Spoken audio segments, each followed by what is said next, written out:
On Racing TV's dedicated Irish feed on New Year's Day. We are at Traremor, which is part of an Irish doubleheader today. Also good action up at Ferry House, but here at the sunny southeastern venue, we've got a 7-race card to bring you on testing ground. It is officially heavy now. 17 mils of rain has fallen here in the last 24 hours or so.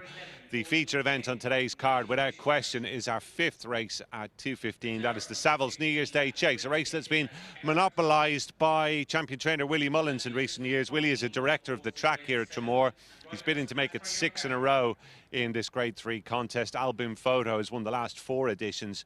Of course, he has now been retired, but in the shape of Stattler, El Barra and Silos Emery, Willie launches a very strong 3-pronged assault on our big race of the afternoon. Just the 5 runners in total going to post, but the main stumbling block for the Mullins battalions is the former Cheltenham Gold Cup winner Minella Indo, who begins his new campaign this afternoon in receipt of £8 from his big rival Stattler today, with Rachel Blackmore in the plate. This has always been the likely starting point for him. He is in need of bouncing back from a disappointing end to last season when he pulled up at the Punchestown Festival after chasing on his stable companion at Plutar in the Cheltenham Gold Cup. As I say, we'll be heading off to Ferry House shortly as well. Lisa O'Neill is going to be my guest here at Traremor, where we've got an early start at 11:55. The horses will be coming into the parade ring very shortly for that opening maiden hurdle, where Willie Mullins saddles the strongly fancied Quai de Paris. We'll be back with you in due course. It's time now, though, to say a very good morning and a Happy New Year as well to Rachel Casey. Thank you very much, Gary, and good morning and Happy New Year, everyone. Really looking forward to bringing you all of the Irish racing from Traremor and Ferry House this afternoon. Here's how things look at Traremor. The going is heavy. We've heard from Gary there, expecting really testing ground. We get underway at 11:55 for the David Flynn Construction Maiden Hurdle, and they'll be running over 2 miles for that. Quai de Paris, of course, will be making his debut for Willie Mullins and already fancied in that race. The 12:30 is the Ryan's Cleaning Services Handicap Hurdle. That's over 2 miles, where Indy Bell will indeed be ridden by Rachel Blackmore, back over hurdles after winning a beginner's chase at this track last time out. And then the 105 is the Jack de Bromhead Memorial Maiden Hurdle. Willie Mullins has got the favourite there with Lisnagore Fortune, Paul 10 and on board. And then the 140 is the Traremor Medical Clinic Handicap Hurdle, racing over 2 miles and 6 and looking like a real open affair. And of course, that is all the build up to the race of the day in Ireland. Willie Mullins bidding for his 6th Savills New Year's Day Chase, and that comes your way at 2:15, race 5 on the card. The 250 is the Core Bullion Traders Rated Novice Chase, just shy of 2 miles for that. And the final race will be the Tom Carroll Memorial Handicap Chase over 2 miles and 6, and that will be at 3:25. 11:55, number 6, Let's Go Champ, won't be going at Traremor today. The 12:30, roulette number 14, Atlantic Wonder, and 15, Do Hollow Rainbow. 140 without number 12, Happy Lad, and the 250, number 8, Sandy Hill Toner. Solomon Lane is also out, and the 3:25, roulette number 7, Wild Caprice, and number 11, Golden Glen. And we've got a few jockey changes for you as well. 11:55, Richard Condon will take off 5 on O'Phelan's Lass, and Diarmuid Maloney will take off 7 on Princess Mahler in the 12:30, and Sarah Kavanagh, she gets a ride on Lacken Bridge, number 15, coming in the 3:25. So from Waterford to County Meath, we'll be going to Ferry House for their first at 12:15, and we start with the Wishing Everyone a Healthy 2023 Mares Hurdle. Just a small field, but a real interesting lineup. You've got Harmonia Maker representing Gordon Elliott with a big shout there. 12:50 over 2.5 miles, large field for the ITM Stallion Trail, 13th to the 14th of January Maiden Hurdle. At 1:25, we've got the Ferry House Membership Handicap Hurdle over 2 miles. Race 4 at 2 o'clock over 3 miles. That's the longest trip on the card. And then the feature race at Ferry House, the 2:35, race 5 for the Mares Chase, Grade 3 over 2 miles and 5. 3:10 for race 5. We've got the McInerney Beginners Chase, and then the finale at 3:45. The jump into January at Ferry House, and no jumping, that is a bumper over 2 miles. Soft to heavy in places, and a quick update on absentees at Ferry House. Wee Small Hours number 17, 2 o'clock, and the 2:35 Caddyshack, 5 after midnight, 3:10 Mahler Mission, and the 3:45 Ballystone and Cato's Revenge. So they're the details for the two meetings we'll be showing you here live from Fairy House and Tramore. Time now to get back to Gary at Tramore, who's now joined by Lisa O'Neill. Thank you very much, Rachel, and sorry for the early throw there a little bit earlier on. A few teething problems here in New Year's Day, but delighted to have Lisa with me here for all 7 races here at Traremor. And Lisa, good crowd coming in. I think we expected that, didn't we? Yeah, really good crowd coming in. Great crowd in the car park when I arrived as well. It was lashing rain, Gary, but it's dried up. There's not many clouds in the sky really showing darkness as if we're going to have rain, so hopefully it'll stay dry, and good car to look forward to. We very much do. The betting ring next door to us here, I'm sure it'll be a hive of activity throughout the day as well. I suppose we have to start with the feature event, Lisa, that Savills New Year's Day chase. It's being monopolised by Willie Mullins in recent years, mainly, of course, through album photo. He had the race to himself last year, if you recall. No one else had a runner. Yeah, 4 runners, this all time Willie around, Mullins horses. This time around we have got Minella Indo and Roy Maj in there. How do you see it? Yeah, and it's fantastic that we're going to see a Gold Cup, a previous Gold Cup winner here today. So great for Henry to bring Minella Indo to start off his campaign here. It's obviously by design that he's decided to come out later in the season than usual. And yeah, looking forward to seeing what he can do. He's obviously rated £10 superior to the favourite in the market, Stattler, but he comes here with a big reputation, Gary. He certainly does. Stattler is the one the punters have wanted really ever since prices went up on this race today, and he does have to concede £8 to Minella Indo. On the face of things, Lisa, it looks a stiff enough task, but do you feel maybe that punters feel Stattler might be the more reliable of the two these days? Minella Indo's been a bit hit and miss, hasn't he, over the last 12 there's no doubt about that, and obviously he was very disappointing when he pulled up in the Punchestown Gold Cup at the end of the season, but you can nearly forgive a horse a bad run at the end of a season, end of a difficult season, and he still sets the standard on form. Obviously he was winner of the Gold Cup, he was second in last year's Gold Cup. He's obviously been beaten in 3 of his 4 reappearances each season, and it's just going to be interesting what he can do here today. The ground is heavy, that's going to help Stattler. He'll love a bit of testing conditions. He reverts back in trip, hopefully that won't inconvenience him, but I'm interested to see what he can do here today, the favourite. He obviously merits a lot of respect, there's a lot of expectation behind him, it's a lot of positivity coming from the Willie Mullins camp, so hopefully he can deliver. Willie Mullins is in fact the director of the track here at Traremor. He's got plenty of good chances throughout the card today. A couple of very interesting ones in the maiden hurdles. The Cicada Paris, who goes in the first here, French import obviously as the name would suggest, and Lisnagar Fortune later on. Would you expect those two to take plenty of beating? Yeah, I think so. I'm actually not surprised that we haven't seen Quai de Paris since he joined Willie Mullins. He was obviously a juvenile, placed in juvenile company in Compagnan in France, but I actually watched the replay of that. I thought he looked big, raw, big green individual, and I thought the penny was only dropping with him late on, so it's no surprise that we haven't seen him out yet, and I'm excited to see how he's, I suppose, developed and grown with the bit of time that he's had on his side. And obviously Lisnagar Fortune, very well related to Lisnagar, Oscar's half brother. Thought he was good at Punchestown, and hopefully he can show he's good here today. Steps up in trip, Gary, that's interesting. It is indeed an interesting move for his hurdle debut today, and his owner, I gather, will be here to watch him as well. Outside of that, Lisa, anything take your fancy on the card? I think it's interesting. Golf Marin obviously lines up over fences for the first time today. Whiskey Wells is the favourite in that race. Obviously Solomon Lane, he's been, it's obviously he's a non-runner, so that kind of suggests that there's a few have shortened in the market. And there's an interesting handicap later on today as well with one of Gavin Cromwell's that you like actually, Gary. There's been a bit of market support for that, so that we'll see how that will shape up today. First time in handicap too, That's right, his horse got ahead of the posse now.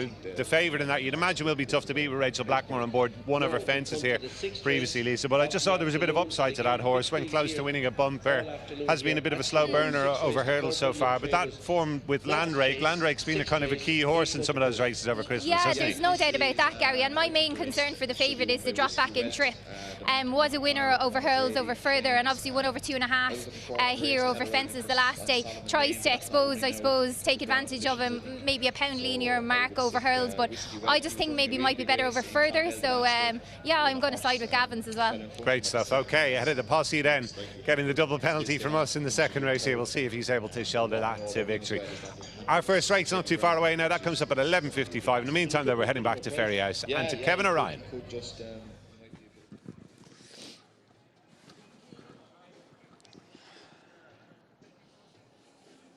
Yes, very good afternoon and welcome along to Ferry House. Of course, one of two meetings, of course, taking place here in Ireland New Year's Day. I'm delighted to be joined by Kate Harrington, who will be my guest throughout the afternoon. And Kate, a feature event, of course, of the fifth race on the card. It's the John Chich Fowler Memorial European Breeders' Fund Mares Chase. Grade 3 over 2.5. Of course, we've got former winner Augusta Golden and one of two runners for Willie Mullins. Of course, she won this race. Her last win, of course, in 2021, with Scarlet and Dove, finished third in the race to Mount Ida of Gordon Elliott's last year.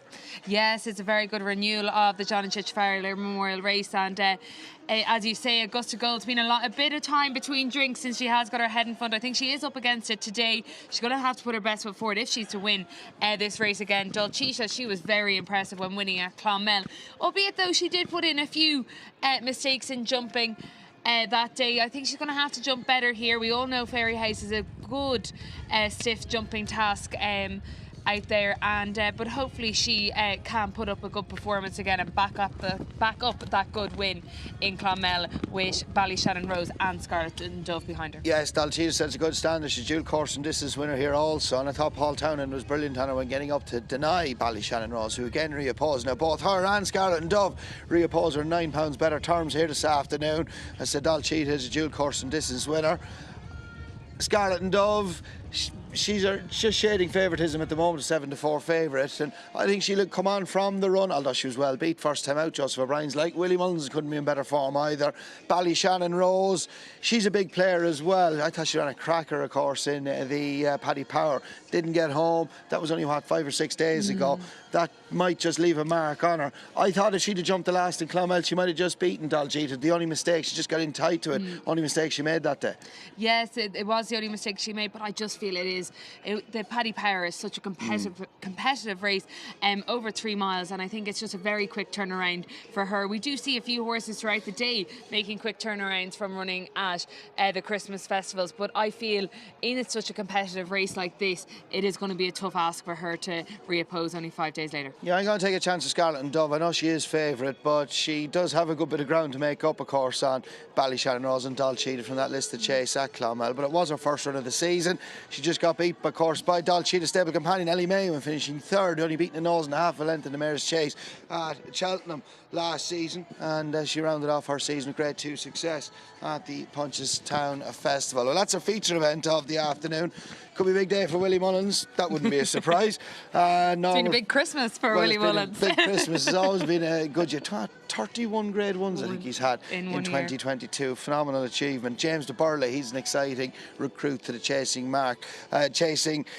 scene, and his first run for Willie Mullins, one of two, of course, was in the champion hurdle, in English champion hurdle 2021 race that Honeysuckle won. His final start was when he chased home a stable companion, Classical Dream, grade 1 staying hurdle at the Punchestown Festival. Should be a straightforward task for him, although he's a 612-day absence to overcome. Yes, exactly. He's obviously had his issues. He's been on the sidelines since then, but he was a very high-class hurdler in France. So, with the French hurdles going into Irish fences, I'd say he should take to them very well, and if fitness is on his side, he is the one they all have to beat on official hurdle ratings. He is well higher than anything else in the field. Should be a straightforward task for him as well. Was second in the grade 1, of course, in his native France before joining Willie Mullins as well. Could be an interesting bumper too. We've got a representative from the Gordon Elliott yard. Stellar Story, won a pint, second time of asking for Donegal. Made plenty at the Tattersalls Cheltenham sale. Got beat by a lesser fancied stable companion on his first start for Gordon Elliott. But Willie Mullins well represented.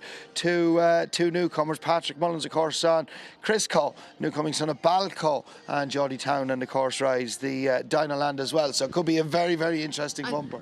Yes, it certainly does look like that. One I really like in it is actually Banjax. I feel she potentially has been kept by Lorna Fowler to run on this day, of course, for Lorna's mother and father-in-law's memorial race on this day. She was a very, very good second to Mr. O back in January time, and I feel he might have potentially been kept for this race specifically. And that day he ran, if you go back and look at it, he did absolutely everything wrong, and to only get touched off by Mr. Boo on that particular day. So I think he could be one a little bit bigger price to put it up to the market principles. Yes, and Eddie Warroad has shown plenty of promise in both his starts as well for trainer Ed O'Grady, who introduced a nice bumper horse, just got beat by one of Willie's at Leopardstown in the colours Sean and Bernadine Mulrine early on last week as well. We get proceedings underway, 12:15 with a mare's hurdle. Pink in the Park, finished runner-up to Smart Horse of Oliver McKieran's. I know he let the form down in great company at Limerick, St Stephen's Day, Calanisi Star. That run was too bad to be true. She's a big player stepping up in trip. She's a dual bumper winner, harmony maker. I know she got beat odds on in a listed hurdle at Punchestown before Christmas, but she was good at winning a maiden hurdle here on her previous start to that. She's settling a lot better now. Yeah, she certainly is harmony maker. Of course, that was a good third to C'est La Vie from the Willie Mullins yard. Joseph O'Brien's was back in second. And if she just can settle, I think Gordon Elliott has been clever here, bringing her here to gain a little bit more experience in a small runner field, and then she could put it back up against those good novices. I quite like Granny Lowry, albeit she was a very good second to Cool Survivor in a grade 3 hurdle down in Cork the last day. Back down in trip here today, but Pat Doyle, he's no slouch, and I think he has her running here for a reason. Yeah, far from it. Granny Lowry, one or two interesting runners, sir. Pat Doyle here this afternoon. Obviously, Pat Doyle is more a producer of Pint of Pinters and sells them on as well, but what he does hold on to the train, you always sit up and take note. He's a very good trainer, Pat Doyle, and Knocking Hard Lady, I thought she was unlucky not to beat Guiquil on its most recent start, but Willie Mullins introduces Indiana Dream as an impressive winner, first time out, only start for Emmanuel Cléo in his native France. First race gets underway at 12:15, but for now it's back to Traremor, where the runners are preparing for their opening race of the afternoon. Thought it took a little. Yeah, thanks, Kevin. Runners will be in the parade room shortly here at Traremor for the David Flynn Construction Maiden Hurdle. Let's take you through the runners and riders, reminding you we race on heavy ground this afternoon. The first event over 2 miles, and Iconics representing Brian Hayes and Shark Hanlon. Number 2 is Ballycashin, Sean O'Keefe riding for Tony Mullins, and Depeche Mo, Niall Moore taking off 7, number 3. Duncarrick for James O'Sullivan taking off 5, number 4, and number 5 is Ellis Boyd Redding for Jordan Gainford. Number 6, Let's Go Champ, is out, not returning today for Henry de Bromhead. Number 7, On My Bike, Kieran Buckley taking off 5 for Gavin Cromwell. And of course, the debut for Willie Mullins, Quai de Paris, very short in the market, Paul Townend on board. And number 9 is Silver Gazette for Philip O'Donovan and John Ryan. 10 is Soldiers Solid, Shane Fitzgerald and Pat Flynn. 11 is A Time to Dream, Birdie or Bus. Number 12, Get a Bell for Richie Deegan, huge price, and same for Pearl of Florida. Number 14, and similar story with number 15, and that is Stella Gamite. And number 16, O'Foylan's Last does get in at a big price. Richard Condon taking off £5 for Noel Dooley. So not going to be too much longer then for first race of the day. Let's get to Gary and Lisa in the paddock. Welcome back to Traremor. The horses are in the parade ring for our first here, and we kick off today with the David Flynn Construction Maiden Hurdle, a red hot favourite here, 4-1 on currently for the market leader, Quai de Paris, trained by Willie Mullins, Paul Townend in the plate, and a familiar sort of profile for one from the champion trainer's yard. Has been given a lot of time after joining the new outfit. And there is an interesting contender as well. That's Birdie or Bust, who's one of a couple in here for Henry de Bromhead. But Lisa Neal alongside me. Lisa, we'll start with the favourite, Quai de Paris. Very, very interesting contender. And the horse who he finished third to in that Compiègne race in October last year has gone on to turn out quite a smart chaser. Has won a stack of races over in France. Is this his to lose, do you think? To be honest, Gary, the form lines, as you mentioned, in Compagnon on heavy ground over 2 Mile 1 when he was juvenile. As you said, the winner's won a stack of races, and he's been placed in Grade 1 company as well. It's obviously his first start for New Connections on his debut on Irish soil. He cost 180,000 at Arcana last November.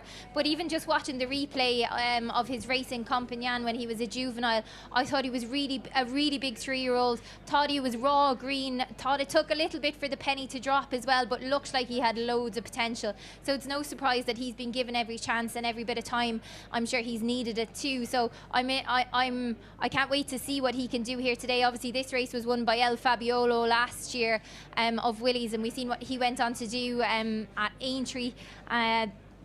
This guy, he looks well in the parade ring beforehand, and he's also been priced up for the Ballymore and the Supreme as well, Gary. Yes, and Willie Mullins certainly not afraid to run a smart horse here. As Lisa said there, El Fabiola won this last year, and the likes of Lorena have won over hurdles here in the past as well. And obviously Albion Photo used to use today's big race as a launch pad to the Cheltenham Gold Cup. So jockeys are in the parade ring now, and the second favourite here for our opener is Ellis Boyd Redding at 6-1 from the Gordon Elliott Yard, who has certainly shown potential, Lisa, winning potential over hurdles so far. A couple of fair runs at Nace and Punchestown last time. Take out Quai de Paris, would you expect him to be bang there? You'd like to think so. I think he's run with plenty of credit in some big field maidens so far after only 2 starts this season over jumps. He does need to settle a little bit. Sometimes I think he can be a little bit too gassy in the early stages of the race, and that doesn't help him finish out very well. So he does need to settle a little bit better to finish out his races. Obviously, he's got Jordan Gainford on board, which is a big positive, but he's got on the upside, he's got a little bit more experience than some of the rest of his rivals here today, but I think he faces a big task trying to overturn the favourite. But he should run with plenty of credit here again today. And Lisa, what are your thoughts on the Henry de Bromhead duo? A Time to Dream has got a couple of runs under her belt. She finished 3rd in that maiden hurdle at Cork last time, won by Irish Point. And Birdie or Bust, an interesting newcomer. Yeah, that's definitely an interesting newcomer by Walk in the Park, and obviously one of 3 that's lining up in, 2 now with the deflection of Let's Go Champ for Henry de Bromhead. He's got 2 in this field, is related to Scirocco'ville, who was a winner over 2.5 for Emmett Mullins, and the dam is a half-sister to Lyrene Legend, who was placed in the RSA and 6th in a Gold Cup. So definitely has a pedigree, a nice pedigree, attractive, with Conor Bradzel claiming 5. Obviously the other one, A Time to Dream, with Rachel Blackmore on board, was 3rd last time out to Irish Point, who has since gone on and franked the form, finishing 2nd in the Royal Bond, just been overturned by Marine Nationale. Splashing Out has also, which finished 2nd in that maiden in Cork, has also been 2nd in a novice hurl at Limerick over the Christmas. It was a £45,000 store, and Wellbred, the dam, was placed in graded company over hurls and fences, but definitely progressive after finishing 3rd in Cork the last day, but needs to take another step forward, I think. So we've spoken about most of the principles there. The bell just sounding for jockeys to mount. Up at the top, Elconics and Ballycashin are penalised runners here, having won races previously and might well just have their work cut out, conceding weight to the likes of Quai de Paris in particular. So horses shortly on the way to post for this David Flint Construction maiden hurdle. Great stuff, thank you, and a really good look at them there in the paddock. Let's check out how they bet then in Quai de Paris, 2-9, short price favourite for Willie Mullins, Ellis Boyd Redding at 11-2, quite strong actually. Second favourite then it's 10-1 and bigger the rest. Birdie or Bust, Big Drifter from 6-1 now out to 10-1, and a little bit of money maybe each way for Ballycashin, 22-1. But it is all about Quai de Paris, 2-9 to get Willie Mullins' day off to another cracker. Back to Gary at Traremor we go. They're down at the start. Thank you, Rachel. Yes, Quai de Paris, obviously a bit of a talking horse here ahead of his Irish debut, and one would imagine Paul Townend will keep things nice and simple here, ride him close to the pace. And 9-2 on now about Quai de Paris. And this might well be the final turn the runners take. Lisa, I suppose it's not really one for punters to be getting stuck into, but 9-2 on, this fella should deliver here in theory and potentially go on and make his mark at a higher level. Is that it? Yeah, he's come here with a big reputation, Gary, so you'd like to expect that he can handle this type of opposition here in this race. We've seen what Gaelic Warrior done here the last meeting at Traremor for Willie Mullins in the same colours as well, so I'm sure this guy has much bigger targets ahead for the winter campaign. So I'd imagine you'd like to think he can go about and put aside his opposition here today, but it's jump racing, Gary. You can't dismiss the opposition too much. Okay, they are making their way in towards the tape. Commentary here at Traremor today, I believe, is from Peter O'Hare.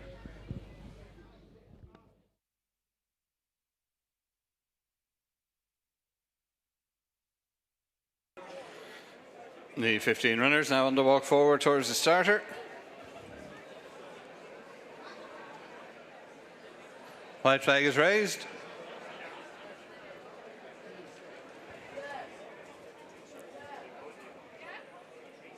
And they're off in the David Flynn Construction Maiden Hurl, heading up the straight to the flight in front of the stands. The flight will jump 3 times. In this 2-mile Maiden Hurl, the early leader is Silver Gazette, led over the first from the orange and black colours of A Time to Dream as they come up to pass the judge. Silver Gazette leads, A Time to Dream second, the long odds on favourite. On the outside, disputing third is Key de Paris. On the rail is Ellis Boyd Redding, and they're followed into the bend by Ballycashin. The grey and pink colours of Stalagmite towards the outside. On the rail is Duncarrig. Between them is Depeche Mode as they run uphill. On to flight number 2, and Silver Gazette shows the way. Leads from A Time to Dream towards the outside. Followed over it towards the inner, taking a keen hold, is Ellis Boyd Redding. Key de Paris wide of the leading trio. And they're followed to the top turn by Ballycashin. Behind Ballycashin is Stalagmite. Then Birdie or Bust as they go to the flight opposite the stands. It's number 3 this time. Silver Gazette, A Time to Dream, jumps up to be on terms as they begin the downhill run with a long run before they reach their 4th flight. Silver Gazette on the inside for Philip Donovan leads. Close up on the outside, A Time to Dream and Rachel Blackmore. Tracking them in 3rd is Ellis Boyd Redding and Jordan Gainford. Key de Paris, Paul Townend in 4th, and then Ballycashin, Sean O'Keefe. Followed at this stage by Stalagmite and Jack Foley, tracking the leading group as they continue downhill. A break then of about a length to the hoop colours of Birdie or Bust and Conor Brazel as they head to the elbow. That'll bring them across towards flight number 4. As they make the turn, A Time to Dream to the outside leads Silver Gazette. Ellis Boyd Redding keeping to the inner. The outside of the leading quartet is Key de Paris, and they're followed across by Ballycashin to the inside with Stalagmite. Wide tracking Key de Paris is Birdie or Bust as they rise at this flight. A Time to Dream led, followed by Silver Gazette. Over towards the inside is Ellis Boyd Redding. Tracking the leader on the stands rail is Key de Paris. They're followed by Ballycashin and Stalagmite, and then Birdie or Bust as they clear the flight. In front of the stands, head up to pass the judge, about to head out on their final circuit. In the lead, A Time to Dream, Silver Gazette, Key de Paris.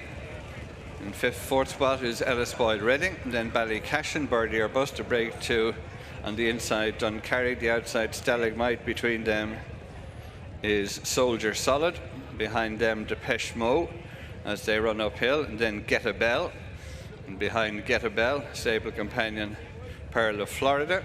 Towards the inside of Phelan's Last but one is Iconics, and the overall back marker is On My Bike as they head to the top turn. They have 3 flights to jump in the David Flynn Construction Maiden Hurl. A Time to Dream leads, followed now by Key de Paris in 2nd, and the inside Ellis Boyd Redding is a close 3rd. Silver Gazette driven along now in 4th, about 4 lengths off the leading trio as they head on this long downhill run that'll bring them into the dip and across towards the last 2 flights. A Time to Dream with, on the outside, Key de Paris, inside Ellis Boyd Redding. Ballycashin is improved to go 4th, Silver Gazette 5. Behind them in 6th position is Birdie or Bust. Then trying to make some headway behind them is, on the outside, Duncarrig. As they head to the elbow, that'll bring them across towards the 2nd last flight. A Time to Dream Alice Boyd Redding the inside. Key de Paris is with them towards the outer. Ballycashin keeping to the rail. Behind them is Birdie or Bust as they head across on the approach to the straight. In the centre, Alice Boyd Redding. The outside, Key de Paris. Ballycashin, A Time to Dream is weakened. Trying to stay on behind them is Birdie or Bust as they jump to second last. And over it, Alice Boyd Redding and Key de Paris. Alice Boyd Redding made a mistake. Key de Paris goes on as they head up towards the final flight. Key de Paris towards the stands rail out in front, staying on well in the centre. The Soldier Solid, but on the run in, it's Key de Paris. Soldier Solid coming through to fight it out for a second, but on the stand side, Birdie or Bust. But Key de Paris has won it. Continues Willie Mullins' fine record in this race. Birdie or Bust in second, followed home in the blue colours by Soldier Solid. Well, it wasn't as silky smooth as perhaps you might have expected, given this horse went off at 5-1 on, but Key de Paris has indeed delivered here on his first start for Willie Mullins in this David Flynn Construction Maiden Hurdle. But Paul Townend had to get pretty serious with him in the closing stages, and Lisa, it doesn't necessarily look like form you'd be getting carried away with either. Certainly the initial inclination would be to think that we haven't seen another El Fabiolo here, but what was your initial reaction? Yeah, it wasn't overwhelming by any means, Gary. He had to work. It was very workmanlike. Paul Townend gave him a slap behind the saddle before he even got to the last flight of hurls, and himself and Alice Boyd Redding both got the second flight of hurls wrong. But to be fair to him, when Paul got stuck in, he pulled it clear of his rivals. But to be fair, they obviously debutant Birdie or Bust was making inroads as well, and that's an eye-catching performance. But I definitely wouldn't be getting too carried away with it, Gary. Maybe the track didn't play to his strengths either. He is a big physique, and maybe he'll be better on a more galloping track than he's encountered here today, but he's done the job, and that's what he needed to do. He's not been overly impressive, but he's got his head in front, and yes, that's the bottom line. As Lisa said, Birdie or Bust has really caught the eye here, coming home well into second, got forced really wide at the second last flight of hurdles there, but finished with a bit of purpose, and certainly looks as though she won't be long opening her accounts. But there is our winner, Key de Paris, gelding by Mass Marvel, and he has got the job done. But Rachel, at that sort of price, you might have expected maybe that it would have been a little bit more straightforward than it transpired. Well, definitely at 1-5, maybe not silky smooth, but it is job done for Key de Paris. Very, very short price favourite as we take you through this event where early on it was A Time to Dream, Henry de Bromhead and Rachel Blackmore. In the end, this mare got very tired. She sort of faded off. But the winner and the favourite was sort of sitting 4 from the front for quite some time. And as you've heard from Lisa there, Paul Townend in the end did have to get stuck into him. But he's travelled well. And, you know, Traremor is quite a tight track. So I guess he is a big, raw horse still. So maybe I agree with Lisa. I'm not too sure whether this track has played to his strengths, but I mean he's going around the outside and he's picking them off one by one. Here's where the race develops, and Time to Dream, who travelled really well. Jumping was good, but it was just all too much too soon maybe for her. At this point, we're seeing Alice Boyd Redding getting into the mix, so sort of scrubbed along with Jordan Gainford. Now, he makes a really bad mistake that you can see completely loses all momentum. And then we can just track the blue colours there. That is Soldier Solid for Pat Flynn.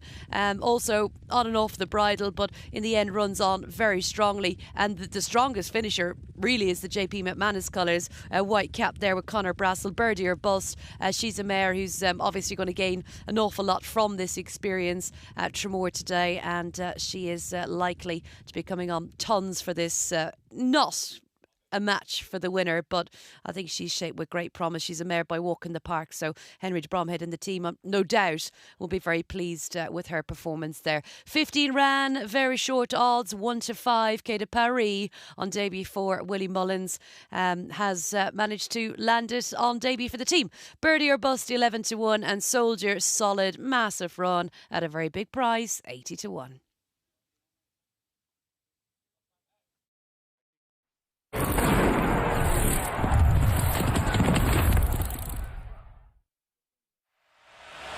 Watch the live channel wherever you are on racingtv.com. Supported by dedicated live streams from every racecourse every day with Racing TV Extra. Missed a race? Every replay can be found alongside an unrivaled archive of interviews and features via our on-demand section. Find tips, odds comparison and time form ratings on our race cards and use our replay library to complete your form study. You can even register for your next free race day through the improved Racing TV Club, including the all-new weekend ticket. Simply visit the club section on racingtv.com, select the day you'd like to attend, and we'll see you on course. Make the most of your Racing TV membership on racingtv.com today.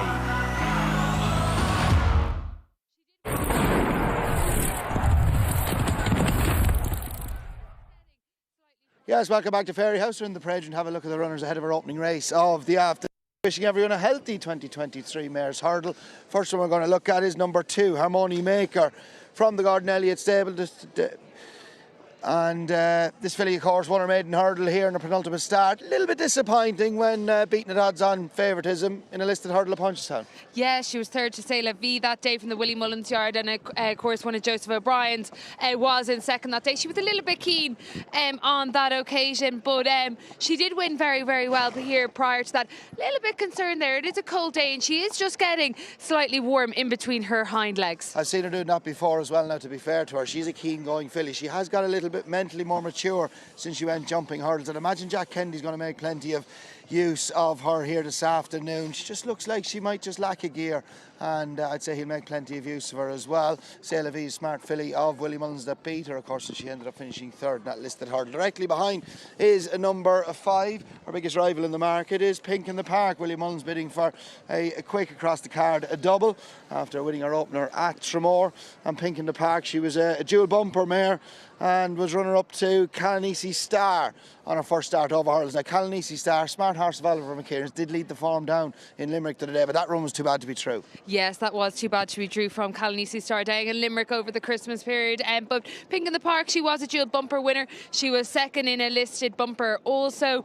And, you know, just bumped into one the last day. I think she should come on tons in the jumping department from that day, and she was just a little bit slow over a few of her hurdles that day, and I'm sure she will put her best foot forward here today. But Hermione Maker, as we said, she has got the experience on her side, but Willie Mullins' team couldn't be in better form at the moment. She steps up to the extended 2.25 mile trip for the first time in her second start over hurdles. Just pan back to number 3 is Popova, good walking filly from the Henry de Bromhead stable. Now, the Mount of Dara O'Keefe was on board and she was a 20-1 shot. We're winning on her first start for Henry. Won well at Thurles, no fluke about it. Wasn't the strongest of races, but has to be respected nonetheless. No, she was very, very impressive that day. I was down with Gary in Thurles on that occasion, and she just did things really, really nicely. She had run twice prior to that, fell and was 5th in a point-to-point, but back down to the 2 miles on that occasion, she won very, very impressively, came out of the pack and left the rest of the field like they were standing still. I think she could be one that's just a little bit of an unknown quantity. She has got an official mark of 120 so far, but I think she could potentially be quite well handicapped on that mark. OK, the filly directly in behind her is number 1, Granny Lowry. She's the most experienced. We'll come back to her in just a moment, but there's number 4 going by as Phil's Choice, one of the outsiders of the field. Here's Harmony Maker now, number 2. She's not too bad now, to be fair to her. I have seen her that way in the past. She's just a little bit warm between her legs, but that's just her makeup. 5 is a little bit on her toes there. Pink in the Park as well. She steps up to the trip for the first time here this afternoon. There's number 1, Granny Lowry, of course, typical. She hasn't come back around to us. She's the one with the most experience. She's having her 6th start over hurdles. Was thrown in at the deep end listed hurdle the last day after jumping poorly in a grade 3, her first on her penultimate start. She jumped a lot better behind Cool Survivor over 3 miles and drops back to the intermediate trip today. Yes, that was 3 miles on heavy ground on that occasion, and she she potentially back down to trip here today. She might be caught a little bit flat-footed, but you know, she is the one, as we say, she has got plenty of experience, and she potentially could put it up to the Market Principles. A very competitive renewal of this race. Robbie Power's just going to give Dara O'Keefe the leg up on Henry de Bromhead's Popova. Of course, Dara was on board of this filly, got off the mark. First time of asking from joining Henry de Bromhead at Thurles the last day. That was over 2 miles, steps up to the extended 2 1/4 here today. Yeah, thanks guys, and Popova was really impressive at Thurles on the 1st of December. Looking to the prices today, 17 to 2 now from 7 to 1, and good money for Pink in the Park, 11 to 10, Harmonia Maker at 11 to 8, and then further down you got Granny Lowry at 16 to 1. She is another hurdles winner in this field, won at Kilbeggan back in June of last year, and Phil's Choice now 20 to 1, number 4 for the Rothwell team, yet to get the head in front this mare by Diane, 0 from 7. But all about Pink in the Park, 11 to 10 as we get ready for the first race at Ferry House. Yes, thanks Rachel. There is Pink in the Park. She's in receipt of £6, of course, from Gordon Elliott's mare, Harmonia Maker, here this afternoon. Interesting connections are stepping her up in trip for the first time here this afternoon. As I say, the winner got beat of Oliver McKiernan's the other afternoon in Limerick, but that was a too bad to be true run on that occasion. She sets a good standard here. Yes, she certainly does set a very, very good standard here, and she just does look. She looked well in the paddock beforehand. She was getting a little bit on her toes going out on the track, but she looks good and quiet going down there under Danny Mullins on the way to the start. Willie Mullins, of course, bidding to win the opening 2 races of the new year. Interesting, Harmonia Maker is lobbing away nice and quietly, nice and relaxed going down to the start as well. She was on her toes, she was getting a little bit warm between her legs as well. That's customary of her. She was very, very keen when she was running in bumpers last year. Of course, her bumper win came when she won on New Year's Eve at Punchestown last year. Yeah, she won very, very impressively that day at Punchestown. Then she contested in a few graded bumpers after that, and but she was very graded bumper and not up to quite getting a little bit of black type last spring. She was too keen, she was too hard on herself. Yeah, she was very, very hard on herself. But she won very, very impressively here back in November time when winning a maiden hurdle, and then, as we have said prior to this, she was third to C'est La Vie, but she did just run a little bit with the choke out that day. I was a little bit concerned with her in the paddock beforehand. She was getting a little bit warm in between her 2 hind legs, but she does look good and relaxed as she's got down to the start there under Jack Kennedy. She's a 5 to 4 shot, 6 to 5 about Pink in the Park. And Kez, you're saying she was a dual bumper winner last year. She got black type as well, and when finishing runner up here over 2 miles at Ferry House at Easter behind Michael Harrigan's smart mare Doran's Weir. Harmonia Maker was a length behind her, back and forth on that occasion. And Granny Lowry, of course, when she won her winner's bumper, Pink in the Park at Maytime at Punchestown, Granny Lowry, who was quite keen that day, was 10 lengths behind her, back in 6th. Now, Gweet Queel of Ted Walsh's, that was second that day, subsequently came out, bolted up in a bumper in Tipperary. She's won over hurdles in Traremor. She beat Pat Dial's Knockin' Hard Lady, who runs in the next. I thought Knockin' Hard Lady might have been a bit unlucky that day, maybe not to win on that occasion. And I thought Gweet Queel ran a cracker and a decent handicap at Leopardstown the final day. First run handicap company would have been closer, and he got wiped out of it in the last. It wouldn't have won, but might have finished a place closer. She got tightened up for room and stumbled, and Dennis O'Regan only came down.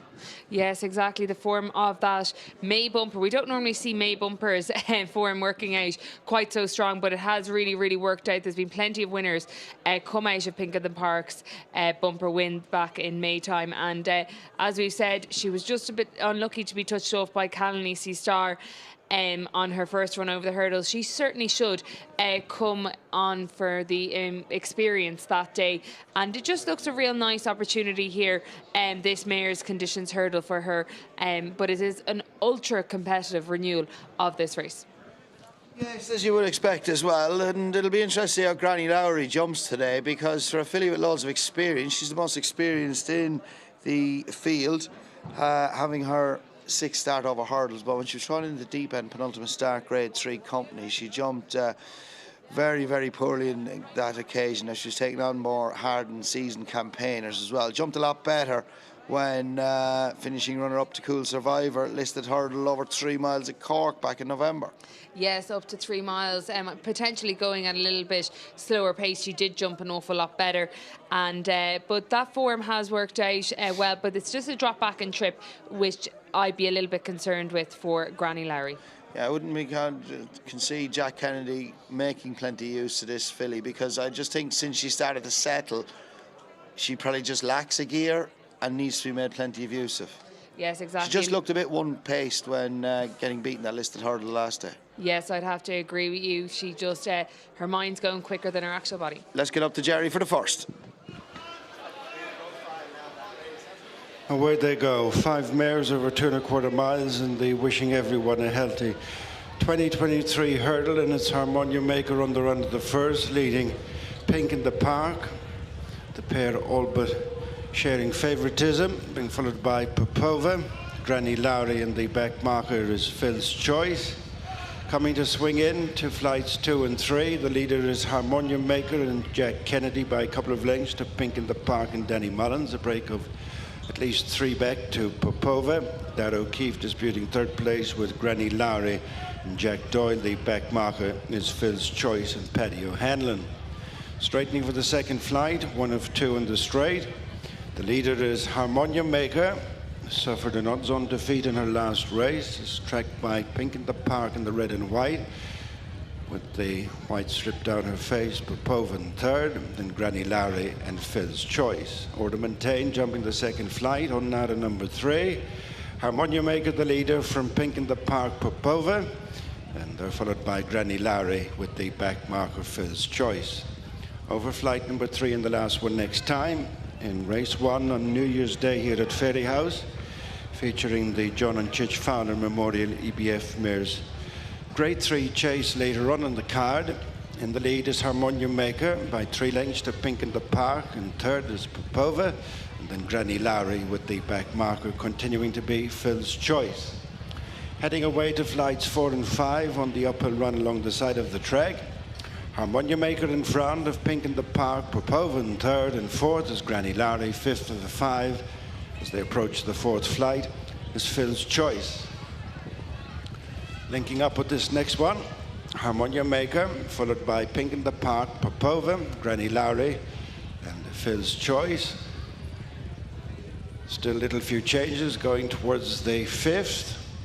In the lead, Harmonium Maker, Jack Kennedy, stoked by Pink in the Park and Danny Mullins. Then on the inside is Granny Lowry and Jack Doyle. On the outside is Popova and Dad O'Keefe with the back marker Phil's Choice and Paddy O'Hanlon. Heading up to the top, they've got another 5 flights left to jump. Soon at the halfway stage, the 9 mark, Harmonium Maker leads Pink in the Park by less than 2 lengths. A break of 2.5 back to Popova, then Granny Lowry, and continuing in last place, heading downhill towards the 5th last flight is Phil's Choice.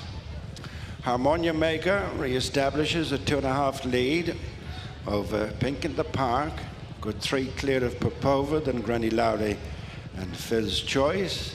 On to their next flight, a mile from the finish. Harmonium Maker landed with a lead of a length. Pink in the Park 2nd, then Popova, Granny Lowry and Phil's Choice. 7 furlongs to go. 4 flights left to jump, and they wishing everyone a healthy 2023 Mares Hurdle. Harmonium Maker out to make every poster winning one, has tracked the 1.5 back in 2nd place by Pink in the Park. Couple of lengths to Popova, who's moved on a 1.5 in front of Granny Lowry. 5th of the 5 is Phil's Choice. The 4th last flight, Harmonium Maker from Pink in the Park, who's within 3/4 of a length. 2 lengths to Popova, and then Granny Lowry and Phil's Choice. 6 furlongs to go. On the run towards the 3rd last flight, taken on the bend into the straight. Harmonium Maker from Pink in the Park, much closer in 2nd, and then Popova, Granny Lowry and Phil's Choice as they see out their first circuit, coming to the flight on the home straight. It'll be 3 from the finish. Harmonia Maker from Pink in the Park. The better jump came from Harmonia Maker than Popova, who's closer in third. On the inside is Granny Lowry, and ridden along. Last of the 5 is Phil's Choice. Rodding the bend for home with 2 flights to jump. Harmonia Maker and Jack Kennedy a length in front. With now getting animated Danny Mullins on board Pink in the Park, then Popova and Granny Lowry. Their heads turned for home with 2 flights left to jump, and it's Harmonia Maker in the lead. Push coming to shove on Pink in the Park second, and is now a few lengths adrift. And Popova and Granny Lowry applying pressure from the front is Harmonia Maker over the second last and clear. Pink in the Park second, and Granny Lowry and Popova in between the final 2 flights, and the wishing everyone a healthy 2023 Mares Hurdle. It's Harmonia Maker over the last safely from Pink in the Park. Being full of Popova made a bad mistake in heading the 3rd place Granny Lowry, but it's Harmonia Maker getting the wheels back on the wagon here, winning a 2nd time over Fairyhouse flights, has made every inch of the running and won that impressively from Pink in the Park and Granny Lowry in 3rd. Well, a very impressive performance by Harmonia Maker, gets off the mark. He puts behind. It wasn't that disappointing of a run maybe that day when finishing 3rd at odds-on favourite, of course. Wins in the colours of Tim O'Driscoll and his wife Ger, and gives Gordon Elliott and Jack Kennedy the opening winner of Ferry House in 2023. Really good performance. Jumped slightly left a couple of the hurdles, which she done when winning over hurdles here first time out this season. Yeah, but on the whole, it was a very good performance. It was an exceptional performance. She jumped. Jack was good and positive. She relaxed. She had her ears pricked the whole way. She jumped from hurdle to hurdle and just got a little bit in under the last there. But she did things really, really well. And, Tim O'Driscoll had some really, really exciting Mares Novice hurdlers. The filly Liberty Dance, who won in Thurles, Davy Russell's last ever winner on the race course. And this filly is also looks very nice going towards the big mares races in the spring festivals. Mentally, she's starting to mature a lot better. She's settled really well. She has settled well since the hurdle has been put in front of her. She was far too keen in her bumpers last year, but Jack Kennedy was always in the comfort zone, his ears on her, or his hands down in her withers, and she settled really well. She jumps really well. She just got a little bit tight at the last. You'll forgive her that. She jumped probably more fluently than Pink in the Park on the whole. And look at Henry de Bromhead's filly. Let's hope she's okay. She was running a big race now. I thought she's running plenty of promise, because that didn't look to be the strongest of maiden hurdles that she won when Stable second stringing a big price that day. But she would have been a shade closer. She would have been a lot closer, only for making a very bad mistake at the last. And Granny Lowry, she settled well. She's jumped a lot better. Just couldn't get past Pink in the Park for second. No, she couldn't get past Pink in the Park. Granny Lowry looks like a step back up and trip will suit her. But there is Harmonia Maker coming back in to the parade ring with a very happy owner, Tim O'Driscoll, there in the background, and she's just done things really, really nicely today. And I'd say step back up into listed or graded company will be the next protocol for her. She's 2 from 3 over hurdles, and I think staying is this filly's game. She'll get further as well. Mentally, she's maturing. She's settling a lot better now. Back to you, Rachel, for the full SP of her opener. Thanks very much, Kevin. Yeah, this was impressive, and she's run them ragged to land a 3rd career victory, and another one over hurdles for Gordon Elliott and Jack Kennedy. Harmonia Maker victorious then in the opening race here at Ferry House. Pink in the Park back in second, and the starting prices 5 to 4 and 6 to 5. All 5 ran. So that was the first race of the day at Ferry House. More reaction on that shortly, but already underway at Traremor. Let's get back to Gary. Paul Tannen is with us after another winner for trainer Willie Mullins here in the first at Traremor. Kay de Paris delivering at 5 to 1 on. Paul, it was a little bit harder than that price suggested. Price was nothing to do with you, mind you, but did you expect him maybe to win a little bit easier? Yeah, but I think I won snug enough, to be honest. I thought he was bowing idle, to be honest. When I got a smack or two into him, he galloped in, and only the penny kind of dropped with him then. And lovely attitude for that ground today, because I thought we went a decent gallop for as heavy as the ground is, and I liked the way that when I got after him, he kept finding for me. As we saw in this race last year, the Governor's often happy to run one of his better ones in this race. Do you think he can go on to graded level just the way El Fabiola did? I hope so. They're very different types now after riding the 2 of them. But yeah, I think we'll see a big improvement the next day. Yeah. Plenty of mud on the silks, Paul. Valets will be busy today. How bad is it out there? Yeah, look, it's proper heavy, but it's wet. They'll get away through it, but it's, yeah, it'll be survival of the fittest, I think, today. But no, look, we're glad to be here, and I suppose you're guaranteed that coming here. You know, you're guaranteed nice ground, so anyone that came expecting anything else is only fooling themselves. That's it. You've got 2 good rides to come as well. Lisnagar Fortune runs in the other maiden hurdle. Has his schooling pleased you at home? Yeah, he's been good. Well-related horse, so I think he'll handle the ground okay. And yeah, look, we have to give a lot of weight to, I think it's one of Henry's, which will be hard doing that ground. But we like him, and we'll get him started here. And Stattler obviously is wrong of the weights with a Gold Cup winner, which is never hard or never an easy thing to do. But as I say, a good place to start him again, and we'll see. But it'll be a tough race. Yes, the weight concession not ideal. But do you think the fact that your horse stays an awful lot further will be a plus in those conditions? Yeah, so does he, I suppose. So we'll see. We have to improve. I suppose we are improving, and he sets the standard, but hopefully we can improve up to it. Do you feel your fella is ready for that next step this season? I think so, yeah, I hope so, yeah. Good man. Yeah. Well, great start, well done. Thanks very much. Cheers. That was Paul Townend after his victory on Quai de Paris in our opening race at Traremor. Next up is the 12:30 race to the Ryan's Cleaning Services Handicap Hurdle over 2 miles, and it is very open. Head of the Posse and Indy Bell joint favourites at 5-2, Mastermind at 6-1, and 8-1 then for Locomotive Saints, and Knocknagappa 14-1, 16-1, and bigger the rest. A field of 14 then for race 2 at Traremor. We can now rejoin Lisa and Gary, and we'll pick them up shortly. But meanwhile, just a little chat about the top 2 in the market. I thought Indy Bell was really interesting. Obviously, she was victorious in a beginner's chase last time out. She's got Rachel Blackmore on board, and obviously the trip is going to be different for Indy Bell, obviously, as well. She's, of course, reverting back to hurdles, but she could look well treated over hurdles, and the fact that she has produced her best form last time out, a little bit further than this. So I suppose the question mark is the 2 miles for Indy Bell, but she's got, well, one of the best in the business on board in Rachel Blackmore. And the head of the Posse runs in handicap for the first time for Gavin Cromwell. Gavin's been in really good form. He's had good success over the Christmas period. Keith Donoghue will ride this 6-year-old, and you're looking to fairly decent bumper form, but he's yet to really produce anything over hurdles that would probably match that. And running in a handicap for the first time here off this mark, maybe he can be competitive, and I think looking at the market,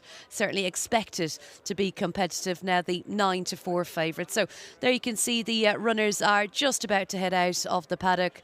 Ahead of the Posse is the clear favourite now, ahead of Indy Bell and Mastermind, a horse for Charles O'Brien, who's been actually running quite well. The son of Nathaniel, beaten second 12 days ago, and Mastermind, if he can build on that, I think he's looking like a decent price. I suppose the strike rate isn't all that fancy. He's only won twice from over 20 starts over hurdles, and runner-up of 25 at Naas last week. He is £3 higher than that, but I think a similar effort could very well be in the picture today, and I think at those prices certainly fancied to do that. And there you can see Mastermind going down for Charles O'Brien, and Jack Foley will be riding this 9-year-old for the first time today. Knocknagappa, another one, 16-1 at a very big price. Jordan Gainford on board for Gordon Elliott. Of course, Gordon Elliott already striking in the first race at Ferry House today, and big price, but might be another one that can get involved in the places. Right, not going to be too much longer then. I think we can now join Lisa and Gary. Of course, they've had a good look at them in the paddock. Anything catch your eye? Thank you, Rachel. Yes, it's a bustling parade ring enclosure here at Traremor today, with a big crowd for the big day of the year here, and joint favourites for this one at 9-4 ahead of the Posse and Indy Bell. Indy Bell, who's got winning form at the track here, took a beginner's chase last time under the now retired Davy Russell, and ahead of the Posse, who's one of several handicap debutants in the field here, having shaped well in bumpers and indeed a couple of maidens qualifying for a mark of 99. Where would you like to start here, Lise? Yeah, I think we'll start with the head of the posse. He's been snippets of market support for him this morning, obviously making his handicap debut. He's very unexposed coming into this. He's been competitive in summer bumpers. They were on better ground, Gary, so he has to show that he's effective on this more testing conditions today. He's makes his debut off a mark at 99, and so far he's ran credible enough, but I think he's failed to transfer that level of ability that we've seen in bumpers yet, but he has a chance of doing it here today. Obviously the opposition in Indy Bell, I just have a little concern about her, considering the trip. Both her wins over fences and over hurls have come over the 2.5 mile trip, so I'm sure she'll be up and prominent with the pace here today, but she really needs to show that she's capable of winning over this 2 mile trip. But she does run off a £9 higher mark here today than we last seen her winning over hurls at Punchestown back in February, I think that was. But yeah, just a little concern with Indy Bell for the trip for me. Head of the posse was actually declared to run at the meeting at Navan just before Christmas that was ultimately lost to the weather, and I think he was due to run over a longer distance that day, but 2 miles in these sort of conditions you'd imagine will make this a bit of a test of stamina. We're at post time. Peter O'Hare to call them home for us.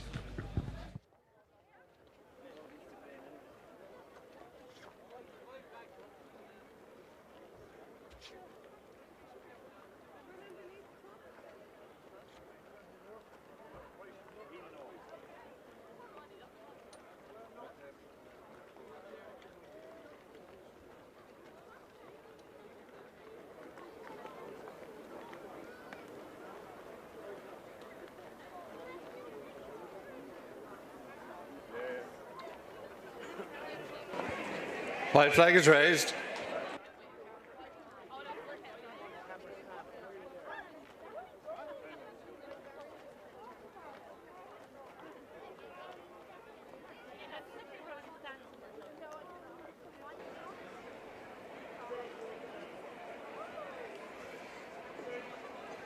Failing to go first time.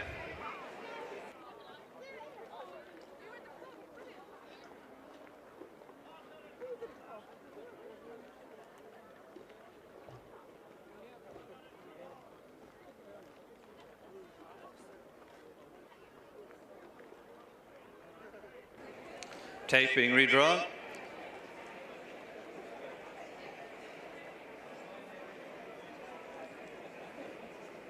As the 14 runners take a turn to face the starter for a second time.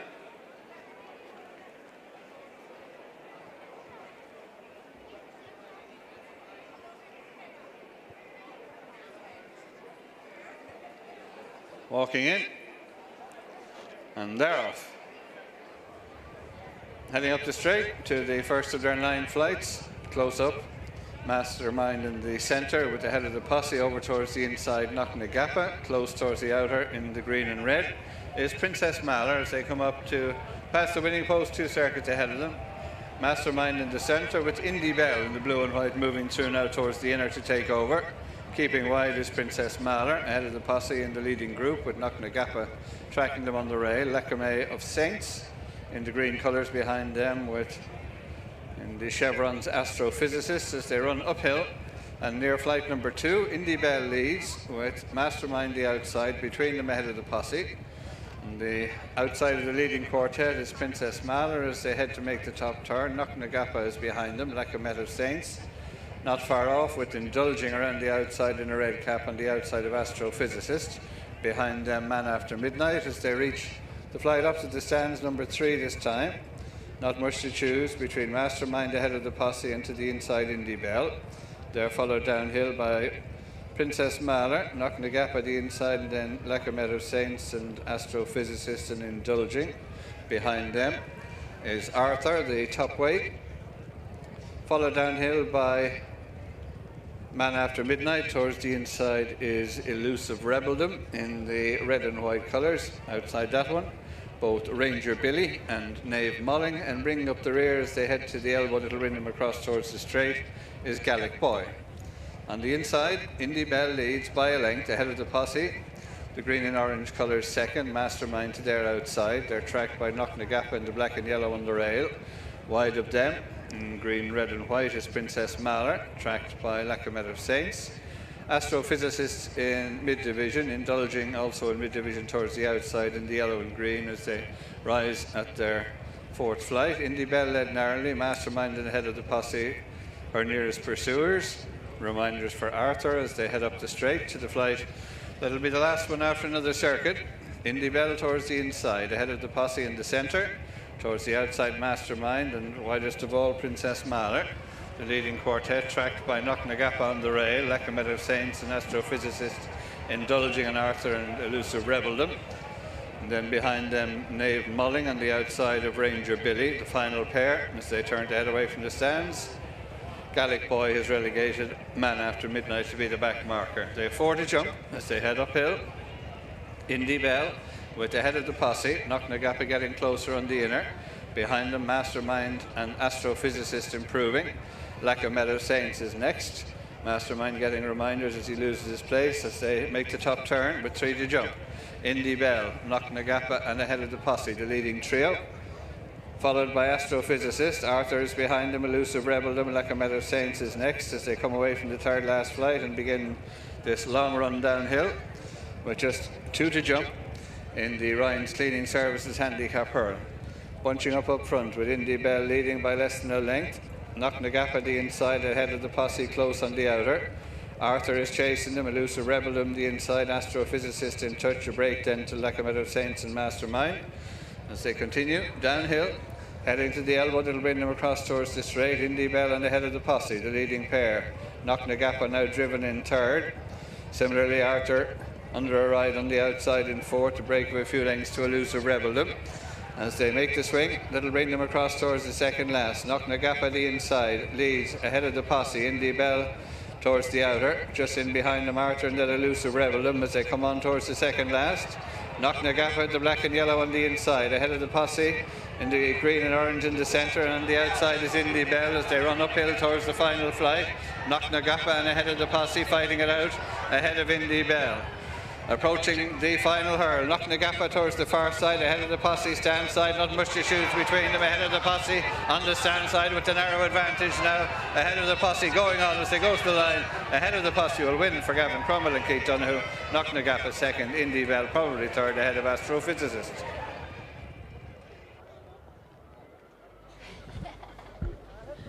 So ahead of the posse wins 2 to 1 for Gavin Cromwell and Keith Donoghue, landing a bit of a punt here under a confident ride. It was a really interesting race to watch as well, given that a lot of the jockeys seem to have a difference of opinion about where the best of the ground might be. And we've only had obviously one race before this, but they were spread right across the track. And the start was interesting as well, Lisa, wasn't it? Because the original favourite, Indy Bell, missed the break. Rachel obviously was keen to make the run-in, but she had to do a bit of work to actually get to the front. She did. She got to the front maybe after to hurl Scary, but she was on the inside and then she switched and changed to the outside at one stage, and you can see her just ploughing away on the outside there, but ahead of the posse was well at this stage. Knocknagappa running a career best as well. Astrophysicist plenty of credit back in fourth, but the market spoke this morning. Ahead of the posse has exposed this mark of 99 on his handicap debut and showed he's effective on heavy ground as well. My main concern was the ground conditions here today. Has been placed in 2 bumpers, a solid second behind the last Mardy on his bumper debut, but had kind of failed to transfer that level of form over hurls so far, but he's proved today that he's effective in this handicap company.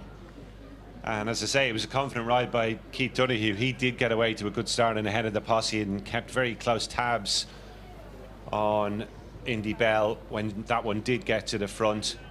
Just briefly wondered going down into the dip, Lisa, whether he might be a touch out pace, but to his credit, Keith's body language, he's that sort of rider, I suppose. He always looked as though he had it covered. Yeah, and there was a change of tactics here today as well, and that really played to this guy's benefit. And Keith oozed confidence coming down the hill, but you could just see his hands niggling a little bit underneath him as they turned that bend and lined up into the straight. And you have a good hill all the way to the finish line here too, Gary.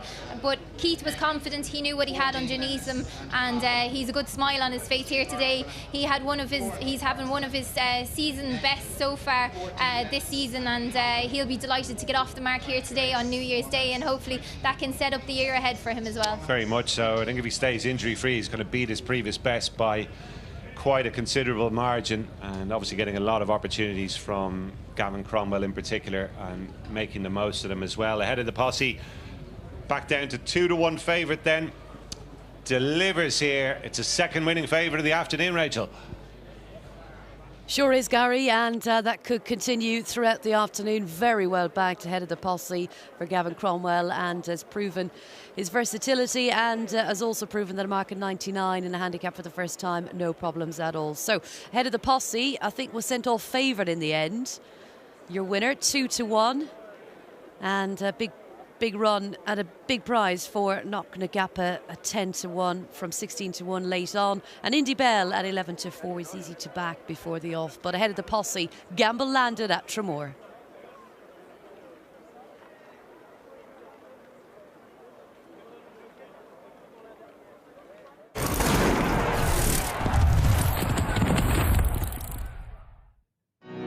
You are a member of our club, so make the most of your Racing TV membership with a range of exciting options for your Racing TV club days. As well as your favourite club days every month of the year, members can also take advantage of the weekend ticket with over 30 free weekend fixtures. That means you can access over 70 free fixtures in the UK and Ireland, worth over £3,500. The weekend ticket gives more of you the opportunity to take advantage of a free day at the races. We still have our great midweek club days, and of course there's a September season ticket at all of our Scottish tracks. It's easy to get your tickets. Just visit racingtv.com/club and choose your dates. You will then be emailed 5 days before the event. Bring along your Racing TV badge and you're ready to enjoy your day at the races. There's a full list of fixtures at racingtv.com/club. So be part of the biggest free racing club in the world with Racing TV.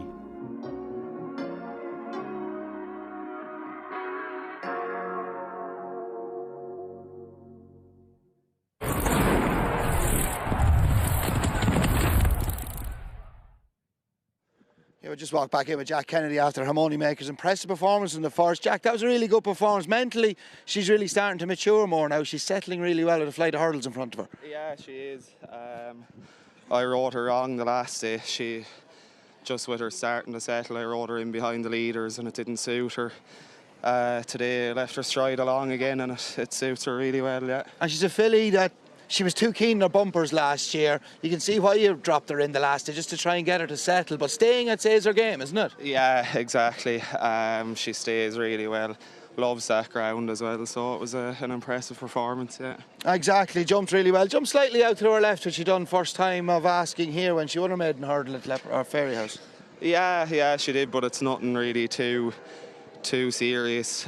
Maybe she might be better going left-handed, but she couldn't have done much more there anyway. Yeah, a couple of more to come. Obviously on V, Elusive Sea and Ballykeel over fences as well. What's the best chance do you feel of adding to the tally today? Hopefully on V in the next. He was second to Facil Vega here running a big race, so he has a chance, and Ballykeel has been knocking on the door as well, so hopefully he can run well too, yeah. Finally ground, what's the riding like? It's just soft to heavy in places. Lovely, beautiful ground. Yeah. Great stuff. Well done, and good way to start the new year. Yeah, thanks, Kevin. So lovely, beautiful ground from the winning jockey there, Jack Kennedy, and Harmonia Maker. Really impressive in our opening contest at Ferry House. And of course, an opportunity to follow up maybe on V, the third favourite at 11-4. In behind Knocknagappa Lady at 9-4. Indiana Dream 5-2, and Heart of Dark 13-2. It's 10-1 for Mr. Bow and 14-1 then. And bigger the rest for this maiden hurdle. We can now get to the paddock and rejoin Kevin O'Ryan and Kate Harrington. Yes, the first one I'm going to have a look at ahead of our second race of the afternoon is our favourite, number 17, our 9-4 favourite, Knocknagappa Lady, from the Pat Dial stable, the mount of his son, Jack Dial. And I thought she's the hood on for the first time today. She won a bumper first time out at Punchestown last year. I thought she was a shade unlucky not to beat Ted Walsh's smart mare, Gweet Queel, in a maiden hurdle at Traremor in her most recent start. Yes, and subsequently to that, she was beaten by the Gavin Cromwell's Malmasoon that day. And she got a hood on, as you say. She was very keen the last day at Traremor, and she just got in under a couple of hurdles on that particular day. I think instead of the easy fix hurdles, I think the proper hurdles here today should suit her an awful lot better. Okay, that is number 17, our favourite. Surprised, actually, that was favourite. I spoke to Willie Mullins yesterday. He was quite glowing about what he said about number 7, Indiana Dream. If we can just pan back around and maybe have a look at 7. There's 7 at the top of the parade ring. This is a real interesting stable debutant for Willie Mullins, half-brother to Ebonite, who was a Grade 3, Grade 2 winner in his native France. Fine-looking horse, plenty of size and scope about him, Kate, number 7 there. And he won his only start for Emmanuel Cléo. And, of course, Emmanuel Cléo has been a really rich source of potential stars and former stars for the Willie Mullins yard. Yes, he certainly has. I don't know, we're looking at him from up in our position here, Kevin. He looks an absolute massive horse down there in the parade ring. We'll see there now when Luke Dempsey, yeah, he is a big boy. Luke Dempsey is having to reach to get up on board him, and David Casey alongside. He is a monster of a horse. For only a 5-year-old, this son of Cocorico, he looks a very, very exciting prospect. If we just pan across the parade, we see number 2 there, just behind 10. Now on V, obviously something had to finish second to Facile Vega on his first start over hurdles here at Ferry House, and it was on V. Now on V, prior to that, I thought was unlucky. It was a freak accident. Horse alongside him has clipped the heel, come down. He's basically taken on V out of it around 8 strides before the last flight of hurdles at Cheltenham. Now on V, Jack Kennedy, Gordon Elliott bidding for a double. He's a big player here in his third start over hurdles. Yes, he certainly does look a big player, and he was, as you say, it was a freak accident what happened to him in Cheltenham when he was travelling well. He also is a very big horse as he walks around the paddock here, and as you say, I feel he really should appreciate this step up to 2.5.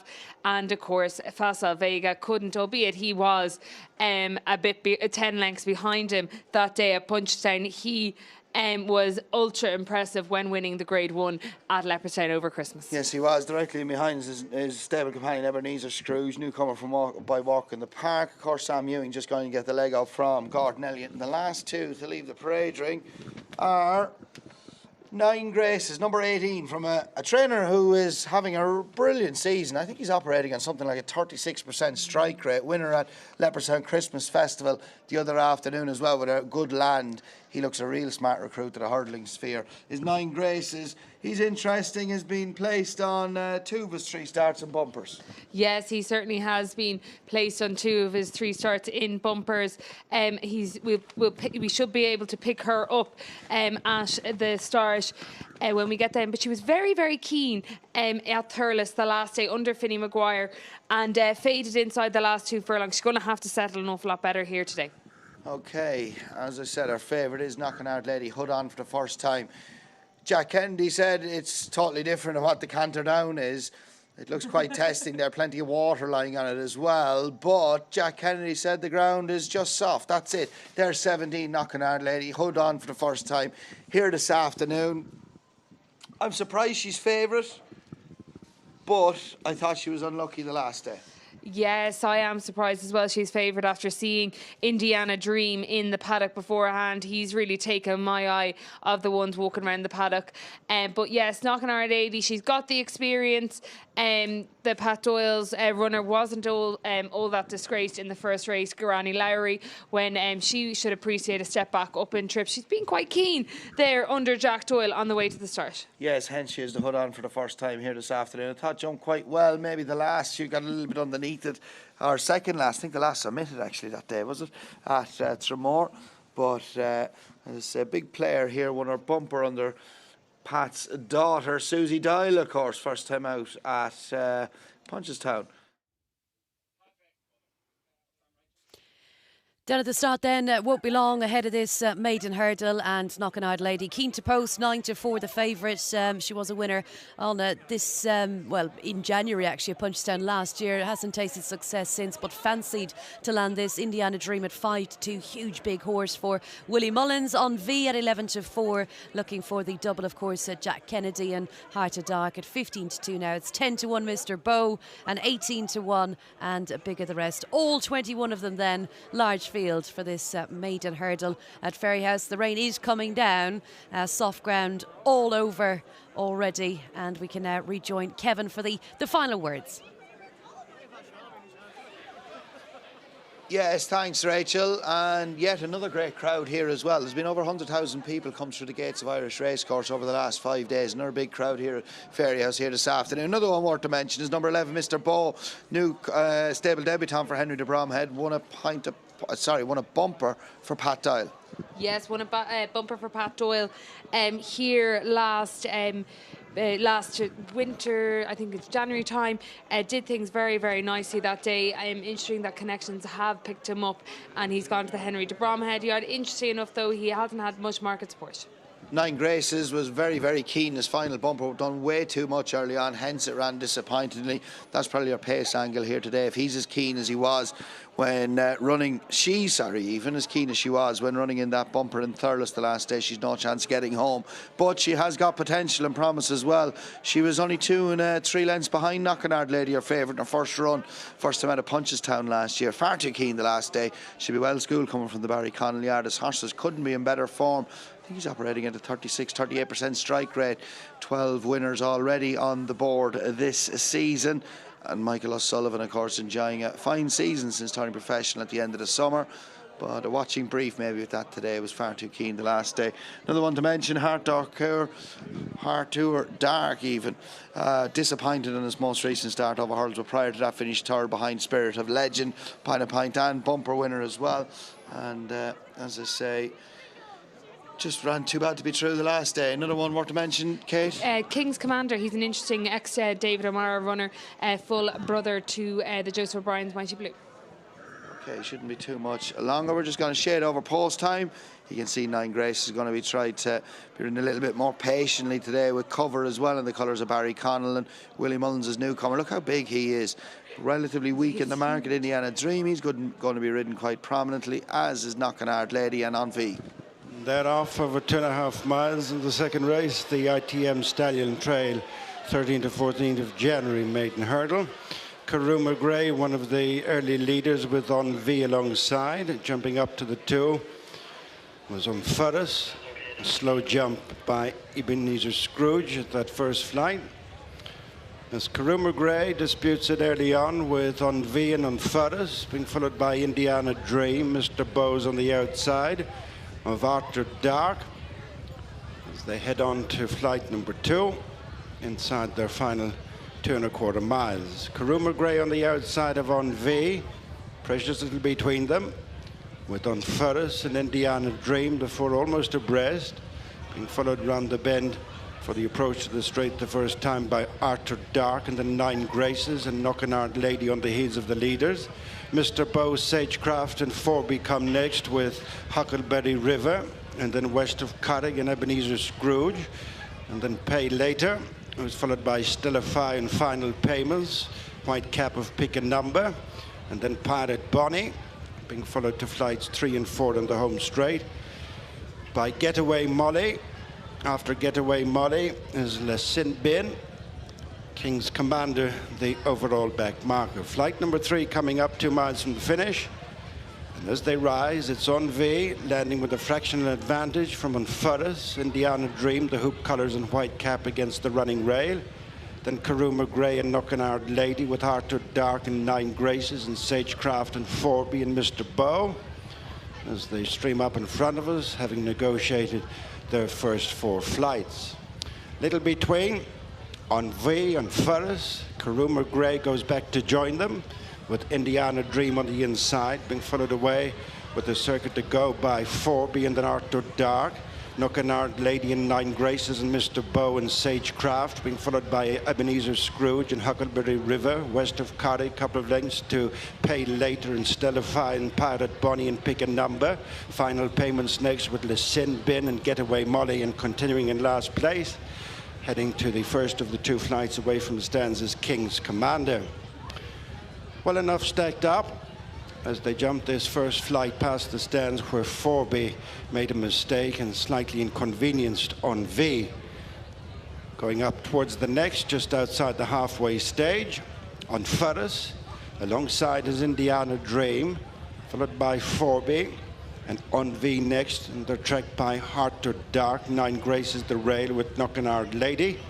As they reach the halfway stage, another 5 flights left to jump in the ITM Stallion Trail, 13th to 14th of January, Maiden hurdle over 2.5 miles. Little between Forby, who just nudges ahead of On Furris and Indiana Dream, tracked by On V, and then Karumba Grey, Arthur Dark, Mr. Bow on the outside of Knockanard Lady, and then 9 Graces. And Ebenezer Scrooge, the back marker of the leading group, is Sagecraft as they go away. Just over a mile to go and 5 flights to jump. Leading by a half is Forby from Indiana Dream and On Furris and On V. These 4 covered by a couple of lengths as they race on towards the 7 furlong point, and the point at which they started. 4 flights left to jump. Indiana Dream joins issue with On Furris, Forby. Going up to them once more is On V with Karumba Grey. Heart to Dark, Knockanard Lady tracks with Mr. Bow, and then Ebenezer Scrooge, and 9 Graces 2 lengths to Sagecraft for the jump.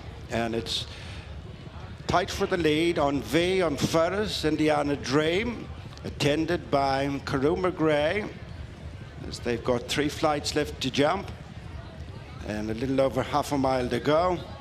And it's On V, Karumba Grey, On Furris. On the inside is Indiana Dream, being followed by Knockanard Lady and Mr. Bow and Arthur Dark and 9 Graces as they head for the 3rd last flight on the approach to the straight. Karumba Grey from the outside in with On V, Indiana Dream, tracked by an improving Mr. Bow, and then Knockanard Lady, Arthur Dark, 9 Graces. Wakening is On Furris, being pulled up as Forby. Running the home turn with 2 to jump. Indiana Dream through on the inside of On V. On the outside, delivering a challenge is Mr. Bow, followed by Knockanard Lady and 9 Graces in touch. Heart to Dark under pressure, and then Ebenezer Scrooge as these go away from Karumba Grey. Straightening for the final 2 flights. Little between Indiana Dream, ridden along to lie up with the leader is On V. Then 9 Graces, Mr. Bow, Knockanard Lady, being followed by Ebenezer Scrooge as they arrive at the 2nd last. Indiana Dream on the far side of On V. In 3rd place is 9 Graces, then Knockanard Lady on the run of the final flight, and it's Indiana Dream and Luke Dempsey kicking clear. The final flight, Indiana Dream over with a widening advantage. On V 2nd, and 3rd place is 9 Graces, and it's Indiana Dream bringing up a double across the board for Willie Mullins. Wins very, very easily this one. Indiana Dream is one for the tracker. 2nd goes to On V, and then 9 Graces, Knockanard Lady and Ebenezer Scrooge. Well cleared of Mr. Bow. Yes, a really taken performance by Indiana Dream. It's across the card double for Willie Mullins. This in the colours of JP McManus, ridden to victory by Luke Dempsey.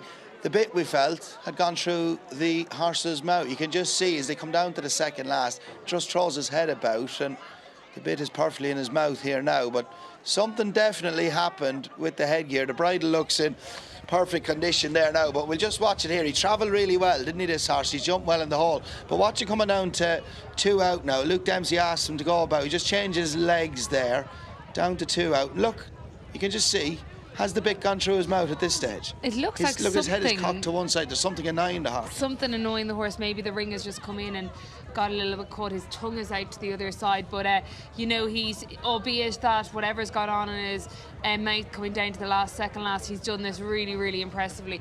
We talked about him being a big horse in the paddock beforehand. He's an absolute monster, a galloping monster at that. And looks a very exciting horse for his connections. I'll tell you what he's done. He's put a lot of distance between him and the the remainder of the field turning in.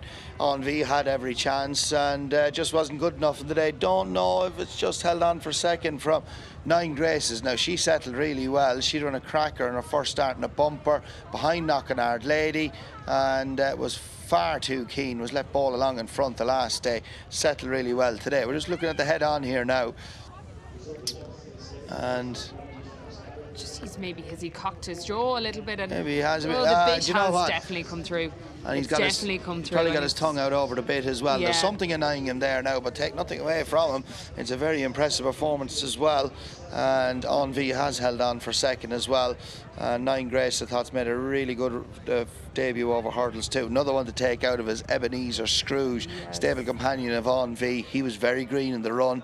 He came under pressure early on, finished off his race really well. He'll strip a lot sharper on his next start. Quite a few of these are in trouble from a long way out, and a few of them jump quite ponderous throughout, but it's a quick fire double for Willie Mullins, and no doubt he's not finished with yet.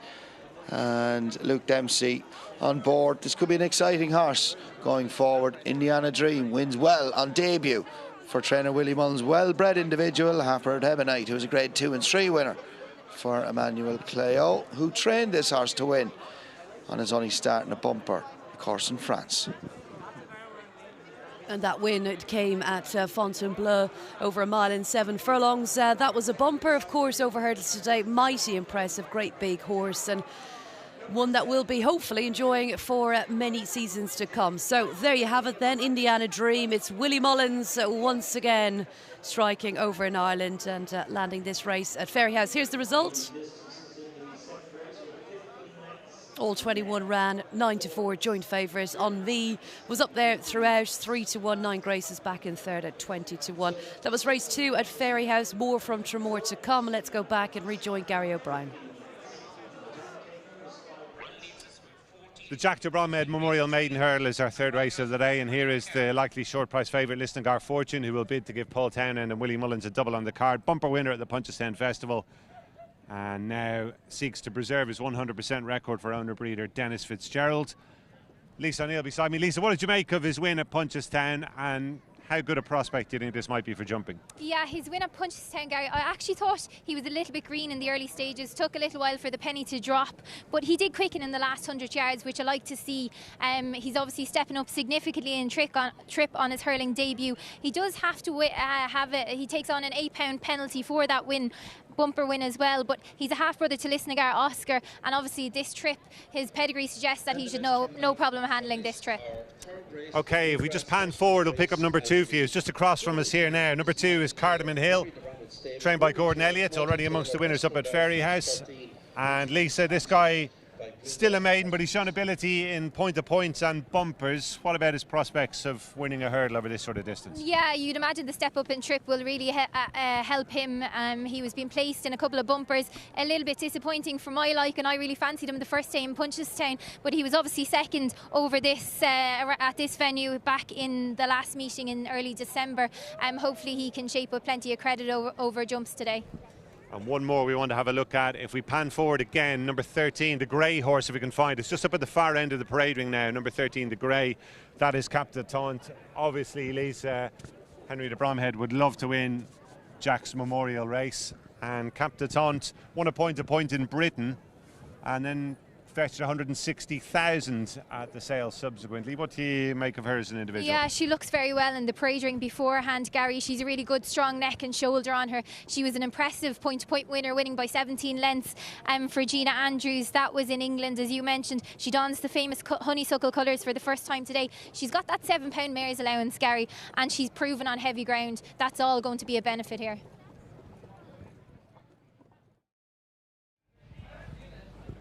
So look there at the potential key players for this Jack de Bromhead Maiden Hurdle. Another look there at Cardamom Hill as the jockeys are just legged up. Jordan Cainford in the plate, fresh from his first domestic Grade 1 success on Jerry Colombe at Limerick over Christmas.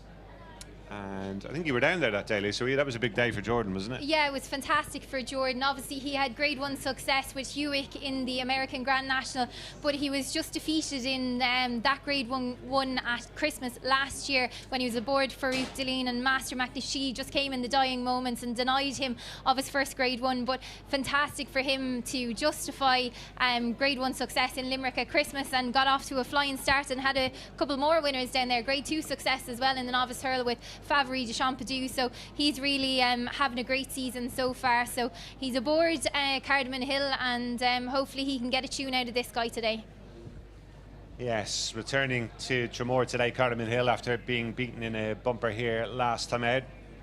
What was the verdict that day, Lisa? Obviously he was a beaten favourite. Were you a little bit disappointed that he didn't deliver? Yeah, I definitely was. He was obviously overturned by a 16-1 shot that day at the bumper here in Traremor. I don't think the ground will inconvenience him. I think he should be able to handle it, but he does have plenty of questions to answer. I was a little bit disappointed with him in Punchestown on his penultimate performance as well, but this step up in trip, and obviously he has got form and points as well, but he's making his hurling debut, so turning his attention over jumps should definitely help him. His dam is unraced, but she's a half sister to the champion hurl winner Binocular, so he's got it in the book. Hopefully he can prove it on the track.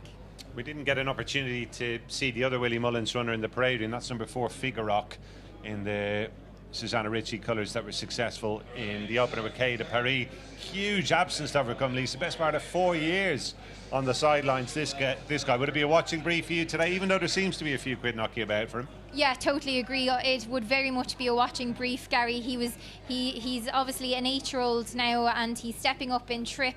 He's very much an unknown quantity, but we haven't seen him since May 2019. He travelled really well that day. That was over a 2-mile 2 on his debut over hurls.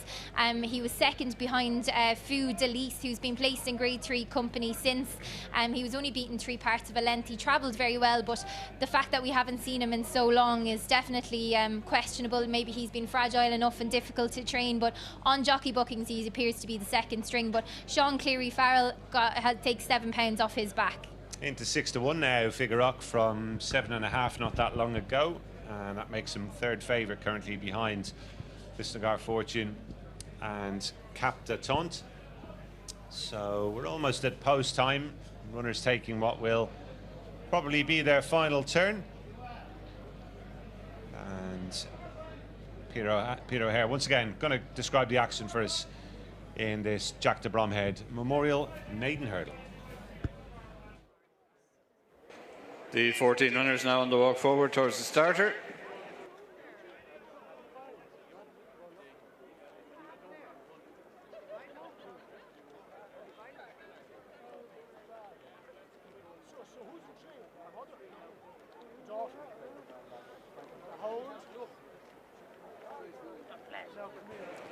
White flag is raised.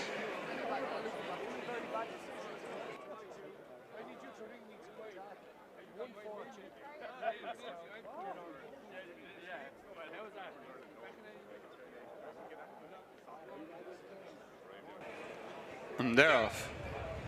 Just less than 3 circuits and 12 flights ahead of them this time in the Jack de Bromhead Memorial Maiden Hurl, and the early leader is Lucky Zebo with Cardamom Hill close up.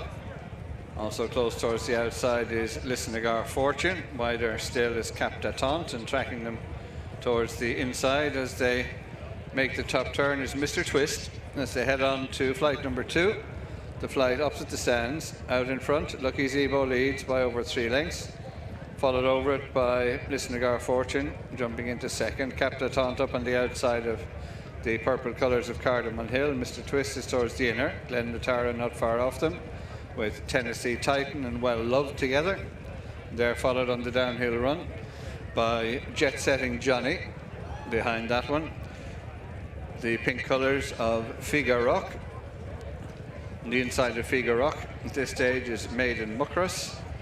Then towards the inside of the group, Okgawan, and towards the back in the early stages, Coolmean Park, and alongside Coolmean Park is Bint Freya. And as they make the turn that brings them across the bottom of the track, still a good run before they reach their third flight.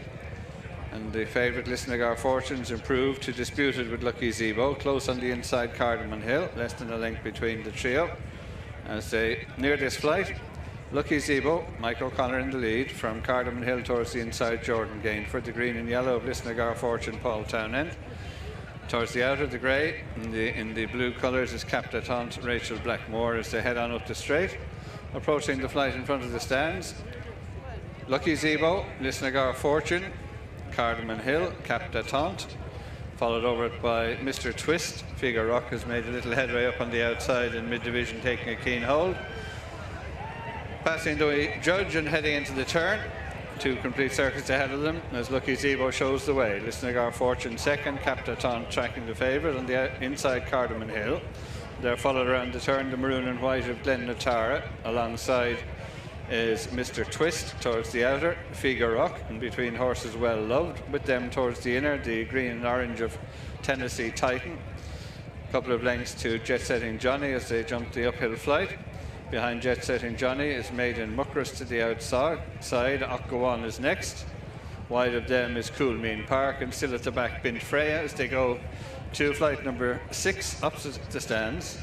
Lucky Zebo by a length and a half from Lisnagar Fortune. Improving up on the outside is Figure Rock, and towards the inner, Cardamom Hill as they run on the downhill. Run on the far side, Lucky Zebo with Cardamom Hill improving to be within the length of the leader. Figure Rock and Lisnagar Fortune close in behind, followed by Capta Taunt, and they're followed downhill by, in the yellow and blue, is Mr. Twist. As they head for the elbow, that'll bring them across the bottom of the track. Lucky Zebo, Cardamom Hill keeping to the inside, Lisnagar Fortune tracking them with stable companion Figure Rock towards the outer.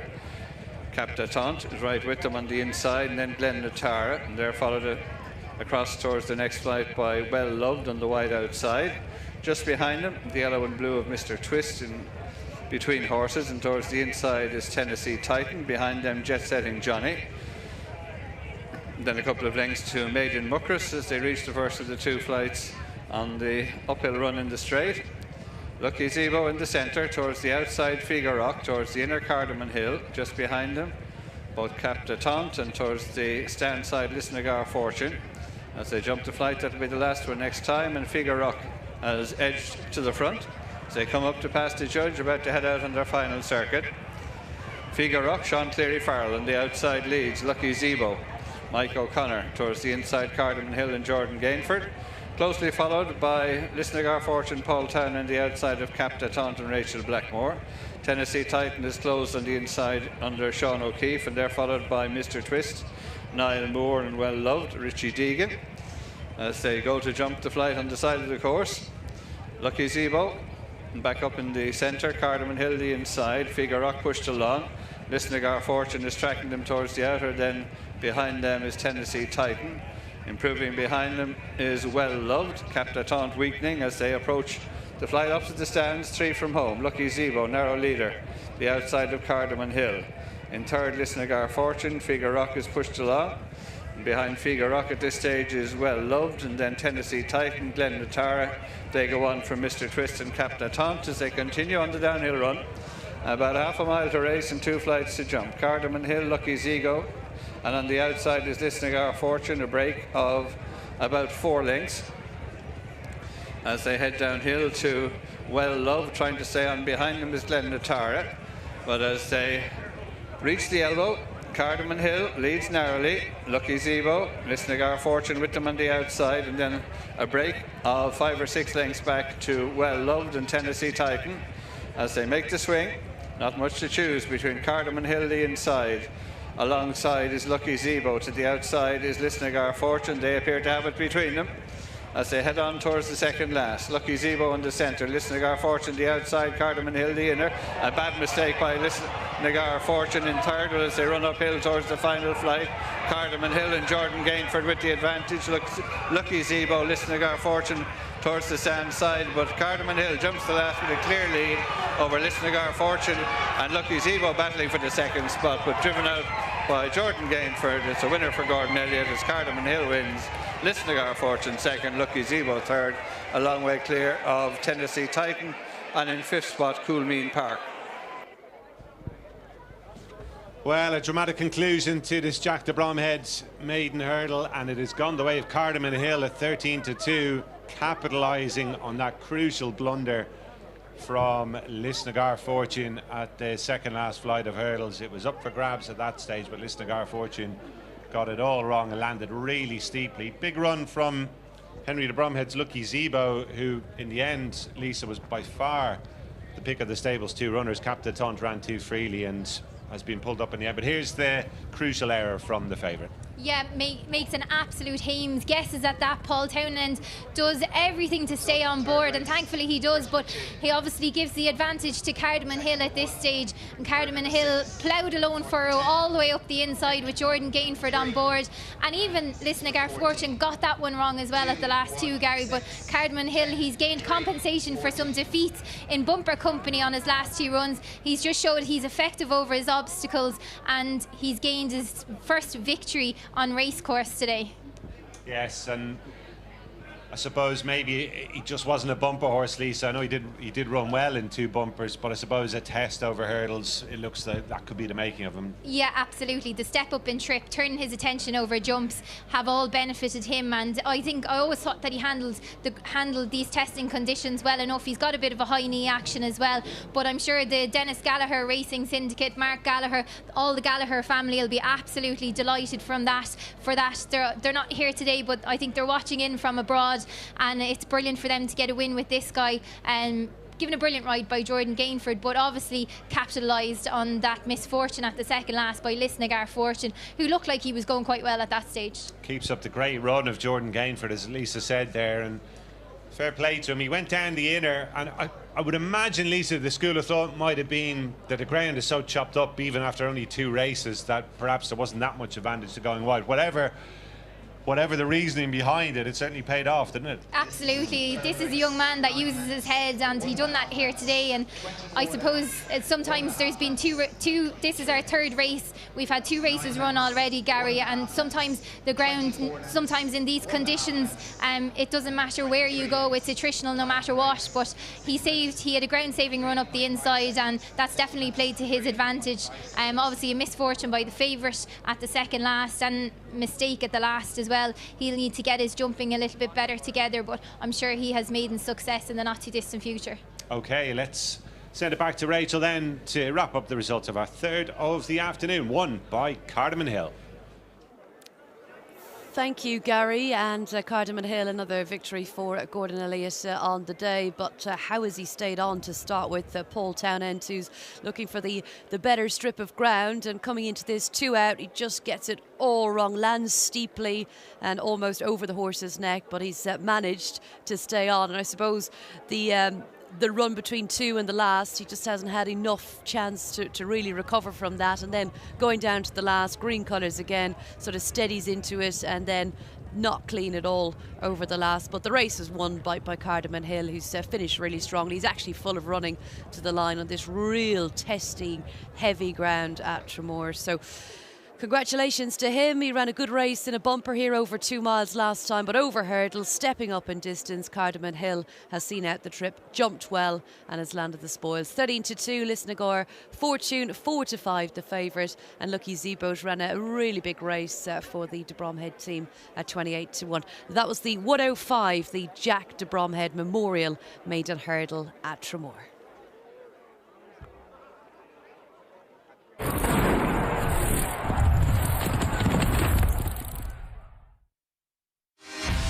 From Gold Cups to Grand Nationals, the latest big races to the famous clashes of the past, Racing TV's YouTube channel has it all. Rachel Blackmore, history in the National, Minella Times win. Catch up on episodes of shows that you might have missed, or enjoy hours of replays of some of your favourite races from the last 20 years. Simply head to YouTube and search for Racing TV. You'll never be far away from watching the next big race.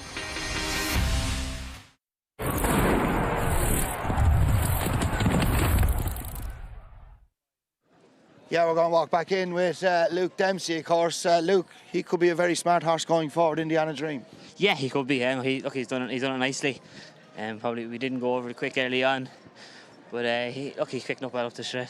I love the way you lengthened from the back of the last to the line. You pulled clear of the remainder. Yeah, he raced a bit lazily early on, but I needed him. There was plenty there. Fine big horse, lots of size and scope about him. I'd say there's nothing only going to improve to come from him. Yeah, exactly. He's a smashing big horse. So hopefully a bit of improvement in him there. And there's something I miss with the headgear, with the bridle. Did he get his tongue out over the bit? We thought maybe the bit had gone through his mouth coming down to the second I'm last. not too sure. I'm not sure if it was that or he was kind of having maybe a bit of a look the second last just when he was on his own. But no, he was good, man. Yeah, good performance. You've one more to come. Handicap debutant needs to improve on what's done thus far. Yeah, definitely needs to improve what's shown so far. Great stuff, Luke. Well done. Cheers. Thanks, Kev. Hold on. So well done to the last horse, Indiana Dream, for Dempsey and Willie Mullins. Of course, Dempsey rides Always Giving, who's a mare at a very big price in our next race at 40-1. But Trish Knows Best, the favourite. It's really open, a competitive handicap hurdle coming up next, 130. Warm and Gory at 7-2. Musta Lova at 9-2. And then Don't Let the Old Man In, 9-2 as well. 8-1 for Moulin West, and it's 10-1 and bigger the rest. Back to you, Kevin.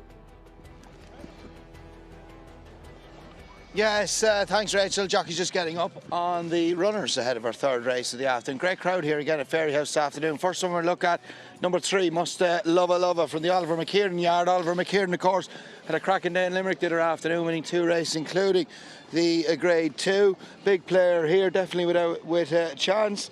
Still a Maiden's been placed in 2 of its 11 starts. Number 10 in behind is Warm and Glory. That was runner-up to Bluebell Diva in a handicap hurdle of Mouse Morris's the last day. Kate at Clonmel. Bluebell Diva finished 3rd in Limerick. There's the Carl Thornton pair of runners. Number 1, the top weight, Cashy, the man that done a miler, and number 9, Don't Talk, third run in handicap company.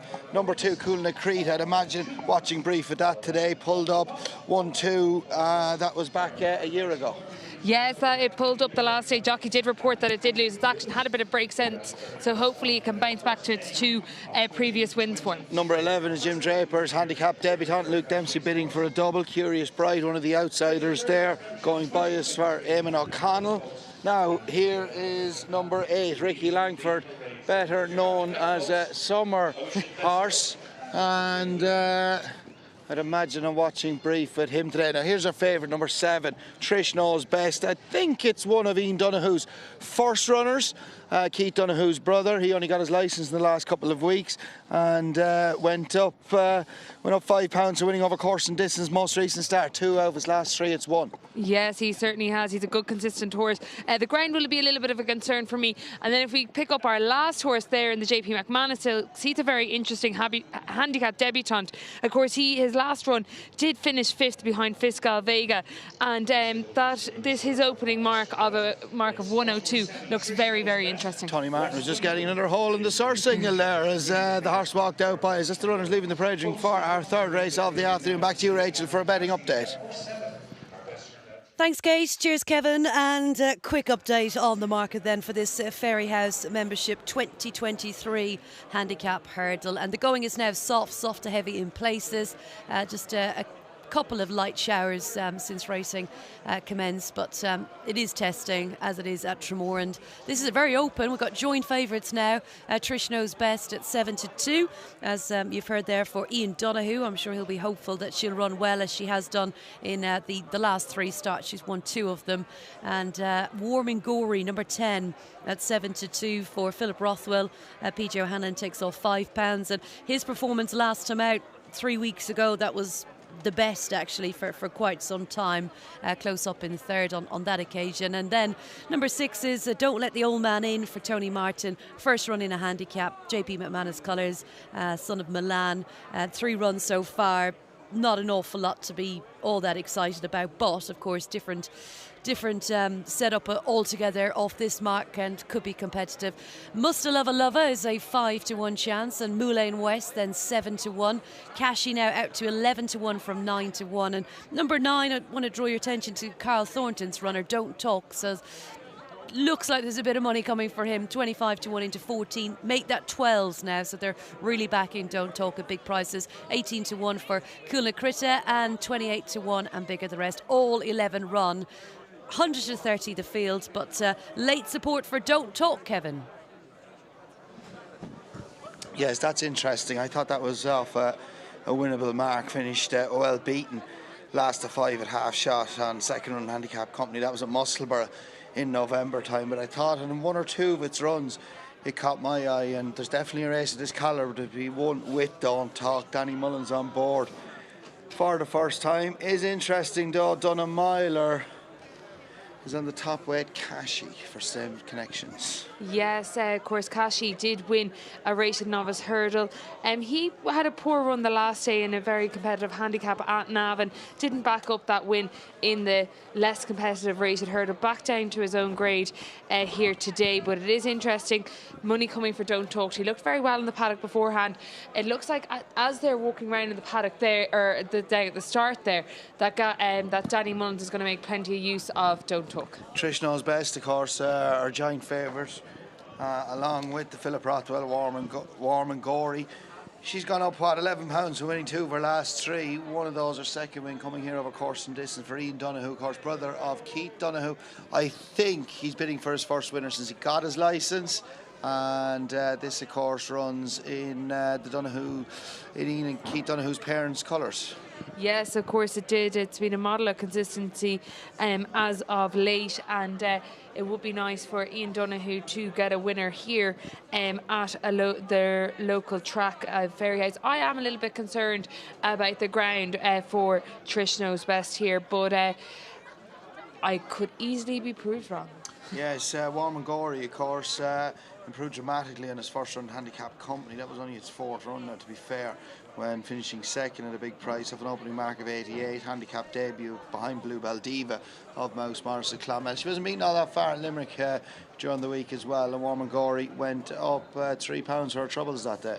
Yes, it wasn't a bad run at all, and the form, as you say, has had a little bit of an increase. Still looks like off a winnable enough mark. Paddy O'Hanlon taking a valuable £5 off his back, but I really do like, and I thought he looked very well in the paddock beforehand, is Don't Let the Old Man In. This son of Milan, I think that last run in a maiden hurdle behind Fiscal Vega, we saw Ami, who was second that day, run particularly well in our second race, and I just think he could be a little bit of an unknown quantity.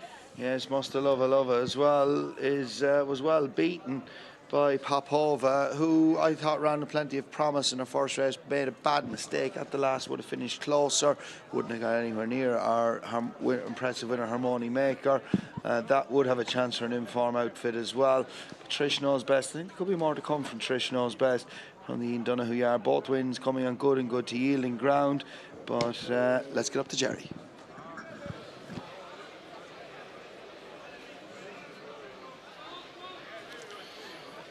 Away they go in the Ferry House membership 2023 handicap of 2 miles, 9 flights to jump, and straight off into the lead goes Don't Talk in a distinguishing white cap, followed in second place by Curious Bride, Mulan West on the outside of the top weight Kashi in last year's second, followed by Musta Lova and Don't Let the Old Man In.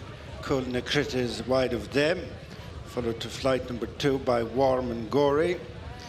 Over the second, the leader was Don't Talk, good 4 in front of Curious Bride, and third is Kashi. After Kashi, Musta Lova, and then the nose banded Don't Let the Old Man In. Mulan West and Warm and Gory and Always Giving and Kul Nakrita. With the final couple, 1 circuit to go, Ricky Langford, and last time course and distance winner Trish Knows Best. Heading away from the stands to flights 3 and 4. In the lead, but with a reduced advantage, Don't Talk. Curious Bride second, and third is Kashi. And then Musta Lova and Don't Let the Old Man In. Alongside that one is Mulan West, and then Warm and Gory and Always Giving. As they jump flight number 3, 1 of 2 uphill flights past the stands. And it is Don't Talk re-establishing a sizable advantage of 4 lengths over Curious Bride, the red cap, then Kashi, Don't Let the Old Man In, Musta Lova and Mulan West and Warm and Gory, Kul Nakrita, followed by Always Giving, Trish Knows Best and Ricky Langford as they head uphill towards the final 10 furlongs. Don't Talk and Danny Mullins continue to cut out the running from Curious Bride. Owen O'Connell. In third place is Cashy. Donna Myler. Muster Love Lover is fourth, and fifth is Mulan West, and between those two is Don't Let the Old Man In. Warm and Gory next with the final four, Cool and a Critter. Always Giving, Trish Knows Best, and Ricky Langford relegated to the rear of the field as they reach the halfway stage. 5 flights left to jump, and it is Don't Talk by 3 lengths to Curious Bride. In third place, Don't Talk Stable Companion Cashy, then Muster Love Lover, Mulan West, Don't Let the Old Man In, and then Warm and Gory and Cool and a Critter. Trish Knows Best is 2 behind, Always Giving, and Ricky Langford. 7 furlongs out, 4 flights to jump, and the Ferry House Membership 2023 2-mile handicap hurdle. Don't Talk yet to be headed. Closing on the outside is Curious Bride to go up and match strides. Couple of lengths to Cashy in third, and then Mulan West. Muster Love and Don't Let the Old Man In. Then Cool and a Critter next with Warm and Gory and Trish Knows Best. Always Giving joined at the rear by Ricky Langford as they jump the 4th last flight. Don't Talk continues at the head, been there from the word go. Curious Bride is handy in second, followed by Cashy as the field tightens up. Don't Let the Old Man In next with Mulan West, and Muster Love at the rail with Warm and Gory and Cool and a Critter. And then Ricky Langford, Trish Knows Best, and Always Giving. Coming to the 3rd last flight on the run back for home. And it's Don't Talk, followed by Curious Bride on the inside. Taking closer order is Cashy, and then Warm and Gory, who's coming right into it. Written along as Don't Let the Old Man In. Next is Muster Love and Trish Knows Best, and Mulan West, Cool and a Critter. Ricky Langford and struggling as Always Giving. Running the home turn, and it's the stable companions first and second, Don't Talk and Cashy, followed on straightening up by Curious Bride. After them is Warm and Gory, and then Muster Love and Trish Knows Best, now being called on for a run ahead of Mulan West, and then Don't Let the Old Man In, coming down to the 2nd last, and they've yet to get to the front running Don't Talk. Cashy is trying to mount a challenge. On the far side is Muster Love who's digging in ahead of Warm and Gory, and then followed by Trish Knows Best. Heading for the final flight, Don't Talk and Cashy on the inside. Muster Love, the 3 land together. 150 yards to go. Don't Talk on the rail. Muster Love, Cashy is battling back into between horses. They got 50 to go. Stride for stride. Cashy in the centre. Cashy from on the inside. Muster Love. Don't Talk gave it everything in third. And next was Trish Knows Best as Cashy got a spot better than last year. Yes, Cashy finished runner-up in this race, of course. Last year goes 0-1 better. He was runner-up to Jajeska last year, and a good weight-carrying performance as well. A stable companion who come in for a lot of support as well. Don't Talk in a 2nd run handicap debut, just giving way late on. He's run an absolute stormer. And Muster Love, a long-standing maiden, just got his head in front from the back of the last, but just on the line where it mattered. Cashy under Donna Myler just got there in time. Yes, he certainly did. Cashy has dug very, very deep and asked all Donna Myler's questions here. We just come down to the last. Danny Mullen's got a good jump, jumped a little bit out to the left, but still, I don't think Don't Talk, he put his everything in, but it's here now inside the last 100 yards where Cashy really gets down and just denies Muster Love on the inside. Only his 2nd win of his career, and he has been consistent. Well, he's just a hard horse to get his head in front, but he's given a good ride here by Donna Myler, considering he's given plenty of weight away to some of his rivals, especially his stable companions, and an absolute cracker also.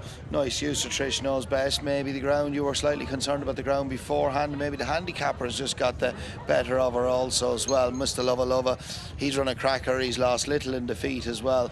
But Cashy's a hard horse to win with. He's won over 2-3, his only win prior to today, coming over that, and he's now 2 from 20. Yes, he certainly is, and he's dug really, really deep for Donna Myler inside the last 100 yards or so. And Muster Love, he's bounced back. He's been a little bit disappointing running in maiden hurdles, albeit he's been consistent, but just fifth. I think he's met his mark there now of 108. I think he'll be one for the notebooks, and next day that should go close. Ormond Gorey has run okay as well, back in fourth place, but don't talk, there'll definitely be a couple of races to be won with that as well. And it's been a good day for local trainer Cashy. Back to you, winner Carl Thornton, first and third here. Back to you, Rachel, for the full SP. Yeah, no doubt, we'll be delighted with that. Cashy for Carl Thornton. He's trained the first and the third here for this Ferry House membership 2023 handicap hurdle. And nice price as well. Let's bring you the full result then. Cashy in the Gary Ryan Silks. And Gary's colours carried into third as well with Don't Talk. Both of them fancied, both of them though at big prices, 12 to 1, 11 to 1, and Must a Lover in between them at 5 to 1. Just a neck, the winning margin. So a close finish at Ferry House. We're off to Traremor next up. It's race 4, a handicap hurdle over 2 miles and 6 furlongs. So we can get to the paddock and rejoin Lisa and Gary. Traremor Medical Clinic handicap hurdle is next up for us here. We're having a look at Lake Chad, who's a 2-time winner, and gave the impression that there might be another win in the offing when he was runner-up to Hard Target at Clonmel last time, albeit soundly beaten by the winner on that occasion. Runs off the same mark here today. Niall Moore in the plate. Lisa had a fine time of things over the last week. Would this one be on your shortlist? Yeah, went close to big handicap success at Leopardstown last week over the Christmas period. This guy ran well, stayed on to good effect the last day at Clonmel. He's obviously a winner over fences and a winner over hurls. His last win over hurls came off today's mark of 95. He's rated a stone higher over fences, and he steps back up in trip. He's got a chance, Gary. Let's have a look at number 10, who's just on the left here. If we turn left, just coming past us here now, number 10, that is Fons Vivas, who is trained by Padraig Butler, and Brian Hayes will be in the plate. Bumper winner, yet to get off the mark over hurdles, but a good effort here last time out. Does that very much bring him into the mix off 2 pounds higher? Yeah, absolutely. I should say. I hate to be boring, Gary, but this is the one for me. She obviously tops the market, running for Padraig Butler. Brian Hayes on board, seen to very good effect the last day. That was her first start in handicap company. Has gone up £2 for that. But if she can bring that level of form that we've seen her successful in a Cork bumper on heavy ground, she's the one to beat here. Okay, let's see who else we can find for you. Number 3 is just about to go behind the podium here on the far side of the parade ring. Will just reappear in a second, and that is Ardira Roo, number 3, who represents Owen Doyle. And this mare, still a maiden, Lisa, but fine effort at Gowran Park last time, and this is a track I think that Owen Doyle always targets, doesn't he? Yeah, he definitely does, and that was on heavy ground at Gowran Park the last day, so she should have no problem with conditions today. She is still a maiden after 15 starts, but has been placed in a bumper and twice in maidens and handicaps over hurls, and second in an 80 to 95 contest on her last start. That was definitely her career best. She was giving away £15 that day, Gary, as well. Shane O'Callaghan takes the £7 off. And one more we might be able to have a look at just before we wrap up. Just coming around on the left here, if we turn back, we'll pick up number 8 for you, the last of these ones coming along. And that is Well Polly, who was soundly beaten at Limerick over the Christmas period. Turns out again quickly here, Lisa. Did win though at Limerick 2 starts back, and that was off a £7 lower mark to this. Rachel Blackmore though, that takes the eye of the booking. Oh, definitely, yes. Obviously, as you mentioned, a 2-time winner over hurls. The latest of those came in her penultimate performance at Limerick, over 3 mile, half a furlong. She stays well, she's ground versatile. She makes a quick reappearance after beaten into 7th place. That was only 4 days ago, but she merits respect. Good work. Got to see them in the paddock there, packed at Traremor this afternoon, and a busy paddock too. Right, the Traremor Medical Clinic handicap hurdle. Here's how we bet: 4 to 1 Lake Chad, Fons Vivas, 4 to 1 as well, 5 to 1 Ardira Roo and Butty O'Brien, and then it's Well Polly, 11 to 2 Oko John, 15 to 2, 16 to 1 about Southerner, Kilkenny Star, 20 to 1 Scalino is a 25 to 1 chance, and then you've got a 33 to 1. Definite Adair, Captain Lightfoot and Costaway Forge along with Pedoyne. 13 of them then for this 140, of course, still to come. The big race of the day in Ireland, the Savills New Year's Day chase. Can't wait for that for now, though. Let's see if Lisa and Gary can give us a winner. This looks really tough, very open. I thought it was tricky as well, Rachel. Yes, 4-1 each of two at the moment. Two horses with pretty different profiles, Lake Chad and Fons Vivas. We had a look at both of them in the parade ring a short time ago. And Lisa, I know you were leaning more towards Fons Vivas. Is that as much to do with the fact that maybe she's less exposed and a year younger and perhaps hoping to that bit more improvement? Yeah, absolutely. And the course form as well is a big thing for me. She's proven on heavy ground. She's been proven that she's capable of handling this track as well. And I think all those are big positives. And for me, Porrick Butler, obviously, he had a nice winner with her in January in Cork, but she struggled in Maiden company, but she showed herself to good effect. First time in a handicap start the last day, and I'm going to side with her over that. She's got up £2, Gary, but I don't think that'll hinder her too much. Brian Hayes is back on board and he knows her well. And the market is interesting here. There's been a few that have attracted support. One of those is number 4 here, Buddy O'Brien, who's trained by Paddy McGee for the Black Steel Square Syndicate. And this one is relatively lightly raced still, just had the one start in a handicap, and no match, obviously, Lisa, that day for the much improved Jungle Pros. That's pretty smart form, though, in terms of this sort of grade. It is a drop in class. Could you see her taking a hand? I'm not too sure. She's got snippets of form in Maiden company earlier on in the year. She's still a maiden after 8 starts. She has struggled, as you mentioned, in handicap so far. She's been dropping down in the handicap slightly. Her jumping was a little bit of a concern the last day, but she's been well held on her last 3 starts, Gary. Like, I'd love to see her come back to some sort of form if she's going to be competitive here today. Owen Walsh is on board and he takes £5 off her back, but yeah, she needs to kind of rekindle some sort of spark for me. So they're just arriving down at the point where they're going to walk in from. Anything else, Lisa, that we might have overlooked here? Occo John, Kevin Sexton rides, I suppose, would have some sort of a chance. Southerner, the top weight 13-year-old, very, very little mileage for a horse of that age. Obviously had his problems. He was the one I was actually going to pick out, Gary. You can see him in the pink sleeves there, dropped in. William Cronin taking £7 off his back. He knows this guy really well. He's obviously the veteran of the field, but he's a 2-time winner over hurls and a winner over fences. He runs today off £1 lower than his last winning hurl mark, and he'll handle today's going. He's rated £21 lower over hurls than he is over fences, and he does have to shoulder top weight, but he might have an each way squeak. How do you think they're going to play it with the ground here? Is it pretty much just... There's not a whole pile of pace in it, to be honest, Gary. Fons Vivas was always to the fore the last day. Captain Lightfoot, he's one that's made it before. He's got first time blinkers on. He struggled in maidens. He wasn't great in his last handicap start. He's one that I'd say will probably, I'd say, jump out and go. I'm not sure, though. He really has to kind of show a lot better than what we've seen on his evidence so far. Right then, it doesn't look as though it's going to be too much longer for our 4th of the afternoon. Here's Peter. Walking forward.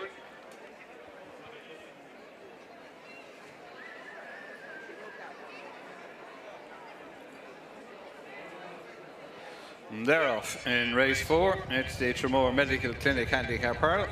Spread across the track as they head uphill towards flight number 1. Buddy O'Brien, one of the early leaders, with Scalino towards the inside, towards the outer. Fons Vivas, and widest of all is Captain Lightfoot, as they make the top turn and head across to flight number 2. Bunching up for the lead with narrow leader as they go to jump it is Buddy O'Brien. Led over it from jumping through on the inside Scalino as they run downhill. Scalino has taken over, Buddy O'Brien close up. Improving to join them on the inside is Kilkenny Star, disputing second spot. In 4th is Captain Lightfoot, a break then of a few lengths to Ardira Roo. Fons Vivas is towards the outside of the black and white colours of Costa Wee Fortune. With them is Occo John, a break then to Definite Adair.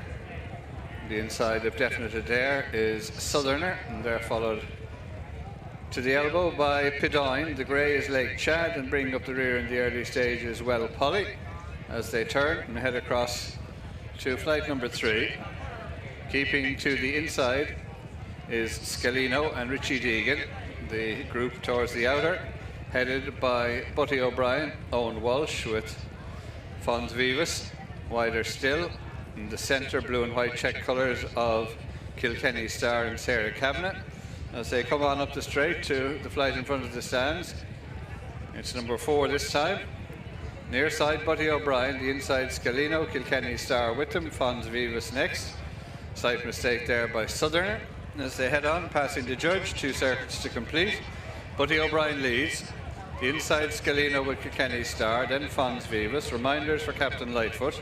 On the inside of Captain Lightfoot, the white and blue of Occo John. On the rail is Costa Wee Fortune. Ardira Rue is with them. A break of just about 3 lengths then to Southerner with Definite Adair alongside. And they show in front as they go to this flight of Pidoyne, Lake Chad, and at the back as well Polly. They've jumped 5 of their 12 flights as they head to the top turn, which will bring them across to the flight opposite the stands, number 6. Buddy O'Brien on the outside leads narrowly to Scalino. They show almost 3 in front of Kilkenny Star back in third. Behind them, Costa Wee Fortune improves on the inside. Slight mistake there, Captain Lightfoot. As they run downhill, opposite the stands, Buddy O'Brien leads Scalino. Kilkenny Star is back in third, and they're followed by Costa Wee Fortune, Occo John, Fons Vivas, Ardira Rue last of that group. A couple of lengths then to Captain Lightfoot, followed by Southerner, Definite Adair and Pidoyne and Lake Chad. And at the back as well, Polly. As they continue to the elbow, that'll bring them across towards their next 2 flights, which will be number 7 and 8, before heading out on another circuit. Still in the lead by just about a length as they make the turn is Buddy O'Brien. As they head across, Scalino keeps to the inside, Kilkenny Star close between horses. As they head on to the first of the 2 uphill flights, Scalino towards the inside, towards the wide outside, Buddy O'Brien and Kilkenny Star. Costa Wee Fortune just behind them, with Occo John. Fons Vivas in maroon and white is keeping to the outer. In touch with the leaders as they head on. It's a good run to the flight in front of the stands, last one after another circuit. Scalino the far side, Kilkenny Star in the centre, Buddy O'Brien near side. The leading trio jumped it within a length of one another, and they're followed by Occo John. On the inside of Occo John, the black and white colours of Costa Wee Fortune, and then Ardira Rue and Southerner, Lake Chad and Definite Adair. Fons Vivas pushed along, and then Pidoyne, and they're clear of, well, Polly and Captain Lightfoot at the back as they run uphill with 4 flights to jump. Vying for the lead still. On the outside is Buddy O'Brien with Kilkenny Star. Scalino still in touch on the inside, Occo John on their heels. Costa Wee Fortune, Ardira Rue is improving in green and white colours, and then Southerner, Lake Chad in touch, then Definite Adair, and they're clear of Pidoyne. The others pulled up at that flight past the stands as they go to the third last, opposite the stands. Jumping it, Scalino and Kilkenny Star go on. Occo John trying to improve on the inside of Buddy O'Brien. As they run downhill, Scalino on the inside leads narrowly. Kilkenny Star, Ardira Rue has moved through now into third. And they're followed by an improving Southerner, also making good headway to Grey Lake Chad. Occo John is with them. Buddy O'Brien still in touch on the outside. Costa Wee Fortune at the back of that leading group as they head on to the elbow. That'll bring them across towards the straight. Scalino on the inside of Kilkenny Star. Lake Chad has improved to go third. Ardira Rue is fourth. Southerner behind them with Occo John. And as they swing right-handed and head across towards the second last flight, Scalino on the inside leads Kilkenny Star. Ardira Rue and Lake Chad challenging between horses. Southerner is behind them in fifth, and they appear to have it between them as they near the second last. Ardira Rue and Lake Chad have gone on as they jump it. Ardira Rue led narrowly to Lake Chad, then Kilkenny Star and Scalino as they run uphill towards the final flight. Ardira Rue leads, Lake Chad in second, staying on behind them is Southerner, coming to jump the final flight. Ardira Rue over in front, Lake Chad second. They're clear of Southerner and Scalino battling for third spot, but driven out to the line by Shane O'Callaghan. Ardira Rue wins well from Lake Chad, Southerner third, Scalino and Kilkenny Star. It's a local winner, Owen Doyle, man who always targets Tramore, has scored here with Ardira Rue, gaining a breakthrough win under a confident ride from Shane O'Callaghan. Both the winner and Lake Chad deliver their challenges at around about the same time, and there was a point, Lisa, where you weren't sure which way it was going to go, round about now in actual fact, but this is where Ardiru takes it by the scruff of the neck. All told, pretty good effort. Yeah, good performance. I thought it was a good performance in Gorham Park the last day, giving away £15. Was ridden a little bit more conservatively today, took it up 3 out in Gorham Park, and it's a long way up that home straight, but she's done it really decisively here today, and I thought it was a good performance. I think they obviously decided to opt. I think Jordan Gainford set a bit of a trend. They decided to opt and stay to the inside a little bit, but Lake Chad, he's run very well in defeat as well. Gary Kilkenny Star, another one that was to the fore the whole way. Ultimately, I think was maybe a little bit too keen for her own good, but Southerner has ran on to good effect into 3rd place as well. But this is a good performance by a man who's not unfamiliar with the winners' enclosure in Traremor. Definitely not, and Lake Chad hasn't done an awful lot wrong in second, was well produced by Niall Moore from the back of the field. And as you can see there, what have we got, 5, maybe 6 at most finishers. Quite a few of them cried enough going out onto the final circuit. They included Fons Vivas. Just looked as though conditions were too much for her today, Elisa, and the riding was on the wall pretty early, I think, as well. It was. The distress signals were out plenty early, Gary, which you don't like to see. Also pulled up early on was Polly and Captain Lightfoot were all pulled up with a circuit to go. It's attritional conditions, and they have to be enjoying what they're doing going around here, and if they're not in love with the ground conditions today, they're by no means going to finish out that race. It's tough going. See the winner there sporting a blue pair of cheek pieces, which is not something you see too often. Think that might catch on? Maybe so. There is our winner then, Ardira Rue, who lands the Traremor Medical Clinic handicap hurdle, Rachel. I'm surprised those blue cheek pieces are still clean. Well done to Shane O'Callaghan. This is a really fine performance, and as Lisa and Gary were chatting about, it's real attritional stuff, tough conditions for plenty of them, but clearly this mare has absolutely relished it. Let's find out then what price she was. She was definitely one that was at the top end of the market, 9-2 in the end. Late Chad, another fancy runner, running a good race at 4-1, and a 20-1 Southerner was back in 3rd for the 4th race at Traremor. Big race to come on the way from the Waterford track at Traremor shortly. For now, though, let's go back to Kevin at Ferry House. Yeah, just seen it. Trilla finished her 3rd race of the afternoon. It's been a good race, good result for the man who joins me now, Carl Thornton, 1st and 3rd. Well done. Good to see Cashy back in the winners' enclosure. He was runner up in this race last year. I think off a mark of 95, was it? 94, Kevin. Yeah, I went to Limerick 4 days before. It was probably the wrong thing to do. I probably should have came straight here last year. So yeah, it was a good performance off 111, yeah. And obviously he'd won a sole win coming over 2-3 at Cork last year. We only saw him 3 times last year. Yeah, that was a novice raider race in Cork. It was kind of, he wants a bit of soft ground. It was the end of the season. It was the start of the new season, but I just thought I'd take a chance. The ground was still a bit safe enough down Cork, so that was kind of where we went, you know. And you headed to Hexham with him. This horse lucky to be here, isn't he? This horse very lucky to be here. I haven't seen him for quite some time. Yeah, we went to Hexham then a couple of weeks later, and we're sitting at the port in Belfast, and he was fine. We were after being in the department and all, waiting, sitting there about half an hour, and he took a shunt and came out the back of the toolbox and lay on Belfast Port for about an hour, like something out of a murder scene now. That's what it was like now. Very lucky to be alive. Very lucky to have him very alive. lucky. Plenty of cuts and bangs, but didn't sever anything, you know. But plenty of blood. Yeah, very tough horse to come back from it now. Exactly, and of course he was £9 higher than when he last won as well. His first run after that injury, he obviously improved from that. Yeah, no, he actually, his bloods were wrong then after. I was scratching my head. His work was fine at home, but then he came back. He was disappointing. Where did he run? Navan, yeah, he was disappointed. Rachel said he was never going, so we brought him home and his bloods were wrong and one thing and another, so just give him a bit of time, and there he's back again. Good stuff. Where do we see him back next? I don't know, Kevin, I suppose we'll try somewhere maybe off a nice handicap off an 08 maybe. You know, he goes in a bit of soft ground, and he's a flat-bred horse, so he'd have a bit of boot as well, so yeah. Good stuff. And the 3rd horse, he's run a cracker as well. 2nd run a handicap. Came in for a little bit of support just before the off. You were obviously expecting a big run from him today. I thought this place would suit him. Being my jukebox jury, I thought he last year I thought he would want soft ground, but he was probably a little bit weak last year. He seems to cope with it a bit better, but he got it easy on the front end, you know, and I'm sure he'll come on from it and he'll teach him a bit, you know. He'll have no trouble winning. Yeah, he should have it. There should be a day in him somewhere. You know Great stuff. yourself. Good way to start off the new year. Yeah, thanks very much, Kevin. Yeah, Carl, well done. gentlemen, thank you.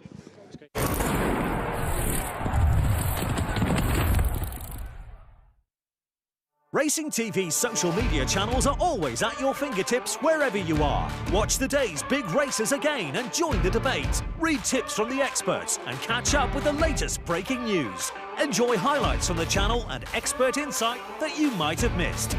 Make sure you stay in the know by following us on Facebook, Twitter, Instagram and YouTube. Stay ahead of the pack. Follow Racing TV on social media today.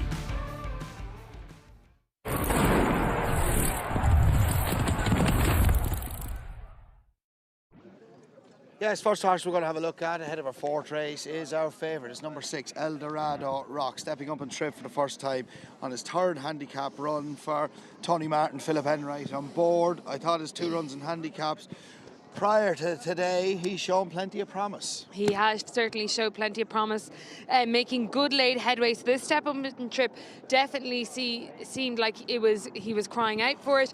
And we all know when the money comes in a handicap for one of Tony Martin's, you definitely stand up and take note. Yeah, the winner last day, Maiden in the Waters, come on and ran a cracker when finishing in the money, just being denied, I think, at Limerick early on in their Christmas week as well.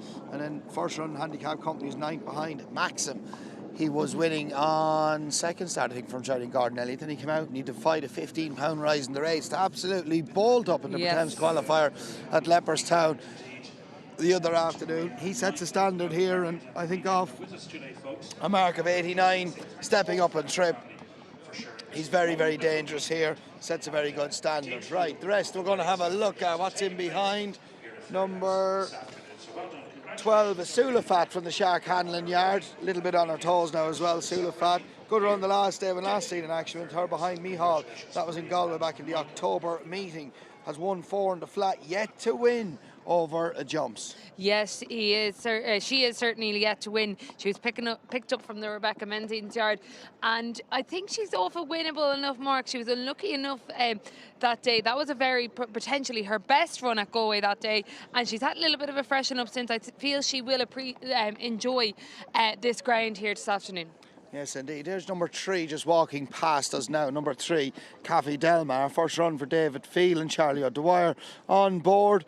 Won when last seen in action back in March time and trained by John O'Callaghan. And I imagine I'm watching brief of it today. Anything it does will improve from its initial run back as well. Change of trainer. Legacy Dreams, number 11, directly in front of that. 2 runners for Philip Rothwell. Fidel Melvin on board as well.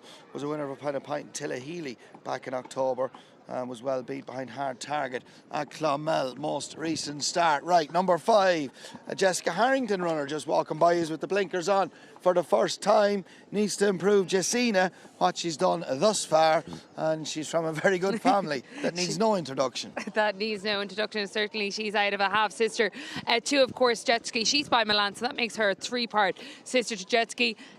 But yes, she is only rated 90 over hurdles. She did show very promising one day in a bumper at Galway on easier ground. The official going was good, but it was definitely, there was a rain shower just before the off, and it definitely went yielding to soft. I think she'll appreciate this step up and trip, and albeit her run the last day wasn't actually as bad as it looks on paper, she did make some good headway late on. She's got blinkers on her here today for the first time to hopefully concentrate her mind and get her to jump a bit slicker. Okay, just a couple of horses down behind that is number 10, Mahler Appeal from the Garrett Power Yard. Just obscured, there it is there, Garrett Power trainer leading up number 10, Mahler Appeal.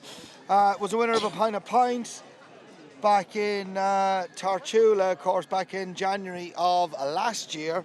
And I thought his first run in Galway back in October, it ran an absolute cracker that day. That was his first run under rules, his first run under rules since winning that pint in January time. Ryle Ridden won 13 lengths that day, but it just got denied for the runner-up spot. Or was third by the line, sorry, and then got promoted to second in the stewards room. might have just come back too soon, maybe a bounce factor being off such a layoff, but it was a disappointing effort in starting favourite at Limerick back in November. Yes, that was a disappointing run. Hopefully he can bounce back to some form like that run at Galway. Didn't jump well the last day at Limerick at all, so hopefully Connections have ironed out that little jumping situation, and this son of Mahler can jump a bit better here today. Yeah, well, let's have a look at number 4. Number 4 up at the top of the parade ring there with the red quarter piece on. And definitely not without a chance, sure, why not, from the Tim Dial yard. Tim had a couple of horses run well in defeat actually in Limerick during their Christmas festival. 4-point Old Soul at Punchestown, middle of December. Has been quite consistent and did bump into Jungle Pros, of course, of finishing 4th at Punchestown 3 runs ago. Keen Quirk, who has seen to good effect on Sir Alan yesterday, a nice winner for Andy Slattery, his boss yesterday. He's having a good season, he's a good 7-pound claimer, and Keen Quirk was on board when this horse won first run after a layoff at Clonmel. Yes, he certainly was. He won off a mark of 85 today, runs off 92 here today, and you know, he is bouncing back a little bit quick after that last run only 13 days ago, but sure, not, why not? Looks well in the paddock here beforehand, and as you say, the yard is in great form. We see No Meat there. That's an interesting horse. If we can pick up him, I think Gig Harbour. Gig Harbour, exactly. Number 18. Only 4-year-old in the field. Number 18. Where is 18? Can we see 18? Up here at the top of the parade ring here. Got the blinkers on here. I thought he ran well enough in some maidens, and he's an interesting, there's been a little bit of money knocking around for him this morning. He's not an over big horse, but he is interesting on his handicap debut. Yeah, to be fair, wasn't beaten all that far behind Nuzrat in common practice on its couple of runs in against its own division, 3-year-olds, on its 2 most recent start, and could be off very workable mark on handicap debutant, rated 95, getting the allowances, and Corey McGivern taking 7 off, the only 4-year-old in the field. Yeah, the youngest horse in the lineup, just 2 from the right there in the purple, the maroon and yellow epaulets, and looking to the betting, definitely fancied with Gig Harbour now coming in for support, 8-1. Mahler Appeal, though, the favourite, just about 7-2, wide open. This handicap hurdle, Eldorado Rocket 4s, sure, why not, at 9-2. And then Have You Seen the Rain, 9-1. That's strong from 12s, 11-1, 3 comments, 12-1, and bigger the rest. That's the latest in the market. Let's go back and rejoin Kate and Kevin. Yes, thanks, Rachel. It's a big ask for a 4-year-old stepping up to 3 miles for the first time, isn't it? On only its 5th run, over hurdles handicap debut, although getting the allowances off as well, but has shown promise in the past. Eldorado Rock is the one that I think that's open to a bit more improvement, has been handicapped on the flat, also lowly rated there, and I just think the step up and trip off the back of its 2 handicap runs sets a good standard here. Yes. One of few that's open to a bit of improvement. Yes, and as we said in the prelims there, when money comes for a Tony Martin one, you definitely stand up and take note. He's by Fascinating Rock. He is an interesting runner here. Looks like Philip Enright is going to take his time on him. That'd be typical of one of Tony Martin's. He likes them all dropped in, ridden for luck, doesn't he? He certainly does. Let's get up to Jerry. Thereof from the Tote Pejum Moor at Tote at a handicap hurdle, the race just south of 3 miles. They have in total 12 flights to jump, and it's Mahler Appeal up front with the King of Connemara. Right with them is 3 Comets as they go downhill. Have You Seen the Rain not far off them, being followed by Jacina. And Vodka Society also front running, tracked by Sulafat. And then the top weight in the Czechs, Elusive Sea, Cafe Del Mar next on the outside of Gig Harbour. And then Cornhill Lass, and Brook Beauty, and Legacy of Dreams. And Sure Why Not, and then Duffy's Getaway. Great minds think alike, and held up. And this the early part of the race, Eldorado Rock. Turning towards the second flight, and it's Mahler Appeal, shifting on 1.5 lengths in front of 3 Comets, Jacina, Vodka Society, Have You Seen the Rain, the Rail, followed then by Sulafat and Elusive Sea and Cafe Del Mar. Gig Harbour and the King of Connemara has been knocked back. at the second flight. One more to take them into the straight the first time. In the lead is Just Manner of Peel from 3 Comets. Vodka Society next with Have You Seen the Rain and Jacina. Cafe Del Mar and Sulafat and the King of Connemara. Elusive Sea next with Cornhill Lass as they shape up for flight number 3. And it's Manner of Peel leading a well boxed up field from Have You Seen the Rain, Vodka Society, 3 Comets, Jacina in between horses as they take flight number 3. Manner of Peel with the narrow advantage from Have You Seen the Rain, Jacina, Sulafat, 3 Comets, Vodka Society. On the outside is Cafe Del Mar, tucked away on the rail is Elusive Sea, and then Cornhill Lass and the King of Connemara as they turn in towards their final 2 miles, and flights 4 and 5. Manner of Peel in the green and white, holding sway over Have You Seen the Rain, Jacina, Sulafat, 3 Comets. Cafe Del Mar on the outside of Vodka Society with the noseband is the King of Connemara. And they're followed by Cornhill Lass as they link up with the first flight in the straight. And over pretty much together, Manner of Peel and Have You Seen the Rain. Going up in between them is Jacina, tracked by Elusive Sea and 3 Comets, and Sulafat and Vodka Society and Cornhill Lass, Cafe Del Mar and Brock Beauty and Gig Harper and the King of Connemara, with Legacy of Dreams and Sure Why Not, and then Duffy's Getaway. As they file up in front of us, Eldorado Rock and Great Minds Think Alike, and the final couple with a circuit to go and 7 flights to jump. Soon at halfway, and this almost 3-miler, the Toad Handicap, Manner of Peel by half a length to 3 Comets, 3/4 of a length back to Have You Seen the Rain. Close up and fourth is Jacina, as this leading quartet break away for the time being. As they approach this flight, it ballpark the halfway stage. Giving chase to the leaders is Elusive Sea and Sulafat and Cafe Del Mar and Vodka Society and Cornhill Lass and Legacy of Dreams and Gig Harper ridden along, then Brook Beauty, the King of Connemara and Sure Why Not and Duffy's Getaway, Eldorado Rock, and Great Minds Think Alike. At the end of their first circuit, as they jump to 6th last flight, just a little over 10 furlongs from the finish, Manner of Peel continues at the head of the race, as he's been from Flag Fall, from Have You Seen the Rain, Jacina, 3 Comets, as they turn at the top of the track, then Elusive Sea, Cafe Del Mar next with Sulafat, Cornhill Lass, Legacy of Dreams, Sure Why Not, Vodka Society is backtracking, and then Duffy's Getaway and Gig Harper and Eldorado Rock, who's trying to improve.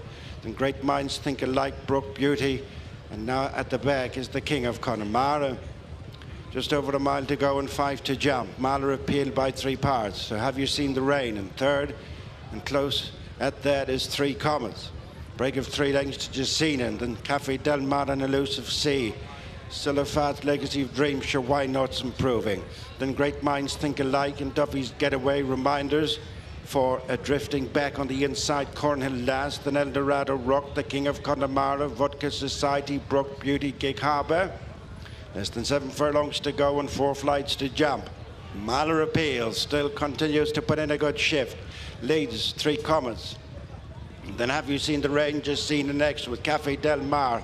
An improver in the yellow and black jacket is Legacy of Dreams. Then Sure Why Not and Sulafat. Eldorado Rock is trying to jump into contention. Then Elusive Sea, who's followed by Duffy's Getaway. After Duffy's Getaway is Great Minds Think Alike, and a gap back then to the King of Connemara. 5 furlongs to go, 3 flights to jump. Manner of Peel. Have You Seen the Rain on the inside, pushed and shoved along. Sure Why Not continues to make steady ground. Legacy of Dreams there on the outside of Cafe Del Mar. Break of a good few lengths, then a Duffy's Getaway, and Elusive Sea, Eldorado Rock is now being niggled along to try and make some impact. Jacina weakens, and then Sulafat, Manner of Peel, Legacy of Dreams round the outside of Sure Why Not. These 3 covered by less than 3 lengths. Going on from Have You Seen the Rain. Plugging on is Duffy's Getaway on the inside. as they spin the final turn. Eldorado Rock has moved off into a remote 6th as they come towards the second last. Mahler Appeal on the left, Michael O'Sullivan, challenged by Legacy of Dreams and Fidel Melvin. Sure, why not? Keen Quirk on the outside, not much between the three at the second last. As they land together, it's Legacy of Dreams, sure, why not? Mahler Appeal on the inside. It's Game Out as they come down to the final flight, and it is Mahler Appeal on the far side who is wrestling back a narrow advantage from Sure Why Not, who's trying to come with a wrestle as they race inside the final 150 yards, and it is the 11-year-old Sure Why Not and Keen Quirk doing best going to the line for Mahler Appeal, well cleared of in third, Legacy of Dreams. Duffy's Getaway over the line in fourth. Fifth, Have You Seen the Rain? And the only other finisher it would appear is Great Minds Think Alike, the winner for the Doyle family. Well, a cracking finish to our 3-mile handicap hurdle. It was a bit of a war of attrition. Quite a few of them were pulled up, and it's been a good week for this man on board. Good 24 hours. He wrote a winner, of course, Sir Alan, for his boss Andy Slattery yesterday. New Year's Eve at Punchestown. It follows up for Tim Doyle, of course, in a horse he'd won early on in the season in Clonmel. We said when we were looking at these in the parade, and Tim Doyle has had a couple of horses run well in defeat at Limerick over Christmas. Yes, he certainly did. He did a deserved winner here for the Doyle family team. And, you know, this old servant, he's dug really, really deep after the last hurdle. Coming to the last here now, Mahler Appeal gets a nice jump, gets in under a little bit, but it's Sure Why Not. He just gets away from it that little bit quicker, and he picks up really, really well inside the last furlong for Keen Quirk. He's been very consistent since winning, to be fair, and getting a hike after winning off a layoff in Clonmel. Mahler Appeal, you'd feel for the connection to Mahler Appeal. He didn't deserve to get beat. He's put up a really brave effort, and he's really bounced back from that below power effort when starting favourite. Jumped a bit poorly that day. Never really travelled at Limerick back in November time after just being run out of it for second close on behind a good winner, Royal Rhythm, at Galway in October for Garrett Power. Yes, he certainly did, and you know, he's run another real consistent race for his connections. It's just it's good to see him bounce back though after putting that poor run in the last day. His jumping was an awful lot better here today. Fidel Elvin, I feel if she had waited a little bit longer on the Philip Rothwell horse. It's horses that finished really, really tired here today, and she just made her challenge coming around the home bend on Legacy of Dreams, and that's certainly a horse that should be back to winning ways off his mark soon enough. The only 5 of them finished. Stable companion Duffy's Getaway has finished back in 5th as well, and it's a real family team effort down in the Dials. That's one of Tim and Claire's daughters there.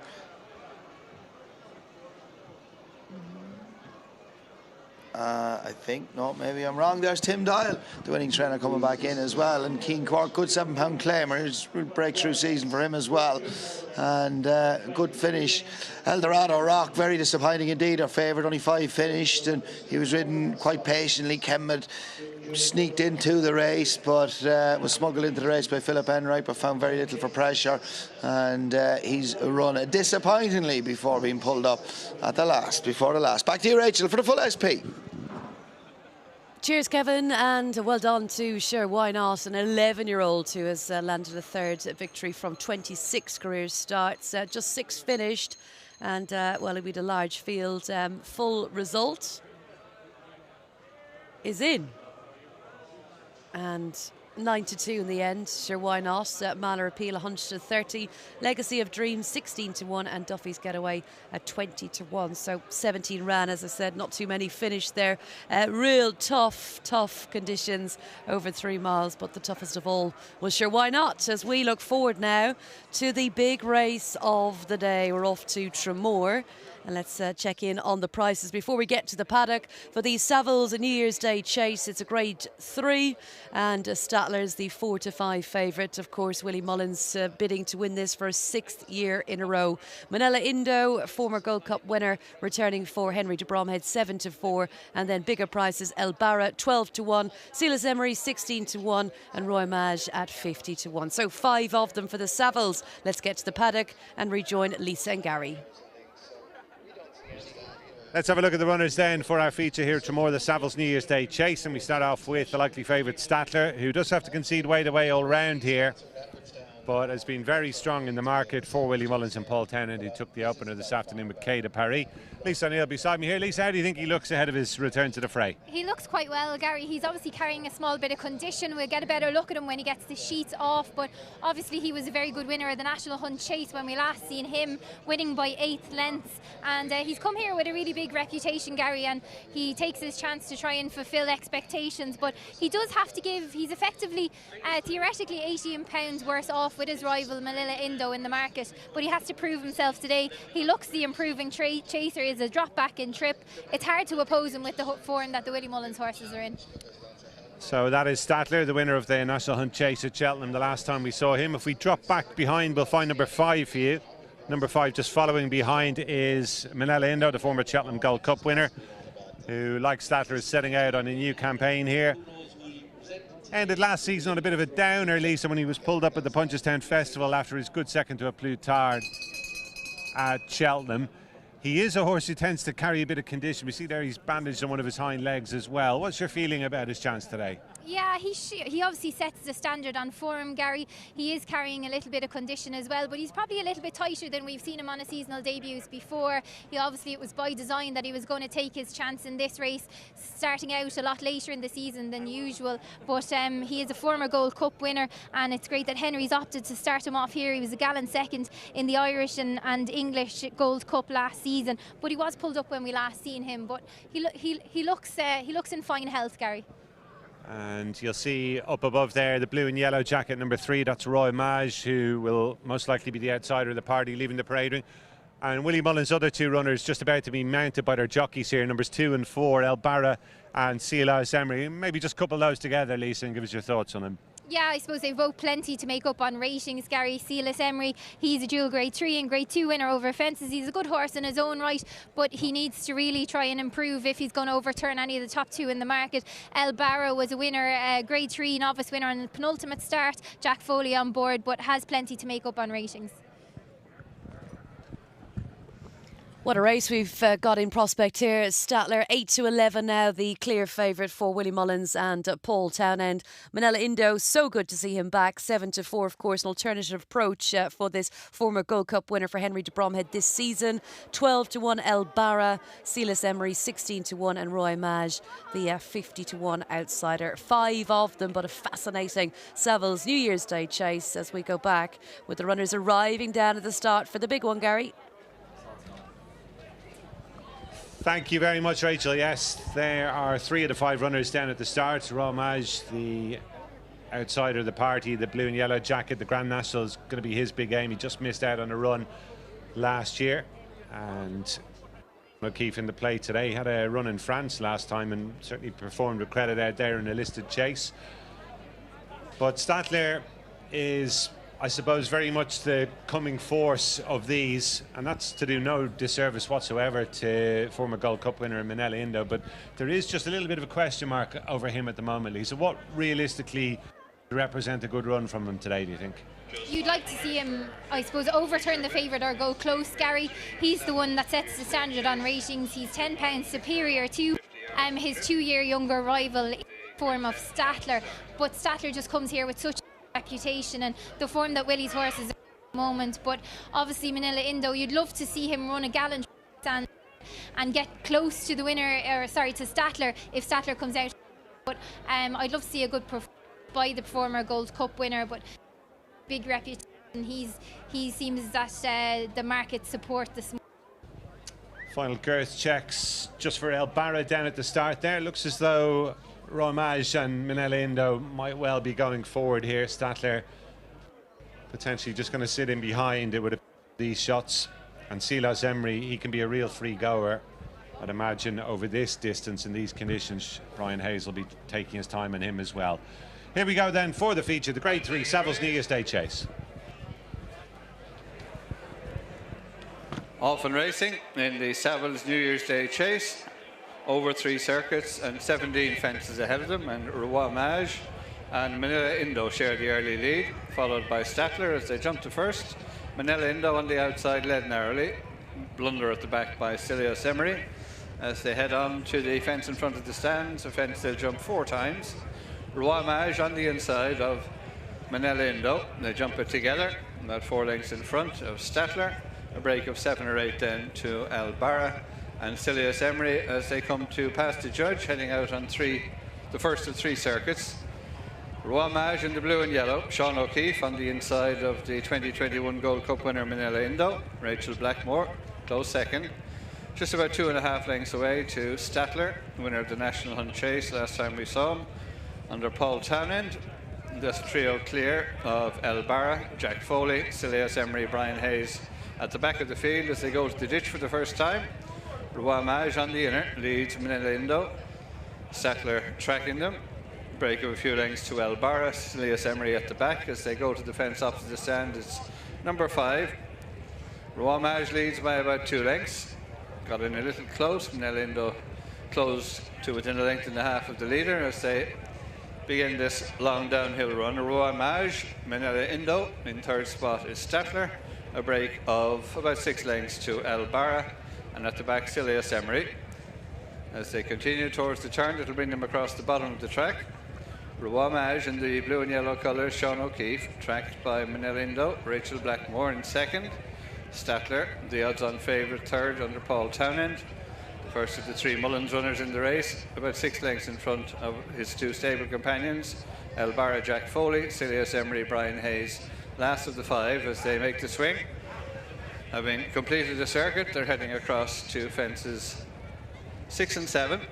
Roi Mage, Minella Indo, Stattler, Albarra and Silius Emery. As they rise at the first of the 2 in the straight. Roi Mage on the inside, led narrowly. Minella Indo close. Continuing to track them is Stattler and the other pair, Albarra, Silius Emery at the back of the field as they come to the fence in front of the stands. Roi Mage and Minella Indo ahead of Stattler. Albarra a little awkward at the back, Silius Emery as they come to pass the judge. 2 circuits to complete now as Roi Mage continues to show the way. He leads by about 2 lengths. Minella Indo 2nd, Stattler in 3rd. And this trio remaining clear of Albarra and Silius Emery as they run uphill away from the stands and reach their next fence. Roi Mage, Minella Indo and Stattler, a break to Albarra and Silius Emery as they go to the ditch.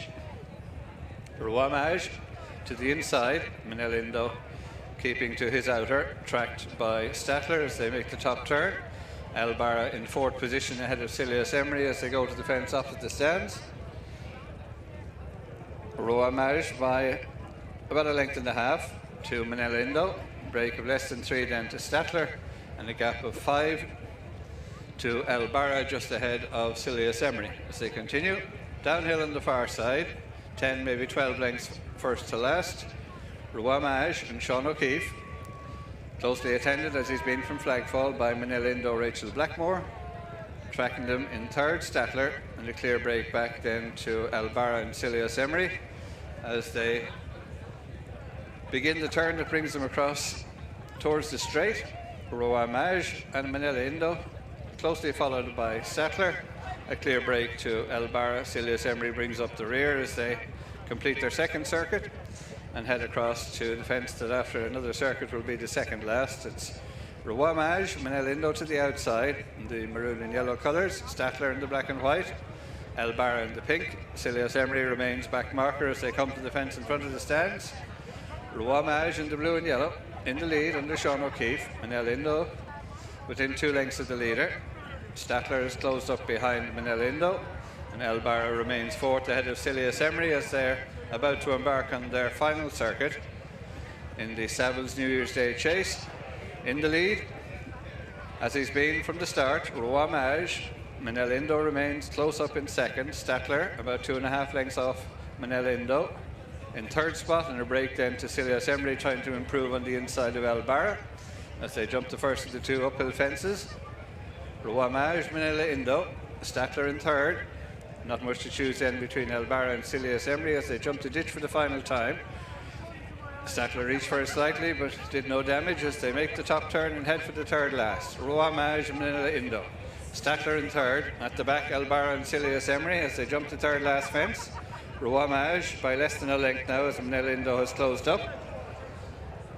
This pair remaining 3 in front of Stattler in 3rd, Silius Emery Barra casualty at that fence as they run downhill with a long run to the second last.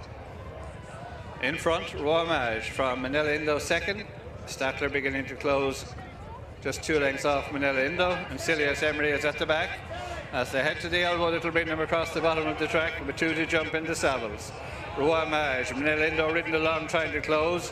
Tracking them in third is Stattler, a break of about 4 lengths to Silius Emery as they head across with just 2 to jump. Roamage still the leader, Minella Indo second. Stattler trying to close now towards the outside as they rise at the second last. Minella Indo led narrowly. On the outside, Stattler trying to challenge. Roamage is behind them, heading uphill to the final fence, and the Savills and Minella Indo leads. From Stattler second, Roamage in third. At the last, Minella Indo got in close.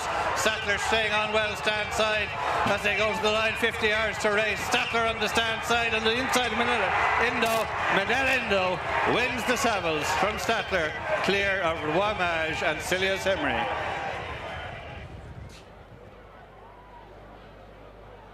What a fantastic finish to our feature event here at Traremor, and Minella Indo, to the cheers of the crowd, has rallied to get back up and beat Stattler and win it for Henry de Bromhead and Rachel Blackmore, the former Gold Cup hero.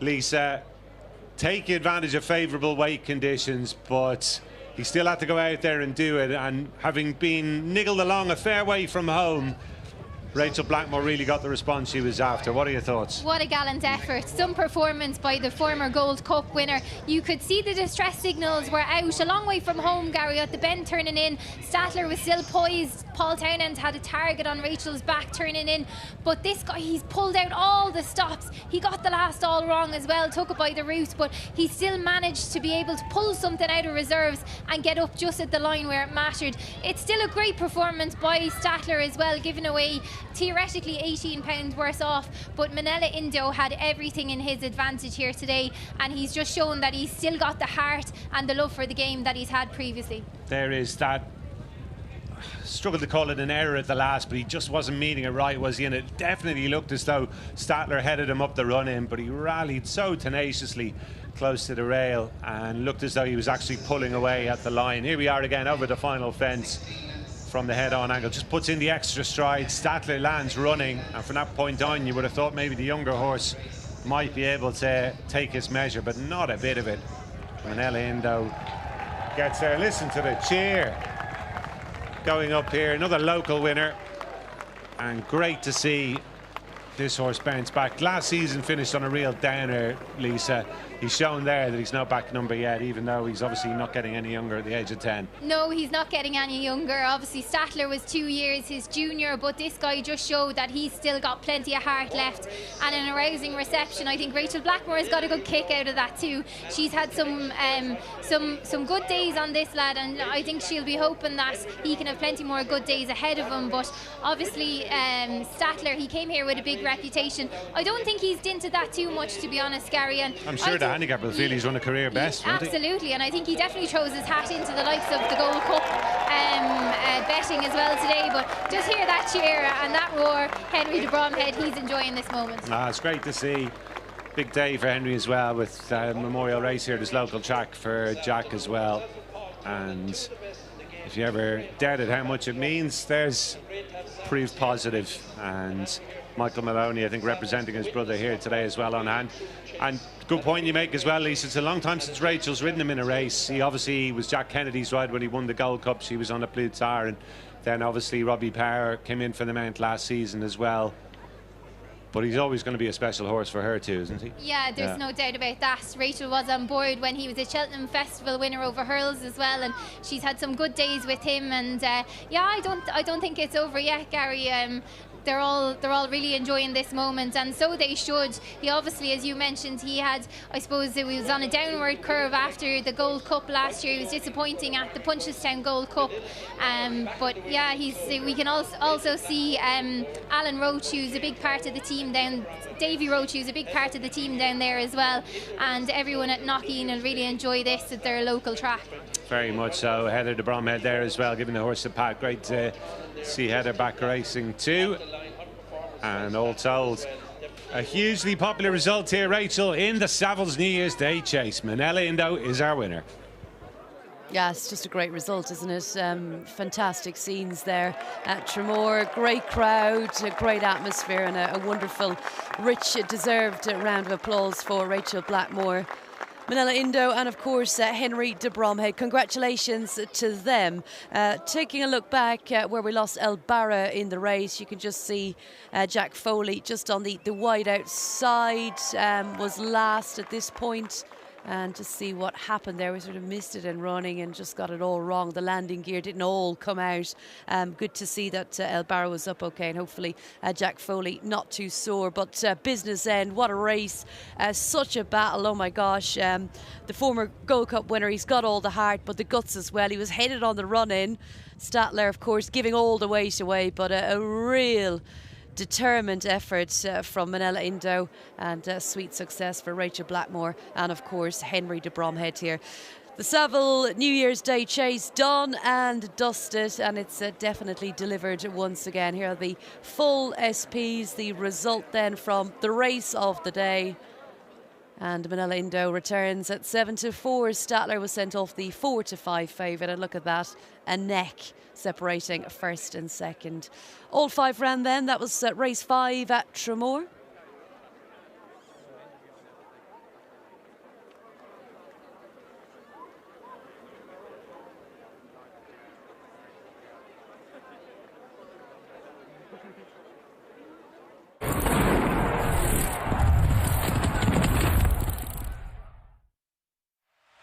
Racing TV members won't miss a second of the action on racingtv.com with dedicated live streams from every racecourse with Racing TV Extra. Missed a race? Every replay can be found on racingtv.com alongside an unrivaled archive of interviews and features. You can even register for your next free race day through the Racing TV Club, including the weekend ticket. Make the most of your Racing TV membership on racingtv.com today.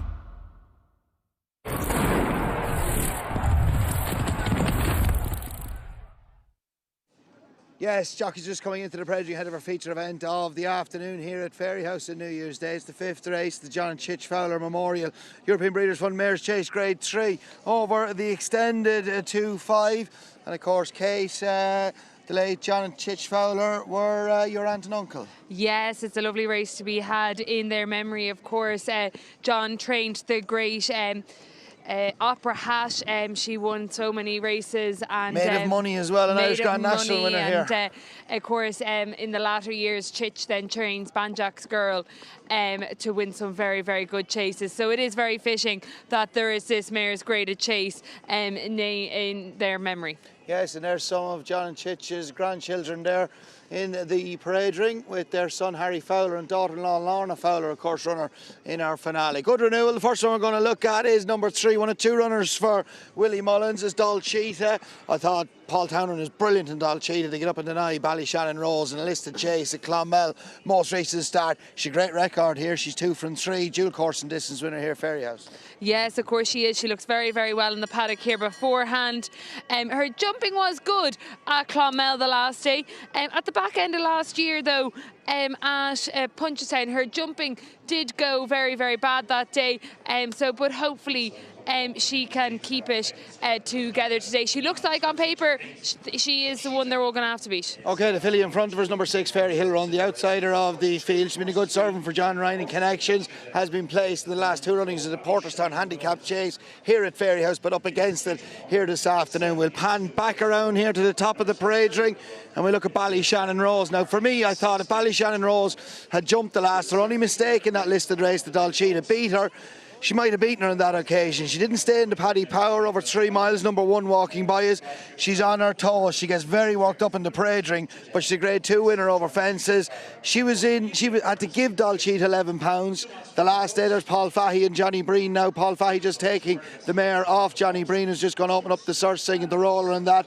And Keane Cullinan doesn't claim, rides the filly again today as he did in the Paddy Power a few days ago. That has to be a worry. It might have knocked the edge off her. Yes, it potentially could have, but she does look, when the rug comes over there, she does look very, very well in the paddock beforehand. Number 2 in front is Scarlet and Dove. Now, she's 15 lengths to make up on Dalcheetah. She was third in this race last year. She does improve from her first run. I don't think she's won first run of the season. She looked like she got tired, made a couple of mistakes at Clonmel. She's a big player here. I know she's 15 pounds to turn around, but she ran a cracker in the mare's chase behind Ellie May when giving best late on, and he beat the nose in a half a length. Ballyshannon Rose, don't worry about that if you're thinking about backing her. That is her constantly in the predring beforehand. And the last to leave the predring is number 4, Dalcheetah Stable Companion. Of course, is Augusta Gold. Her last win coming in this race back in 2021. So that was the story in the paddock for the John and Chich Fowler Memorial Mares Chase Grade 3, 2 miles and 5, and the feature race at Ferry House today. The favourite is Scarlet and Dove at 13-8 for Joseph O'Brien and Brian Cooper. Dalcheetah 9-4 for Willie and Danny Mullins. Ballyshannon Rose a 3-1 chance for Peter Fahey and Keane Cullinan. And then Augusta Gold 9-1. Willie Mullins, Daryl Jacob and Ferry Hill Run 16-1 the outsider for John Ryan and Harry Swan. So the 2:35 then, it's a real fascinating event, and there is Scarlet and Dove on her way down, and of course very well fancied to land the big one, Kevin. Yes, indeed. She's never won off a break, and I know she's 15 lengths to make up on Dalcheetah and Ballyshannon Rose on that list of chase, of course, in Clonmel, but she's meeting her and Ballyshannon Rose are meeting Dalcheetah, £9 better off here this afternoon. She made him a couple of mistakes. She got tired, which you would expect as well from her first run of the season. Yes, of course. She definitely looks an awful lot fitter here in the paddock beforehand, this Dorser Jeremy. And she always does, as you said earlier, she never, I don't think, has one on her seasonal reappearance. She looks really, really well. And to me, she was looking better than Dalcheetah was in the parade ring beforehand. Yes, Scarlet and Dove, she's been a good servant. 2 connections. She's a dual Grade 2 winner and a Grade 3 winner as well, all coming over fences. She finished up her season last year when making all to win a Grade 2 over 2.5 at the Punchestown Festival. She Dalcheetah well behind her back in third that day, and Ellie May, of course, she turned the form around at her in no uncertain fashion on the Mare's Chase run at the Cheltenham Festival, where she gave way late on.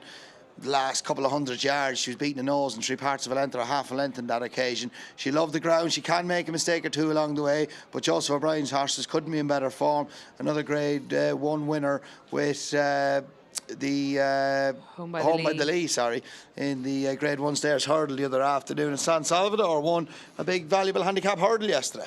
Yes, of course he did. At Punchestown, his Joseph O'Brien team is in absolute flying form.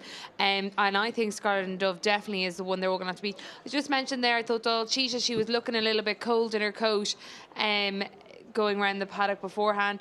And Ballyshannon Rose, she looks like she's behaving herself down at the start there, Kevin. Has to be a concern that she had such a hard race the other afternoon. She ran a cracker in the Paddy Power over 3 miles. She didn't get the trip that day. She's a smart mare, won a graded chase over fences last year at Thurles, and she's a big player here. Keane Cullinan, big ride for him. He rode her in the Paddy Power the other afternoon.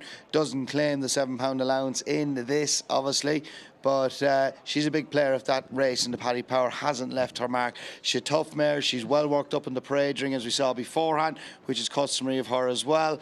And Augusta Gold, looks like that Danny Mullins is going to drop in and get a lead on Dalcheetah. I'd imagine Brian Cooper is going to bowl along and make the running on Scarlet and Dove.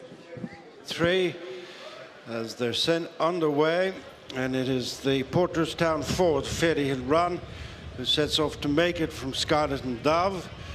And they're tracked by the nose banded Ballyshannon Rose, Dalcheetah, and her stable companion Augusta Gold as they lift off fence 1. All safely over.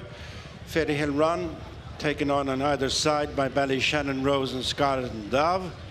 And then Dalcheetah and Augusta Gold racing a bit out from the other 4.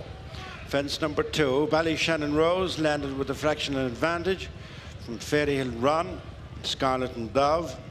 Third behind Mount Ida and Ellaway in last year's renewal is close up in behind the first pairing, and then Augusta Gold and Dolcita. Turning in to the two fences in the straight, Precious Little Between and the green cap Fairy Hill Run Harry Swan. White noseband and cap Ballyshannon Rose Keen Cullinan. Break of a few lengths to Scarlet and Dove Brian Cooper. Away to the left is Dolcita and Danny Mullins, with Augusta Gold in rear of the quintet Daddle Jacob. On to fence number 4, the final fence in the circuit's time. Ballyshannon Rose, a most respectable 7th in the Paddy Power, comes towards the 4th, just leading on the approach Ferry Hill Run, and then Scarlet and Dove, Dolcita with the back marker Augusta Gold. A circuit of race, 11 fences left to jump, and the John and Chich Fowler Memorial EBF Mares Grade 3 chase over 2 miles 5 furlongs. Ballyshannon Rose in front of Ferry Hill Run, Scarlet and Dove, Dolcita on the rail. 5th of the 5, the 2021 winner Augusta Gold. Heading away from the stands to fences 5, 6 and 7. Ballyshannon Rose in front of Ferry Hill Run.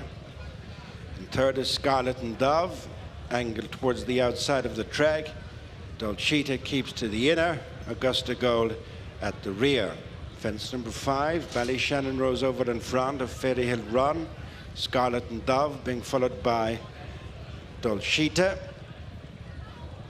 who returned with a win in the T.A. Morris Memorial Mares at Clonmel, beating 2 of today's rivals as they leave behind them their first ditch. And on to the last in this line. Taking them towards the halfway stage, Ballyshannon Rose, followed by Scarlet and Dove, who's moved to dispute 2nd with Ferry Hill Run, and then the stable companions Dolcita, and lastly Augusta Gold. Right up at Ballyhag. 8 more fences left to jump, and it's Ballyshannon Rose and Keen Cullinan, 2.5 in front of Scarlet and Dove. Brian Cooper sharing 2nd with Ferry Hill Run, the mount of Harry Swan. Augusta Gold, Daddle Jacob swap a place with Dolcita and Danny Mullins. The fence right across from the stands is Ballyshannon Rose, extending her lead to 4 lengths over Scarlet and Dove, Ferry Hill Run, Augusta Gold and Dolcita, as they make the descent to the next 2 fences on the far side. Just over a mile to go, 7 to jump. It's Ballyshannon Rose enjoying 3 lead over Scarlet and Dove, who jumped it well and as a result got closer. Augusta Gold picks off another one, has moved into the 3rd out of Dolcita, and starting to struggle is Ferry Hill Run. 7 furlongs to go, another 5 fences left to jump, and the John and Chich Fowler Memorial EBF Mares Chase. Ballyshannon Rose out in front by 5 to Scarlet and Dove, 1.5 in front of the 3rd running Augusta Gold, who's tracked by Dolcita, with Ferry Hill Run getting a squeeze by Harry Swan last of the 5.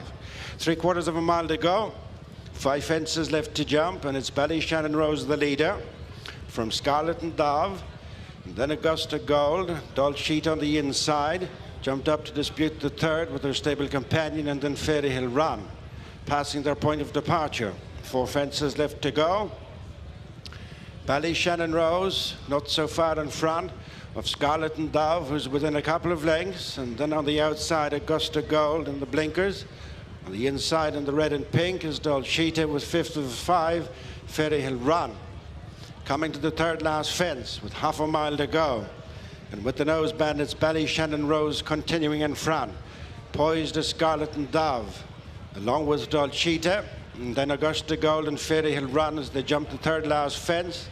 They're homeward bound. Ferry Hill Run has parted company with Harry Swan at the back of the field as Harry quickly sits up. It's Ballyshannon Rose, tracked in by Scarlet and Dove, Dolcita and Augusta Gold. They're the 4 left going as they race into the straight to the final 2 fences in the John and Chich Fowler Memorial EBF Mares Grade 3 Chase. Leveling off for home, 2 to jump. And it's in the centre, Ballyshannon Rose. On the right, Scarlet and Dove coming to challenge. Dolcita there on the left. Going on from in 4th place is Augusta Gold. They're spacing themselves out in the straight. Scarlet and Dove right over towards the near side is sticking out. On the left is Dolcita. They're wide apart. Ballyshannon Rose can't give any more. Coming to the final fence, and it's Scarlet and Dove the leader from Dolcita. Scarlet and Dove over the last from Dolcita. Sheeta. They're well clear of Ballyshannon Rose. 150 yards left to go, and it's Scarlett and Dove back to herself and back on the score sheet in the John and Chich Fowler Memorial Mares Chase.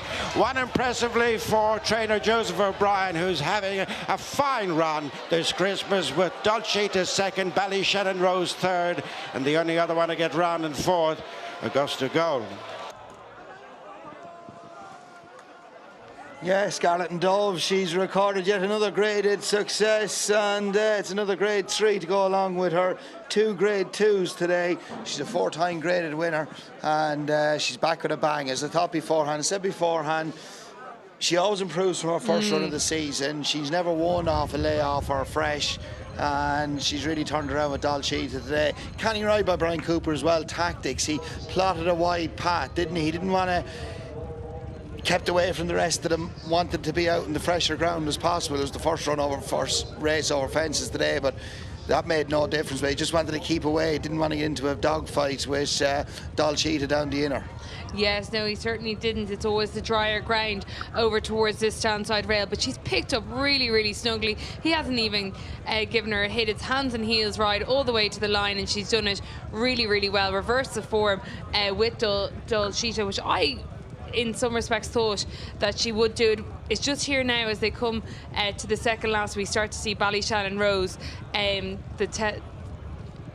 see the effects of her only running 5 days ago. She still got gained more black type. Obviously she was a grade 2 winner over fences last year, but she picks up another bit of valuable black type placing as well here in third. Danny Mullen's gone down the inside. Brian Cooper wide apart the outside of the track, down to the last. This filly pricked her ears.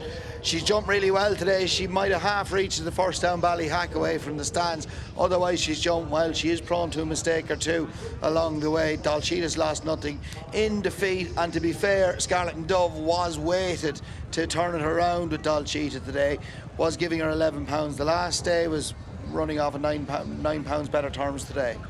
Yeah, she certainly is, and you can see that she's walking in there. She looks really, really well, and you know, I'd say she'd nearly be going into favouritism for the Mares Chase now. Yeah, just got beaten it last year, of course, and then really turned the form around with Ellie May on her final run in a grade 2 and making all, of course, at the Punchestown Festival last year.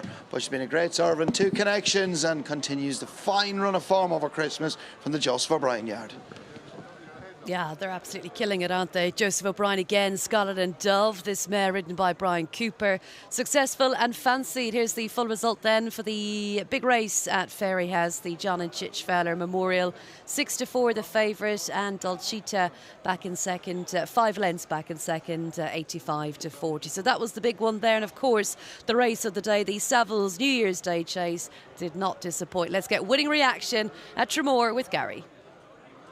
Well, fantastic scenes after our big race, the Savills New Year's Day Chase. It's been won by Minella Indo, trained by Henry de Bromhead, who's with us now. Henry, firstly, congratulations. What a special moment. They were terrific scenes. Yeah, amazing. Yeah, like as I said, the support we're getting is unbelievable, and you just see it here. You know, all friends, family, people we've known for years. You know, just it's incredible. But you know, we know everyone's with us, and it really helps us in the situation we're in, and just to see everybody, it was amazing. I was blown away. I got very emotional now, and yeah, it's incredible. Delighted for the horse, delighted for the Maloneys. They're brilliant supporters of ours. Rachel was amazing on him. It all just went right for us. Talk to me about the old horse, because last season ended on a downer. How confident realistically were you that he was going to put in a big run today, even at those favourable terms? Yeah, no, we were hopeful. I mean, the more I read and the more I listened, the less hopeful I got. And I met JJ Harney coming in, who's a very well-known man around Waterford, and a very shrewd man. And I met him, and he said, "Is the horse okay?" And I said, "He's great. He's in great form. I'm sure then he'll win." So he was the only man who told me this. So yeah, you know, it was brilliant. Delighted with him, and look, we couldn't have asked for better, you know. I'm sure he's a hard horse to get the weight off, because he does carry a bit of condition. Has that been a bit of a job getting him ready? Yeah, it has, you know, but his weight was good coming into it. We got a lot of work into him. I didn't ask Rachel if he took a blow or not, but look, he really toughed it out, and I think, you know, the script doesn't always go the way you'd like it to, but I think even Indo read the script this time. Yeah, he really put his head, his neck out, and he really reached for the line for Rachel. Much so, because it wasn't even a mistake at the last. He just made it slightly wrong, didn't he? That could have been the end of it. Yeah, exactly. Just got in under it, and yeah, look, we're delighted. It's fun. It's a massive day for us, and it's just lovely. It's gone the right way. Henry, what about the future for him now? I'm sure the Maloney's would love to get him back and have another crack at the Gold Cup. Is that going to be the aim? Oh yeah, I think that's very much our aim. Yeah, we were second in it last year, and so I think today was the day to get started, and then we'd see. But we all know how much he loves it over there. I know he's a bit older now, but he seems in great form. He's as tough as old boots, and yeah, we'd definitely be going that way. Would he be likely to go straight there, do you think, at this stage? Yeah, we hadn't really got past today, but I would say highly likely. But as I said to the lads earlier, we'll enjoy today and see. We hadn't really got past today, but my gut would be maybe go straight there, but we'll see what everyone would like to do. And Henry, just while we have you, how is the Plutar doing? The updates seem to be reasonably I thought positive. It was much better today, so just this swelling around his joint, it just gave us a fright on the day. It was actually slightly worse the next day, but it's definitely improving now. His x-rays and everything were clean. Everything seems good. We've got a couple of more tests to run, but the filling was his leg felt much better today, so hopefully we're over the worst of it. How important do you think it would be to get a run into him before he goes back to Cheltenham in an ideal world? Yeah, that's a good question. I don't know. We were able to get him spot on for Haydock last year, so we'll see. I don't know if I want to empty him out on real soft ground there. And probably his only option is the Irish Gold Cup. But yeah, sometimes you get pushed into things and it works out favourably for you. So I don't know. We'll discuss it with we'll get him right, make sure we're 100% right with him, and then we'd see what everyone thinks. There's enough people there, and we can work it out between us and see. Good man, that's another day's work. Today was a great day and enjoy it to the full with some smashing local people. Yeah, it's just amazing to have everyone here, and it's a massive day for us. Massive, it's one of the biggest days in my career anyhow. Just I don't know, really. Yeah, it was amazing. Delighted for you. Thanks, Henry. Fabulous stuff. Good for them. Minella Indo back in a big way then, landing the Savills for local hero Henry de Bromhead. The 250 at Traremor is next. We've had a lot of rain, actually. We're on heavy ground already, so things are going to get even tougher. Whiskey Wells 11-8, Gulf Marin 11-4, Peckham Springs at 5-1. It's 13-2 and bigger the rest. And it's back to Lisa now and Gary at Traremor. Thanks very much, Rachel. Yes, the rain was coming down pretty heavily there as we were talking to Henry after that race, but that hasn't dampened the atmosphere here at all. The locals really did give that winner the welcome it deserved. And Henry was just saying as well, Lisa, young Jack actually used to ride Minella Indo out a bit at home. That even just adds a little bit extra to it all, I think, doesn't it? It absolutely does, and you could really see the delight in everyone's face in the winners' enclosure today, and I think the crowd really enjoyed that too, and I think there was plenty of spirits lifted here today, but I'm sure young Jack de Bromhead is looking down on Minella Indo, and we can only wish them well in the future and the season ahead, Minella Indo and the Maloney team as well. But yeah, we have maybe a lesser intriguing contest here with this rated novice chase, Gary, for horses rated 109 or less. Top of the market is actually Whiskey Wealth in the maroon sleeves with the navy body. Looks as if it's going to be ridden to the 4 with Mike O'Connor on board. That was placed 3 times in 7 runs over fences, has been slipping down the ratings a little bit of late. Some consistent efforts, but I'm not too sure, Gary, about it. I still have reservations. Seems to travel strongly, doesn't find a whole pile off the bridle, but may be capable of securing a contest of this. Yes, there isn't a huge amount of depth to this one, and obviously we've a couple of non-runners as well, which has just weakened it that bit further. Ground concerns for a few of them as well. Horse on the left there, Peckham Springs, is one who certainly you'd imagine is not going to particularly relish the conditions here today. Gulf Marin has to be of interest, but he's still yet to win a race. He's I suppose been a touch disappointed. We better go to Peter, actually. Here we go. Walking in, off and running in the Core Bullion Traders rated novice chase. Trip just short of 2 miles. Joe's Way or No Way, the early leader, as they head to the first of 12 fences. Whiskey Welt in close-up second position, followed over it by Golf Marin towards the outside. Then Bite That, and they're followed towards the fence in front of the stand by More and Last towards the inside near sign Atlantean. Peckham Springs, Ricky Bobby in rear as they jump fence number 2. Joe's Way or No Way leads the way as they come up to past the judge, 2 circuits to complete. Joe's Way or No Way, Kieran Buckley in the lead, leads by about 2.5 to Whiskey Wealth, Mike O'Connor in second. Golf Marin, Kevin Sexton in third position, a break of about 2.5 lengths to Bite That, Shane Fitzgerald. Atlantean round the outside, Peter Carberry on the rail is More and Less and Sean O'Keefe. Peckham Springs, Conor Brazel last but one, bringing up the rear, Ricky Bobby, Ambrose McCurtain. Slight mistake by the leader, but Joe's Way or No Way continues to show in front with close up in second, Whiskey Wealth on the outside. They jump it together, Whiskey Wealth on the outside, Joe's Way or No Way the inner, Golf Marin tracks in third ahead of Bite That as they turn to face fence number 4.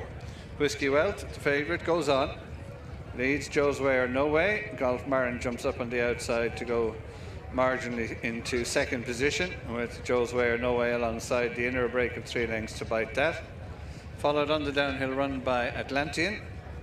And the final trio, More and Less, Peckham Springs and Ricky Bobby. As they continue downhill on the far side, Whiskey Wealth, Mike O'Connor in the lead. Joe's Way or No Way, Kieran Buckley in second. Golf Marin holds third spot under Kevin Sexton, followed by the blue colours. Bite That, Shane Fitzgerald, the outside Atlantean, Peter Carberry. A break then of a few lengths to More and Less, Sean O'Keefe, just ahead of Peckham Springs and Conor Brazel. And at the back, Ricky Bobby and Ambrose McCurtain as they make the swing that brings them across, completing a circuit, heading on to fences 6 and 7. In the lead, Whiskey Wealth. Close in second with the red headgear, Joe's Way or No Way, and they're followed over it by Golf Marin. Whiskey Wealth jumped left. Joe's Way or No Way cannoned into him, but no major damage done. Golf Marin remains close up in third, a break of a few lengths to Bite That, a further break to Peckham Springs, and they've gone on from Atlantean as they jump the fence. That'll be the last one next time. Whiskey Wealth in the lead from Joe's Way or No Way, a close second. Golf Marin 2 lengths away third. A break of about 5 then to Bite That. On the inside is Peckham Springs, and 6 or 7 to the final trio. Atlantean ahead of Ricky Bobby on the outside, and on the rail More and Less. 5 fences to jump on this final circuit. Whiskey Wealth leads, Joe's Way or No Way jumping in second, Golf Marin to the outside in third. Peckham Springs trying to close behind them on the inside of Bite That, and they're clear as they go to the ditch for the final time. Whiskey Wealth, Joe's Way or No Way, Golf Marin on his outside, disputing second spot. Peckham Springs is back in fourth, and then Bite That as they near the third last. Whiskey Wealth in the lead, Golf Marin a definite second. Slight mistake, Joe's Way or No Way, Peckham Springs in touch. And then a break to improving from the back is Ricky Bobby. Bite That, they're clear of Atlantean and trailing the field as they run downhill on the far side, More and Less. Out in front, Whiskey Wealth, chased by Golf Marin, Joe's Way or No Way. Both Peckham Springs and Ricky Bobby have made some headway. Bite That last of that leading group, clear of Atlantean as they head for the elbow that brings them across towards the second last. Whiskey Wealth by a length and a half to Golf Marin. Peckham Springs trying to improve on the inside of Joe's Way or No Way. As they head across on the approach to the second last, Whiskey Wealth still the leader. Golf Marin with the noseband trying to challenge. Behind them, Peckham Springs, Bite That. Joe's Way or No Way behind them, and Ricky Bobby as they rise at the second last. Whiskey Wealth led to Golf Marin out in the centre of the course. Behind them, Peckham Springs, but running past the furlong pole and towards the final fence. Whiskey Wealth is stretched clear. Golf Marin back in second as they come to jump the last. Whiskey Wealth leads by about 5. Golf Marin a slight mistake in second, but Whiskey Wealth and Mike O'Connor out in front will win impressively for Owen O'Grady. Golf Marin second, Bite That third, and fourth spot for Peckham Springs. Another well-backed winner on today's card. Whiskey Wealth has romped home here at odds of 11-8 under Mike O'Connor. Has made most of the running and scores decisively. It's his first win over fences. And really, Lisa, there weren't too many anxious moments. The order didn't change too much on the way around. Golf Marin was never too far away. Some ragged jumping in behind from likes of Joe's Way or No Way. Peckham Springs ran well before getting tired. late in proceedings, but it was all about Whiskey Wealth, really. It was always to the fore. Gary made plenty of use of the experience that he has over the fences and has pulled and extended well clear of his rival Golf Marin all the way to the line. I think he's done this really impressive.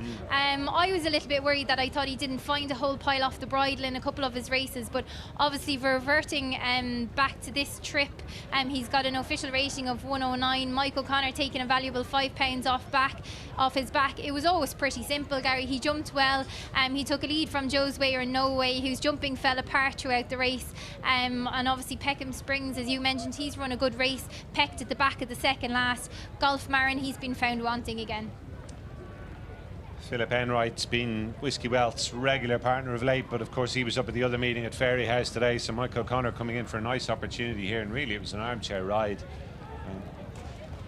Didn't really have to come off the bridle until he got over that final fence, and even then it was plain sailing. And there's not too many horses actually, Lisa, who today have run through the line the way he has. I know it was probably a steadily enough run affair, but he might just maybe be a horse with a bit of upside now that he's got his first win over fences. What do you think? Yeah, I think this win today might do his confidence the world of good as well, but he relished conditions. There was never a question about it. He was always travelling, he was always in a rhythm, always in his comfort zone, and yet again another arousing reception. Very much so. Not quite one to match Minella Indo, but I tell you what, plenty of well wishes here for Eamon Hickey and Ger Finn, the owners of this horse. Whiskey Well, trained by Owen O'Grady down in County Cork, has landed the odds in great style, Rachel. Yeah, quite easily done in the end, wasn't it? Owen O'Grady, Mike O'Connor, then Whiskey Wealth. Here's the full results from the 250. The Core Bullion Traders rated Novice Chase, a first win over fences for the 11-8 favourite. Golf Marin was second at 9-4, and Bite That back and said at 10-1. We said it was easy, 50 lengths. The winning margin at Traremor. Right, we're going to go back to Ferry House. Let's get winning reaction. Here's Kevin. Yes, Joseph O'Brien's a fine run over Christmas continues. He lands the feature event here at John and Chich Fowler Memorial Grade Chase. Of course, the Scarlet and Dove, she's been some servant. She was third in the race last year to Mount Ida. She's bolted up this year. Yeah, absolutely, Kevin. We thought that she was coming here in good shape. She ran well the last day in Clonmel and tough ground. She's a big gross mare. She takes a bit of getting fit, and thought it was a good performance today. Two very good mares pulling away from a good mare as well. And I imagine you were confident as you could be coming here today to turn it around the Clonmel run with Dalcheetah, because you were giving her £11 in Clonmel. You were £9 better off today, and you had the run under your belt. Yeah, well, we did think that we certainly would get a lot closer to her, and you know, to pull with the weight, but also, you know, to pull fitness-wise, just because the filly naturally takes a couple of runs to get fit. Yeah, we thought we'd certainly give her a bit more of a run for her money today, and delighted with that performance. And you know, she looks like she's at least as good a mare this year. If not, hopefully she might be a bit better. Exactly. I presume all roads will lead back to the Mare's Chase at Cheltenham, where it was such an agonising defeat, just run out of a close home last year. Yeah, like, I mean, you know, she ran a huge race there last year. You could argue to say she was a fraction unlucky, but that's the way it goes. It was a great run. She just missed the last, and I'd imagine we'd go there now with a run somewhere between now and there. That'd be the plan. And she's uncomplicated to ride, as you saw here today, because we've seen her make it in the past, which she did at Grade 1, or when she won her Grade 2 final run of the season, bounced out, made all of Punchestown.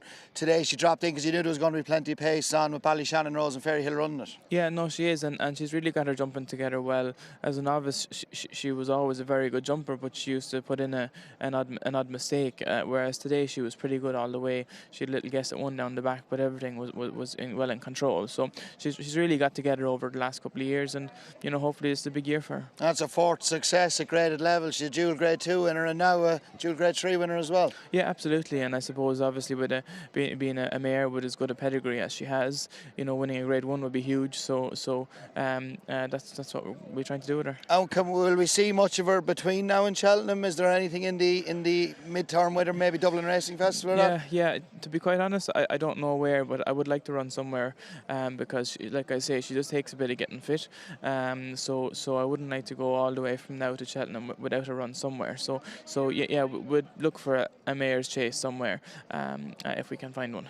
And you've had a brilliant Christmas from a relatively small, obviously you're dealing with a lot smaller pool of jumpers, more quality rather than quantity now. High definition, he was very good. Maiden hurdle the other day, home by the Lee, of course, winning at Grade 1 level at Leopardstown. Yeah, very pleased, Kevin, with how the horses have ran, all week, and it's nice to start the new year on a good foot, and we're looking forward to the spring festivals. And home by the Lee, are we going to see him before Cheltenham, do you think? No, all being well, he'd go straight to Cheltenham. He's the opposite to the filly today, insofar as he likes to be kept fresh, and he tends to run well fresh, so he'll have a little break and go straight to Cheltenham. I know it was his first time over the trip, but I've never seen the horse travel as well.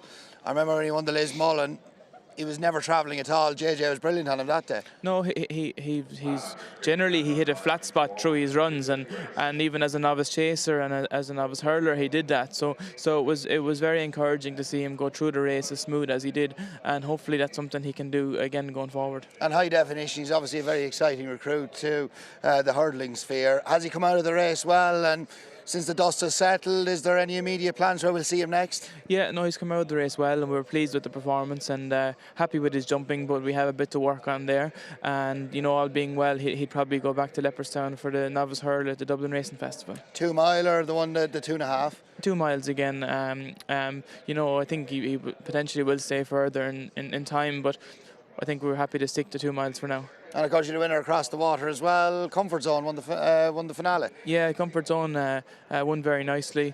Seemed to handle the slow ground. He jumped very well. He's come home well, and yeah, we're not sure whether he goes to the Dublin Racing Festival or what we'll do with him next, but he's come home well, and he's a nice juvenile to look forward to the spring with. And amongst those winners, the graded winners, and that you had a valuable handicap hurdle winner yesterday, Savills. He was good, wasn't he? Yeah, he was impressive. Very pleased with him there. He had run well in Cork last month, and yeah, we're again, he's a horse that'll hopefully compete in the spring festivals and be a nice novice chaser in the summer and autumn. Great stuff. Well done. It's been a very productive Christmas and good way to start the new year with a graded winner. Absolutely. Thanks, Kevin. Well done.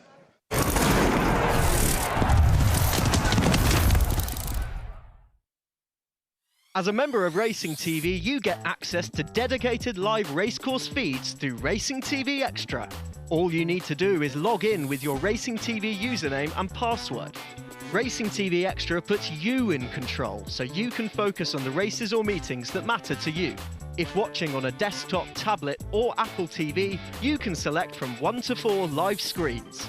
On mobile phones and Amazon Fire TV, single screen options are available. Never miss a moment of action with Racing TV Extra at racingtv.com.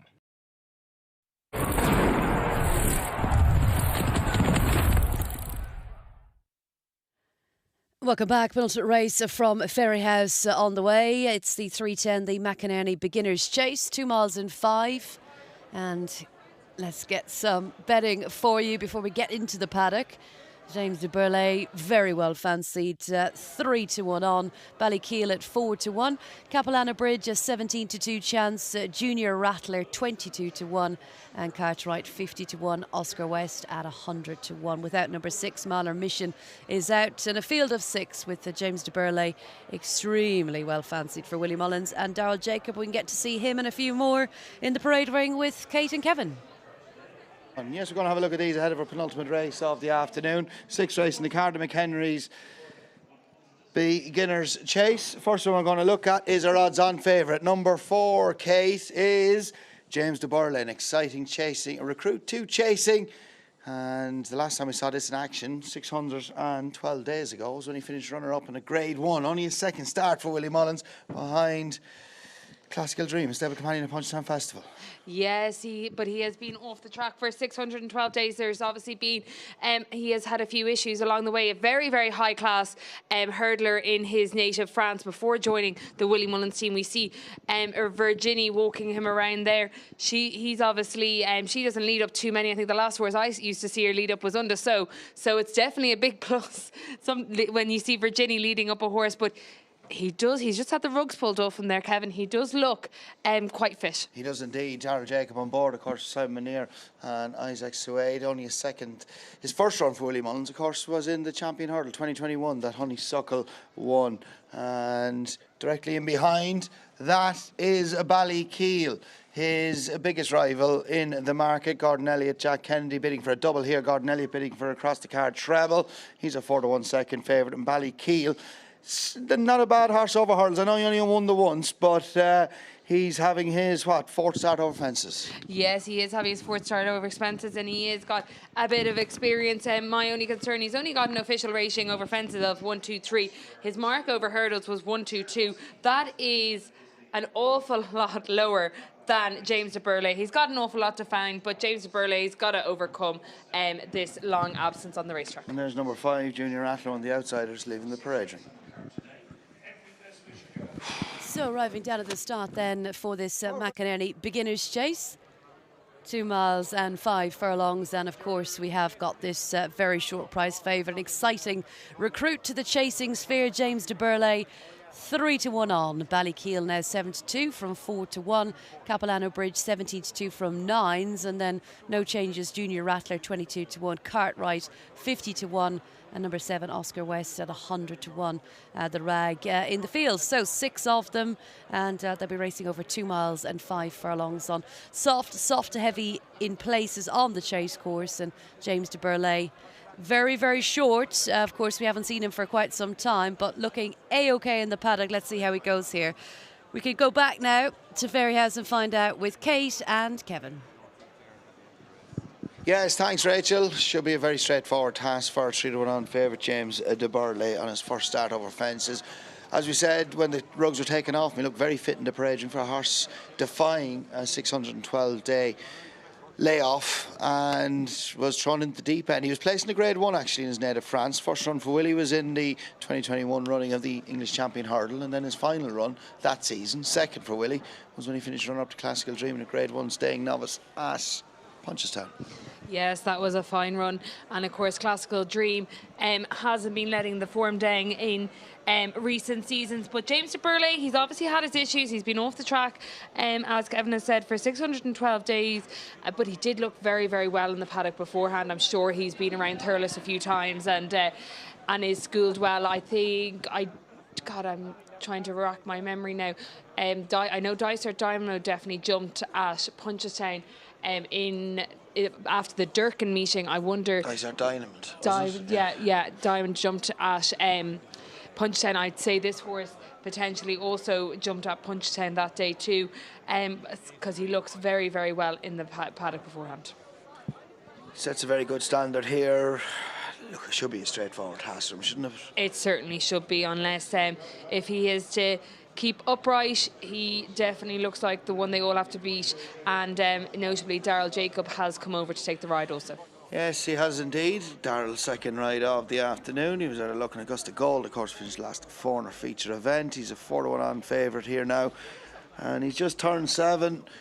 James de Burley, very little mileage on the clock, and he was beaten 9 lengths by Classical Dream, his final run for Willie before. That was in 2021, missed all of last year, and looks a straightforward task for him. Ballykeel, he's the experience having his 4th start over fences, but he wouldn't lay up with this horse over hurdles, would he? Although he's a smart horse in his own right. And Capilano Bridge, of course, is a big winner, was a winner here at the Easter Festival, a valuable handicap hurdle for Conor O'Dwyer and his son Charlie. He's having a 2nd start over fences, but he, like Ballykeel, needs to improve to beat James de Burley. Yes, he certainly does. He was no match for Journey with Me at Naas on his chasing debut. Ballykeel, like he had put up some good runs in Beginner's Chase when he was 3rd to Ramillies and the ill-fated 3-Stripe Life, and then he was 4th in between, when I thought he should have run an awful lot better in a rated chase. So I think that mark of 1-2-3, he might be a horse to go handicapping with, but you know, if they all stay upright, he could be one keeping up the pieces, picking up the pieces. Indeed. And just taking a turn, Joe Bannahan, the starter on the roster, just has a look at his watch, coming up to nearly post time, and then imagine Daryl Jacob, he's gonna, looks like Jack Kennedy's gonna make plenty of use of Ballykeel, but Daryl Jacob, he'll keep it simple in this horse. Let's get up to Jerry.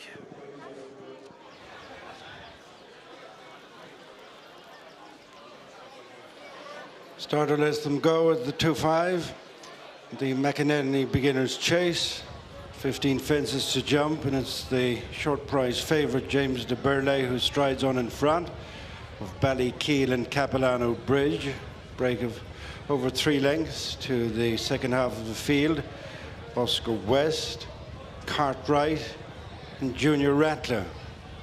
Heading for fence number 2. On the approach to the straight, it's James de Burley and Daryl Jacob in front of Ballykeel and Jack Kennedy. Capilano Bridge met the fence in 3rd, Charlie O'Dwyer. Ballykeel ridden away from that second fence. Oscar West is 4th for Sam Ewing, and then Cartwright and Dylan Maxwell with the backmarker of an already nicely spaced out field was Junior Rattler and Philip Enright. Turning in for fences 3 and 4, and it's James de Burley returning from a long layoff.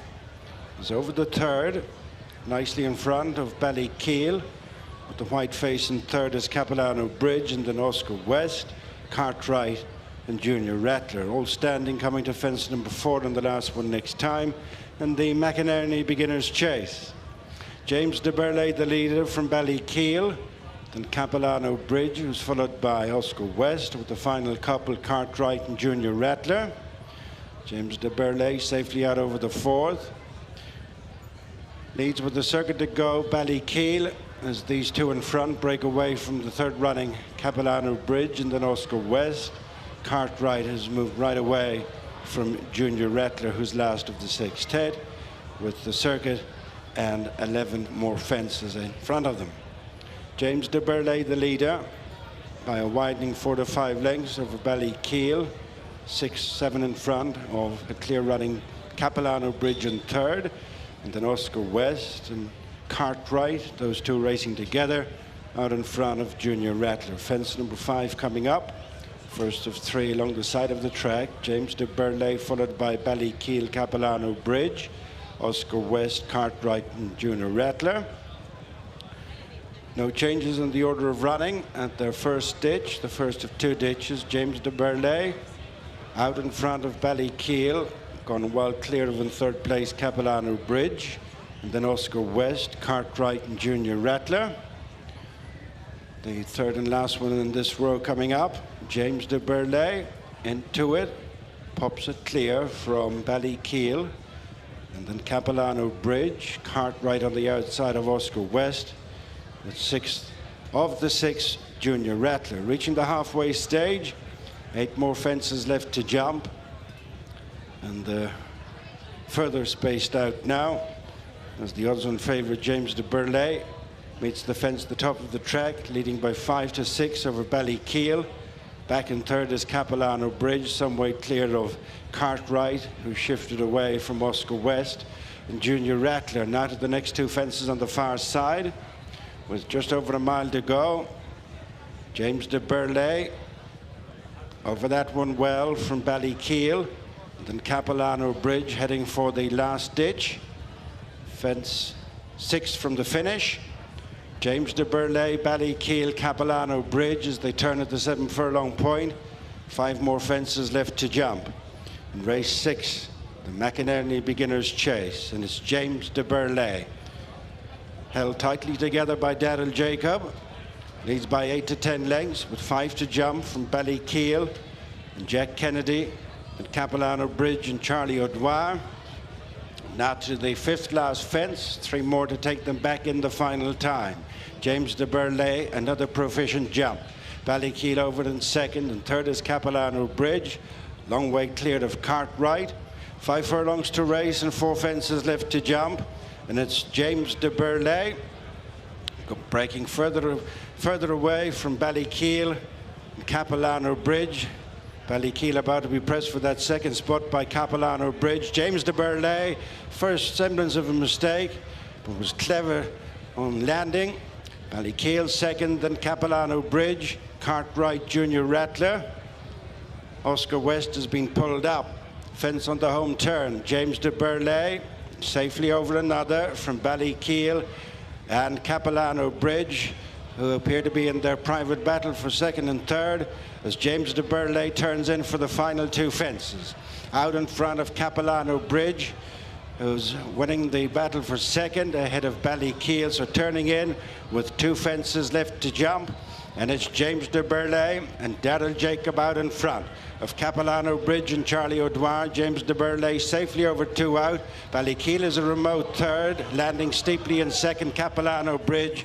But on the run to the final fence in the McInerney Beginner's Chase, there's a disparity in firepower between the sides as James de Burley comes down towards the last. Out in front of Capilano Bridge and Ballykeel, and with one fence left to jump, it is James de Burley, the long odds-on favourite.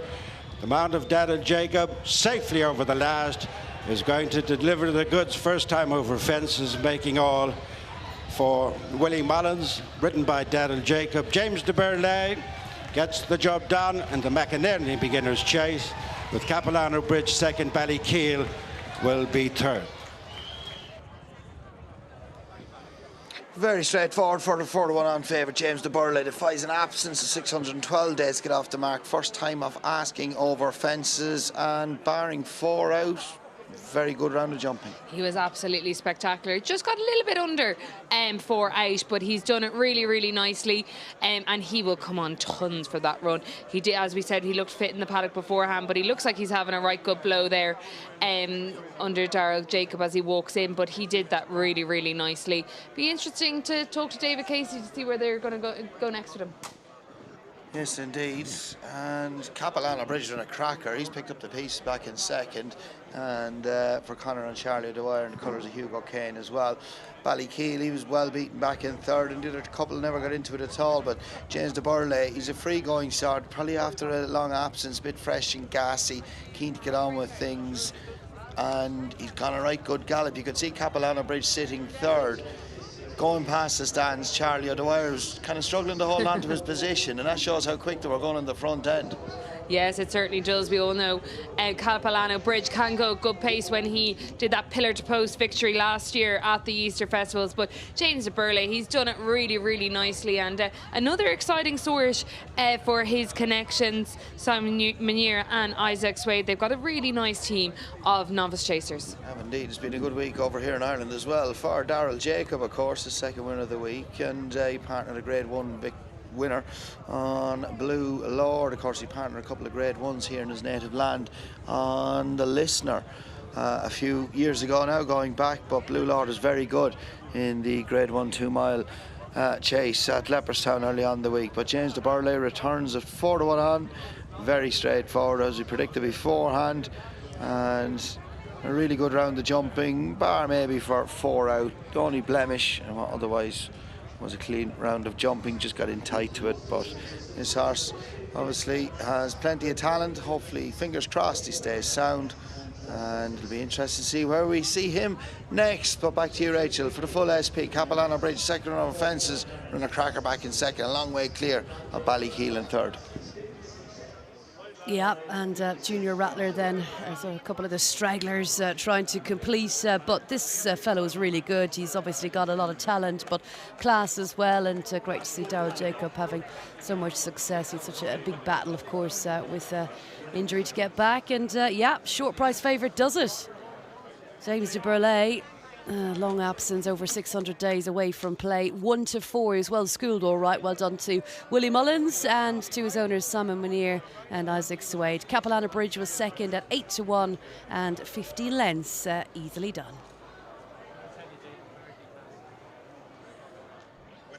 Final event of the afternoon here at Traremor is the Tom Carroll Memorial Handicap Chase. Keith Donoghue and Gavin Cromwell already amongst the winners this afternoon, with the head of the posse, and they team up with this horse, Tire Kicker, who is dropping down in distance slightly today after finishing 6th to Old Soul over hurdles at Punchestown last time. Identical chase rating for him today. He's a horse I think's up to winning one of these, Lisa. What do you reckon about it being today? Yeah, you'd like to think so, Gary. He was obviously beaten favourite the last day. It's his first start in handicap company. He's got point-to-point experience previously with Sam Curling before joining Gavin Cromwell. There was plenty of market support for him when he won over hurls at Punchestown on handicap debut, but he was beaten favourite, as I said, the last day. Obviously, he has solid form in his former discipline, and stamina is definitely his forte, so you have to give him a chance on that.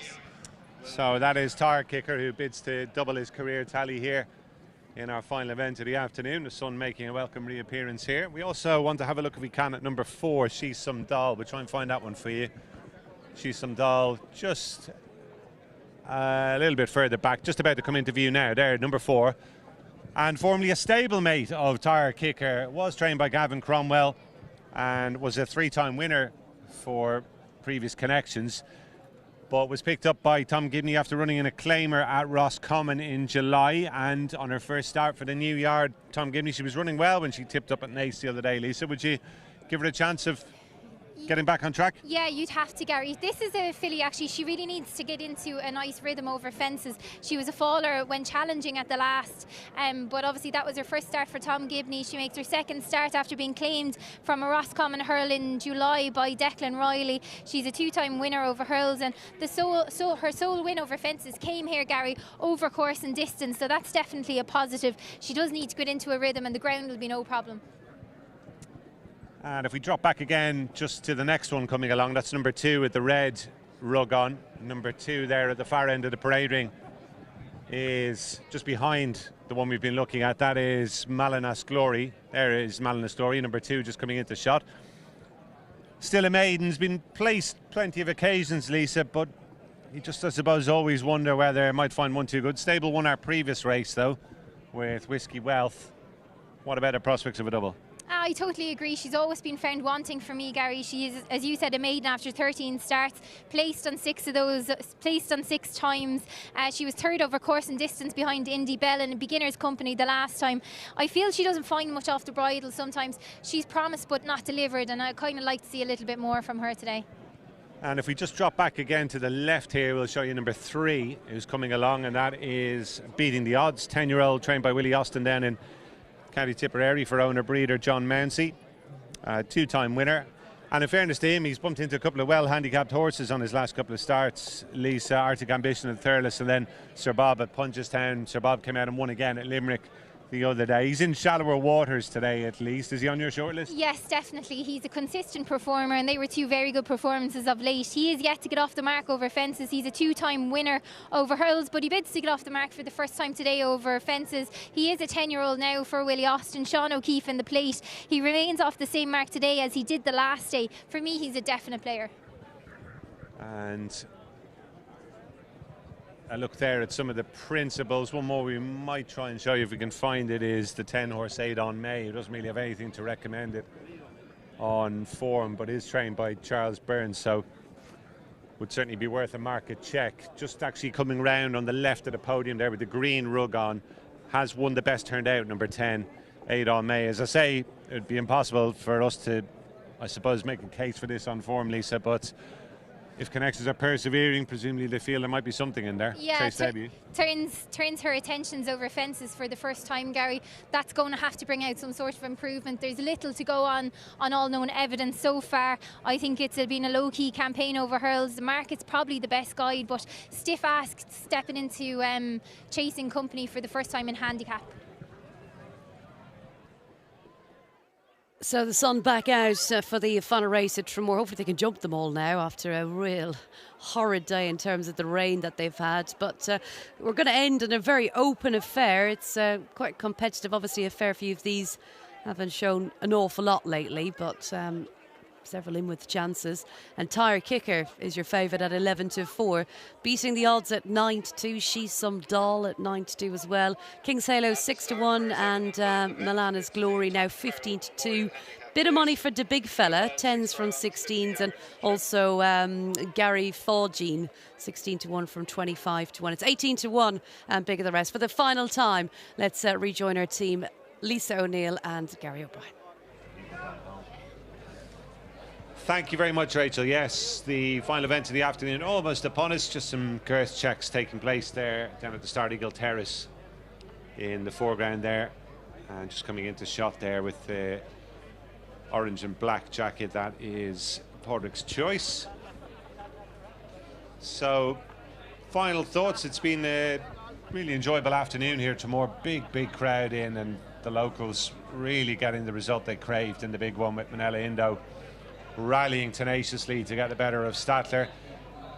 Lisa, it'd be nice to go out with a winner. No expectations though, because this is tricky, isn't it? This is a tricky affair. There's plenty you can make cases for in this, to be fair. I think I'm going to side with beating the odds, being consistent and reliable. He is a 10-year-old, he's one of the veterans of the field, but I think just the bit of consistency and the fact that he's maybe probably, as you mentioned, in calmer waters is definitely going to be a bonus. Beating the odds, the mount of Sean O'Keefe, who's had a good time of things over the Christmas period. And looks as though he's going to be prominent here, the blue and yellow, right in the centre. Peter O'Hare for the final time. Race, often racing in the finale, the Tom Carroll Memorial Handicap Chase. Towards the inside, Killis Benrose, one of the early leaders. In the centre, as they come to jump to first, beating the odds. Outside Eagle Terrace. All negotiated the first safely, coming onto the fence in front of the stands. Killis Benrose showing the way to Gondary, Eagle Terrace, and towards the inside to Big Fella as they clear the second, head up to past the judge, 3 circuits to complete. Killis Benrose, Garrod Bruder in the lead by about 2.5 lengths. Sharing second spot, Gondary in the centre, the inside is the Big Fella, around the outside Eagle Terrace, just behind them the veteran Gary Forgine with beating the odds. To their inside is King's Halo, followed in mid-division by She Some Doll to the outer of Melina's Glory, followed over it by Lacken Bridge, Tire Kicker towards the inside in black and white. The last pair as they head to the ditch for the first time, Aeon May and Porrick's Choice. As they clear fence number 4 and make the top turn, Killis Benrose in the lead, going along 4-5 in front of the Big Fella second. Gondary is in third position with, on the outside, the pale colours of Eagle Terrace. And we've lost one there. Gone at that fence, Gary Fordine unseated Kieran Callaghan as they head downhill. Kieran Callaghan quickly on his feet. So running downhill on the far side, Killis Benrose out in front, leads by about 3 lengths to the Big Fella. Eagle Terrace, Gondary is next, followed downhill by King's Halo. And behind King's Halo is Melina's Glory, and then beating the odds, She Some Doll is next. As they head to the turn, it'll bring them across towards the straight. Killis Benrose keeping to the inside. Around the outer is Eagle Terrace in second. The black and orange colours, the Big Fella third, Gondary 4. King's Halo next, with Melina's Glory beating the odds. She Some Doll to the outside of that pair, and then on the outside, Lacken Bridge in yellow and red, with alongside on the inner is Tire Kicker, with them the diamond colours of Aeon May and Porrick's Choice still in rear as they head on to the fence in front of the stands for the second time. Killis Benrose, Garrod Bruder, with an advantage of less than 3 lengths now as the Big Fella close under Owen Walsh on the inside. Near side, Eagle Terrace and Jordan Gainford between horses, the blue and red of Gondary, Niall Prendergast, and they're followed into the turn by King's Halo, Richie Deegan, just ahead of Melina's Glory, Rachel Blackmore. To the outside, She Some Doll and Shane Fitzgerald. The inside of that one, nudged along, is beating the odds, Sean O'Keefe. On the rail, Tire Kicker, Keith Dunhu as they go to this fence. Lacken Bridge, Sarah Kavanagh towards the back. On the outside of Aeon May and Philip Burns, and Porrick's Choice and Kevin Sexton still at the back as they jump the ditch.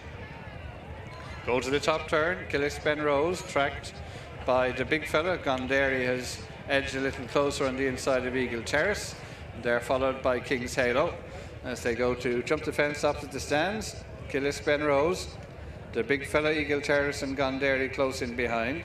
King's Halo is next, and they're followed downhill by Melina's Glory. Tire Kicker has improved into mid-division with beating the odds alongside. Behind them, Aeon May, Porrick's Choice has relegated Lacken Bridge to be the overall back marker as they continue down the far side of the track, about to take this right-handed turn that'll bring them across towards the straight. Still over a circle ahead of them. Killis Benrose leads, Eagle Terrace up on the outside within a length of the leader now. Gondary third.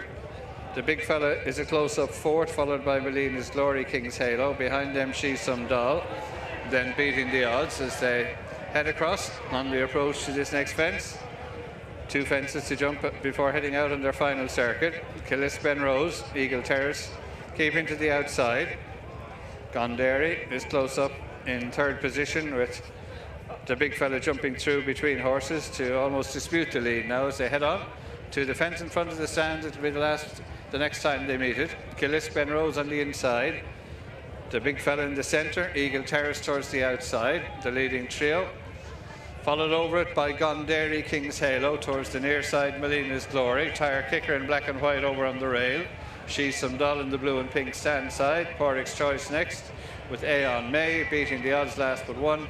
Blackenbridge brings up the rear as they head uphill for the final time. Killis Benrose by less than 2 lengths. Followed in second by the big fella. Close up on the outside, Eagle Terrace. King's Halo, Gondary, Melina's Glory in touch on the outside. Continuing to close on them is Tire Kicker towards the inner. She's Some Doll also in touch as they go to jump the ditch for the final time. Killis Benrose led. Eagle Terrace. Between horses is the big fella with Gondary bumped along. And around the inside is King's Halo, and they're followed by Melina's Glory and Tire Kicker as they jump the third last and begin this long downhill run. Mistake there by Gondary, but Killis Benrose still leads. Followed now in second to the inside by King's Halo. Eagle Terrace still there on the outer. Pushed along between horses, the big fella. Tire Kicker is close with Melina's Glory. She's Some Doll beginning to make headway. Then Porrick's Choice, and they've got on Aeon May is trying to close on the leading group, and behind them Gondary. As they head to the turn, it'll bring them across towards the second last fence. Bunching up, the new leader is King's Halo. King's Halo with Tire Kicker making good headway. Eagle Terrace. Killis Benrose is driven along, improving around Killis Benrose is She Some Doll, and wider still Melina's Glory as they head across to the second last. Tire Kicker coming to challenge King's Halo towards the outside, Melina's Glory. She Some Doll also close up, spread across the track. She Some Doll a faller at the second last.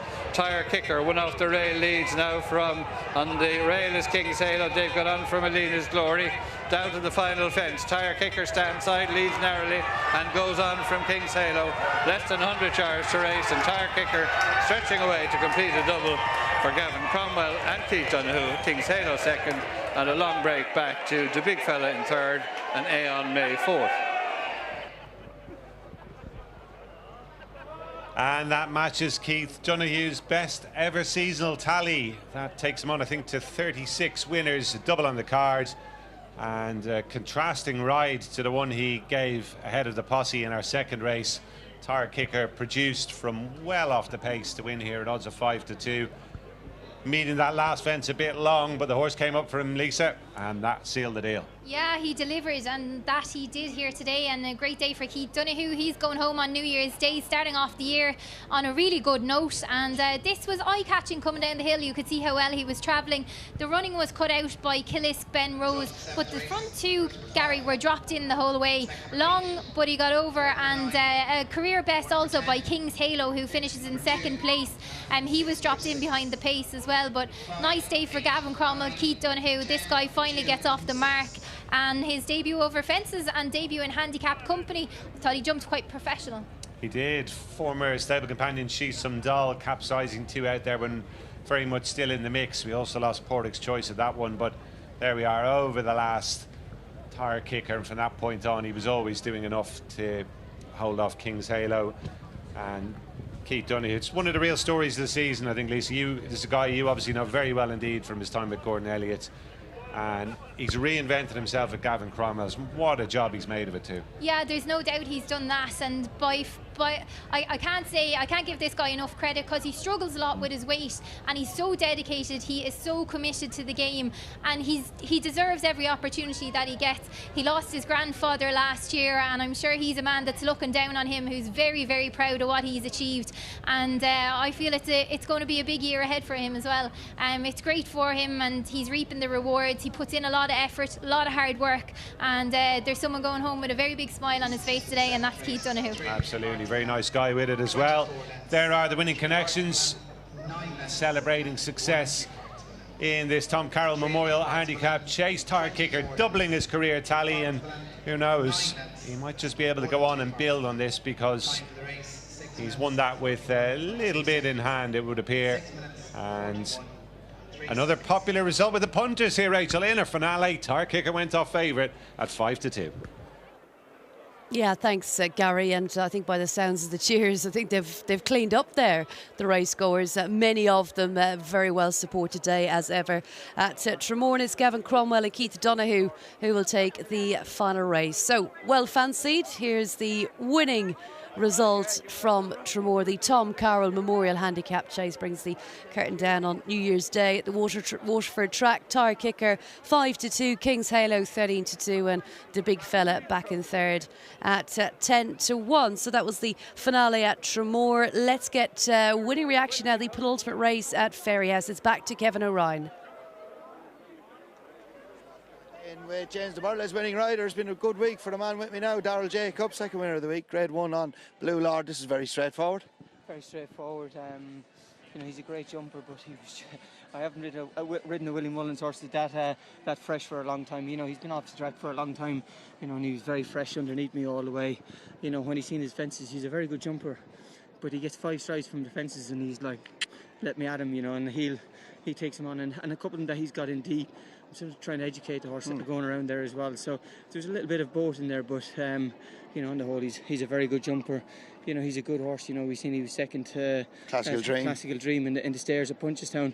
I rode him in the champion, but look, it's lovely to have him back, mind. Definitely, and of course you often see, you ride plenty of them that have been off for such a long time, 612 days that have been fresh and gas. You often find it in a horse having his first run of the season too, you just be a bit fresh and a bit keen, can't they? Yeah, exactly, and look, that's exactly what he was for the first mile and a half of that race. He was like you say, he was excited to be back on the track, and you know, he's took a fair grip, and you know, like you say, and he's gone down there and he's winged his fences as well, so you're landing momentum, you're landing running as well, and you're trying to get him back in the hocks as much as you can, but it was a straightforward task from today.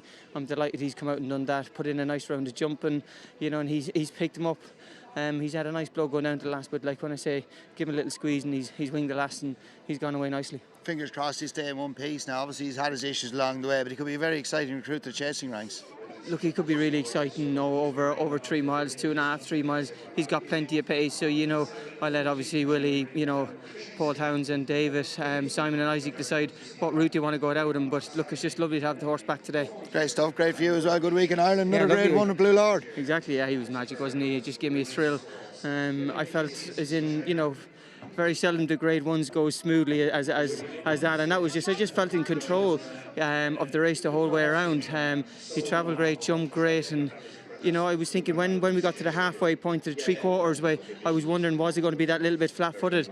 But not a bit of it. You know, he's took me there, and he's, you know, and even when Rachel tried to quicken off the home bend, I've given the squeeze early to get the momentum going, and you know, he's quickened better than her, and he's actually led going down to the last bit. Wasn't ideal, but look, he's a very, very smart horse. You know, he usually excited about him, and he's bigger and better and stronger this year as well. So, please God, he's going to have a great season. Great stuff. Well done. Thanks a million, mate. Yeah, congrats to Darryl Jacob, who was, of course, on board James de Burley in the McInerney Beginners Chase a little bit earlier. So the final race then at Ferry House, runners are already in the paddock. They jump into January at Ferry House, Irish National Hunt flat race over 2 miles. And for the bumper, you've got Crisco 4-6, Banjax 11-2, Dino Land at 11-2 as well, Stellar Story 7-1, Attaboy Archie at 11s and 16-1, and bigger the rest. So another big chance for the Willie Mullins team. Let's find out more now, and back to Kevin we go. Day for Willie Mullins across the country in the cross card travel, bidding for an across card 4-timer. David Casey, assistant trainer, joins me now. Good performance by James de Burley after such a long layoff. Very straightforward for him. Yeah, he was good, Kevin. He was a bit fresh, a bit gassy, but you know, it's great to get him back. Obviously, he's had a couple of niggly injuries, so it's great to get him back after such a long time, and thought he put up a very, very good performance. And it was rather blemish round the jumping, blemish free round the jumping bar. Maybe the fourth last just got in a bit deep. Yeah, just got a bit tight to that, but Darryl was very happy, said he jumped brilliant all the way, so you know, it was great to get him back. Horse in the maiden hurdle, he looks smart. Yeah, he did it well. He galloped well, he stretched really good, I thought, from the back of the last home, so hopefully he can go and step up now as well. And did something go wrong with him coming down to the second last? Did a bit half go through his mouth or something? He looked agitated, didn't he? It looked a bit that way, but Luke didn't mention anything, so we'll have to have a look at it again and see. But everything seemed fine anyway. Like the way he lengthened from the back of the last all the way to the line. He stretched away well, so I think there's plenty of improvement in him. Good stuff. 2 in the bumper, 2 newcomers, 2 well-bred individuals, and Patrick's on Crisco. Yeah, he's been galloping well at home, so hopefully they'll both run good races. Good stuff. It's been a good day so far. Best looking last. Yes, thanks very much, Kevin. Well done.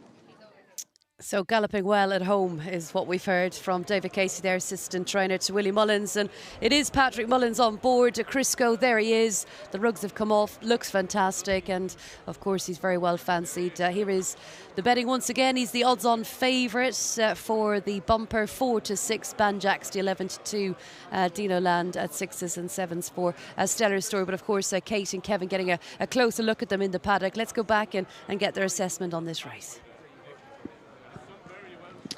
Yes, thanks, Rachel. He's a fine looking horse, this horse. He's been well supported, as so many Willie Mullins bumper horses are. Willie Mullins bidding for an across the cart 4-timer. He's a double here and a winner at Traremor as well, with the Maiden hurdle, and just got run out of it by Minella Indo in the Savills chase. But this horse cost plenty of money as a 3-year-old store horse, well bred, related to plenty of winners from a good family, cost 75 grand.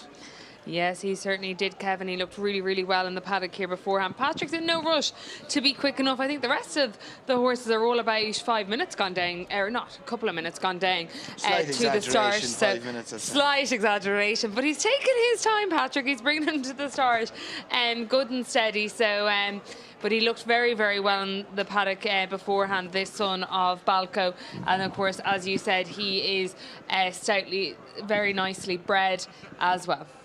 Yes, and Willie W represented, of course, was a newcomer as well. Dino Land, 14 fall, half-bird 7 winners by Dr. Dino. Can do little wrong at the moment with Jody Townend on board Dino Land, and he's a 6-to-1 shot. But obviously, we've heard from David Casey. Patrick Mullins obviously felt that this is the better, and he's been backed accordingly as well. Number 6, Chris Cohen. The colours of the Imperial Racing Syndicate, of course, colours made famous by Imperial Commander, won a Cheltenham Gold Cup for Nigel Twiston-Davis and Paddy Brennan. Stellar Story, he cost a lot of money after winning a pint. That was at Castlelands last March. I was disappointed with his first run here in a bumper that there was a couple of well-touted newcomers in it. Recruits in a pint field. This horse finished 5th in the end. Harry Swan, of course, on board that day.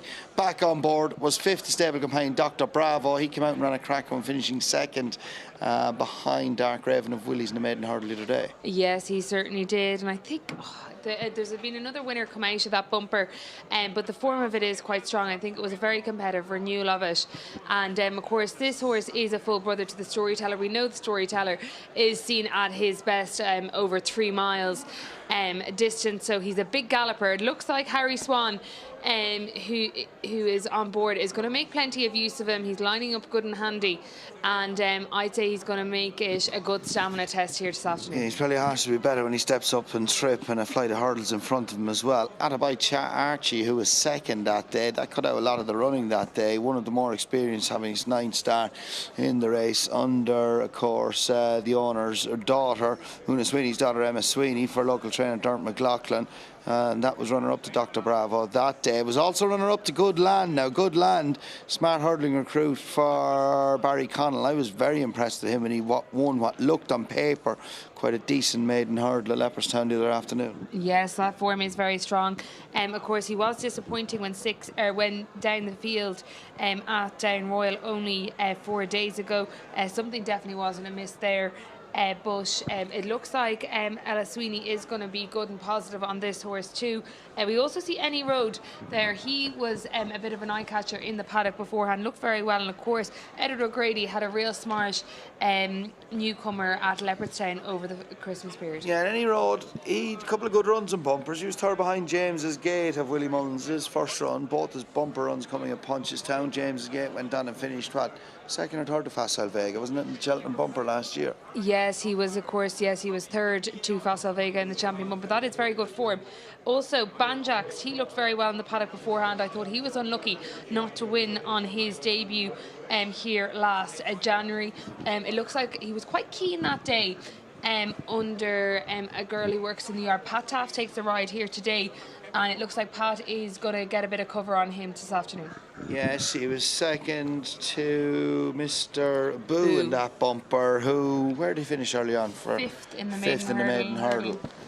Might be a little bit more on his plate here this afternoon, but our favourite is number 6, Chris Cole. One of 2 runners for Willie Mullins. He's bidding for a treble here at Ferry House and across the card 4-timer.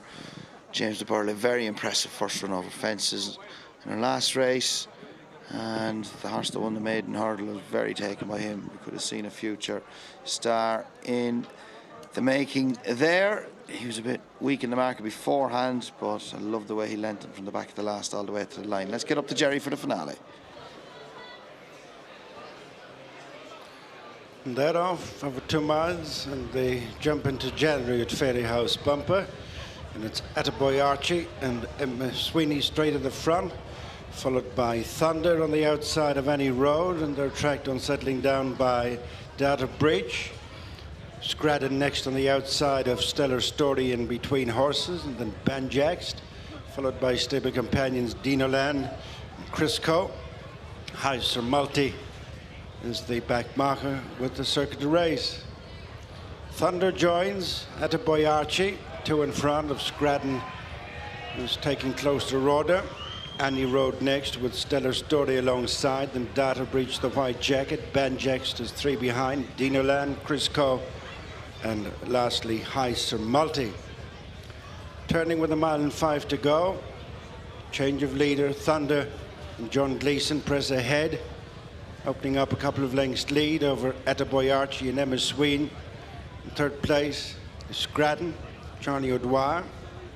Next to Stellar Story, with on the inside, as they meet rising ground up along the side of the track, is Any Road, and then Banjaxed and Data Breach with the back 3, Crisco, Dinoland, and High Sir Multi.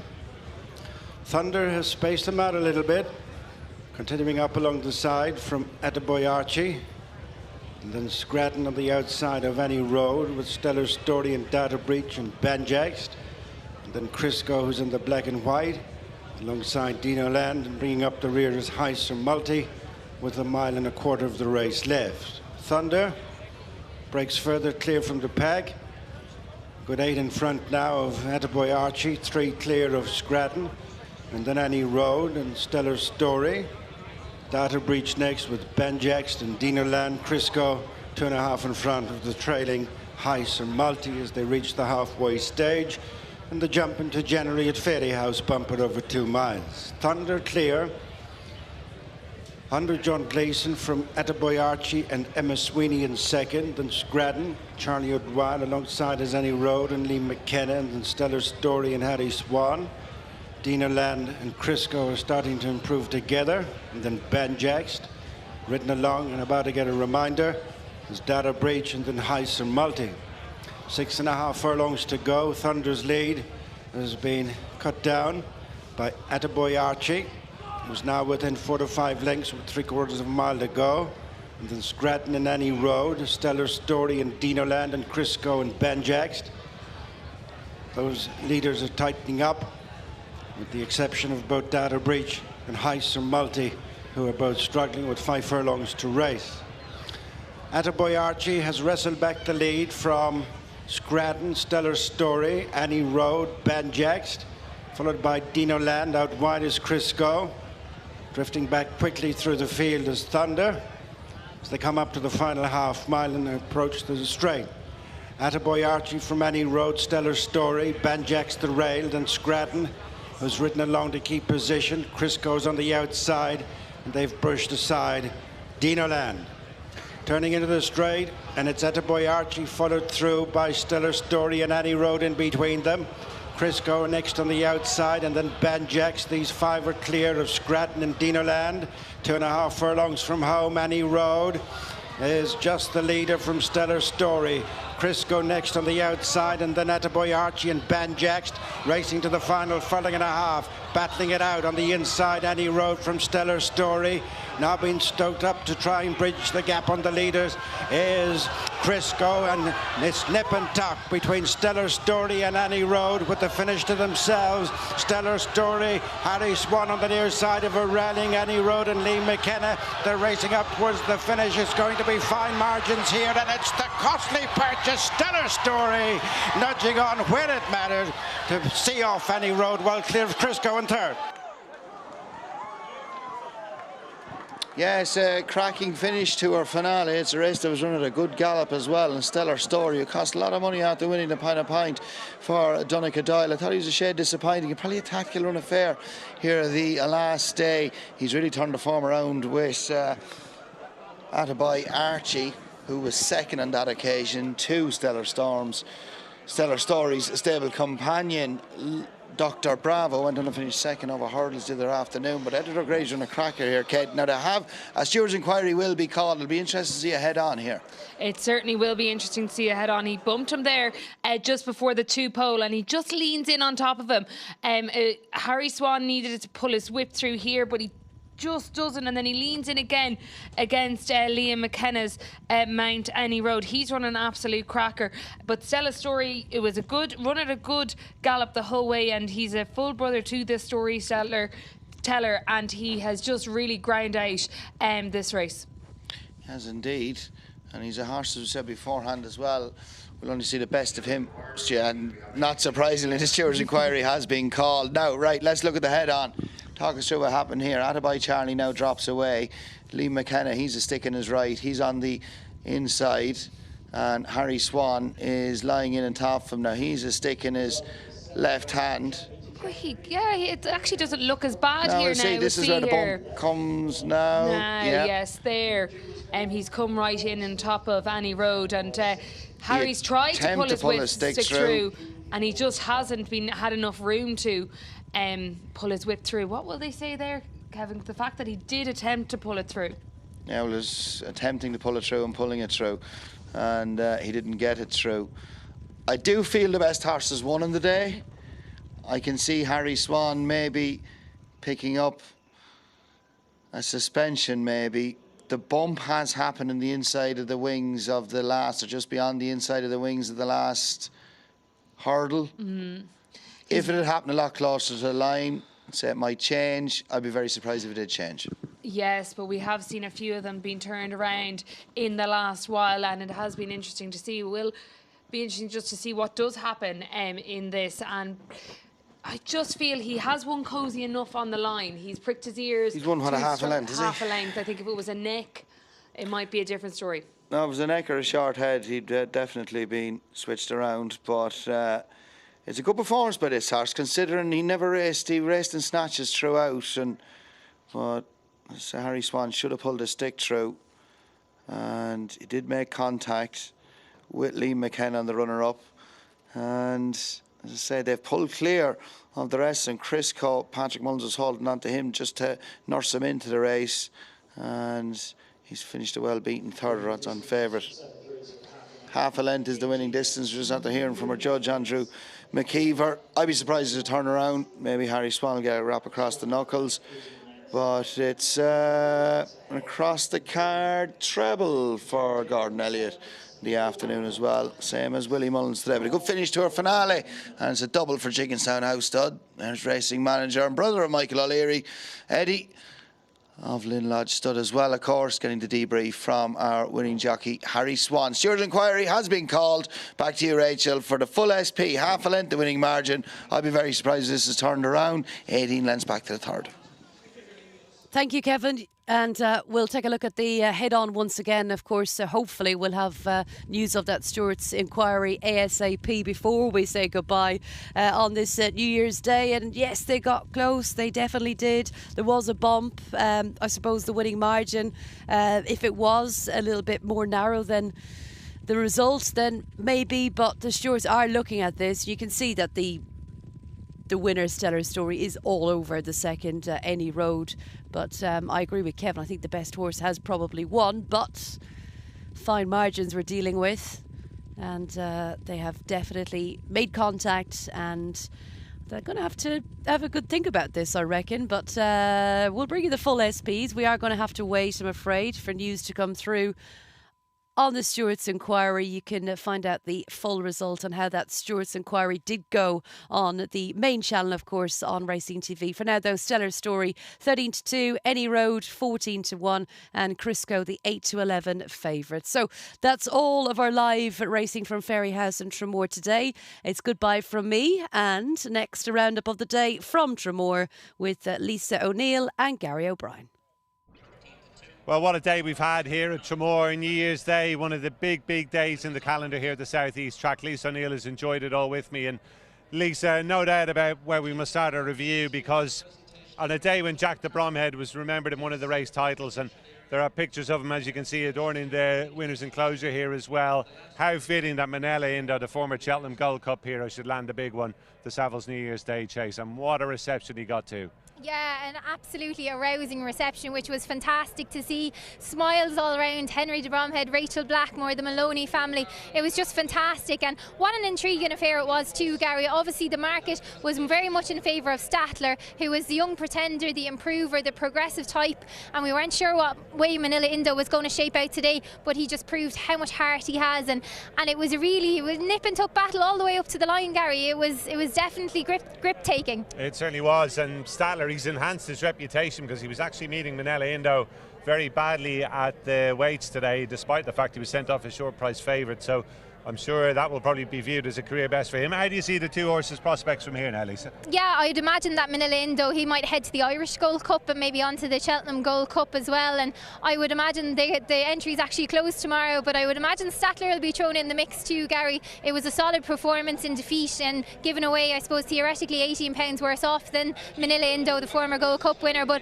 I can imagine we'll both see them in Cheltenham. Very much so, and as I say, the locals here gave Minella Indo a wonderful reception, and to the Bromhead family, we're all here today, Henry, Heather and the kids I think as well.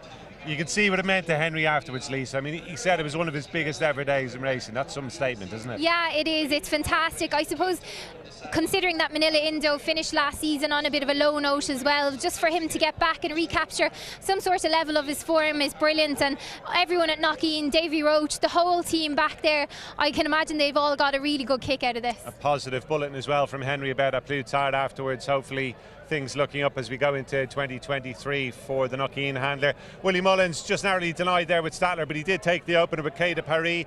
That said, he had to work a little bit harder than 5-1 on. Suggested he might have to do, Lisa. Paul Townend was happy enough when we spoke to him afterwards. Do you think he can go on and make his mark at a higher level?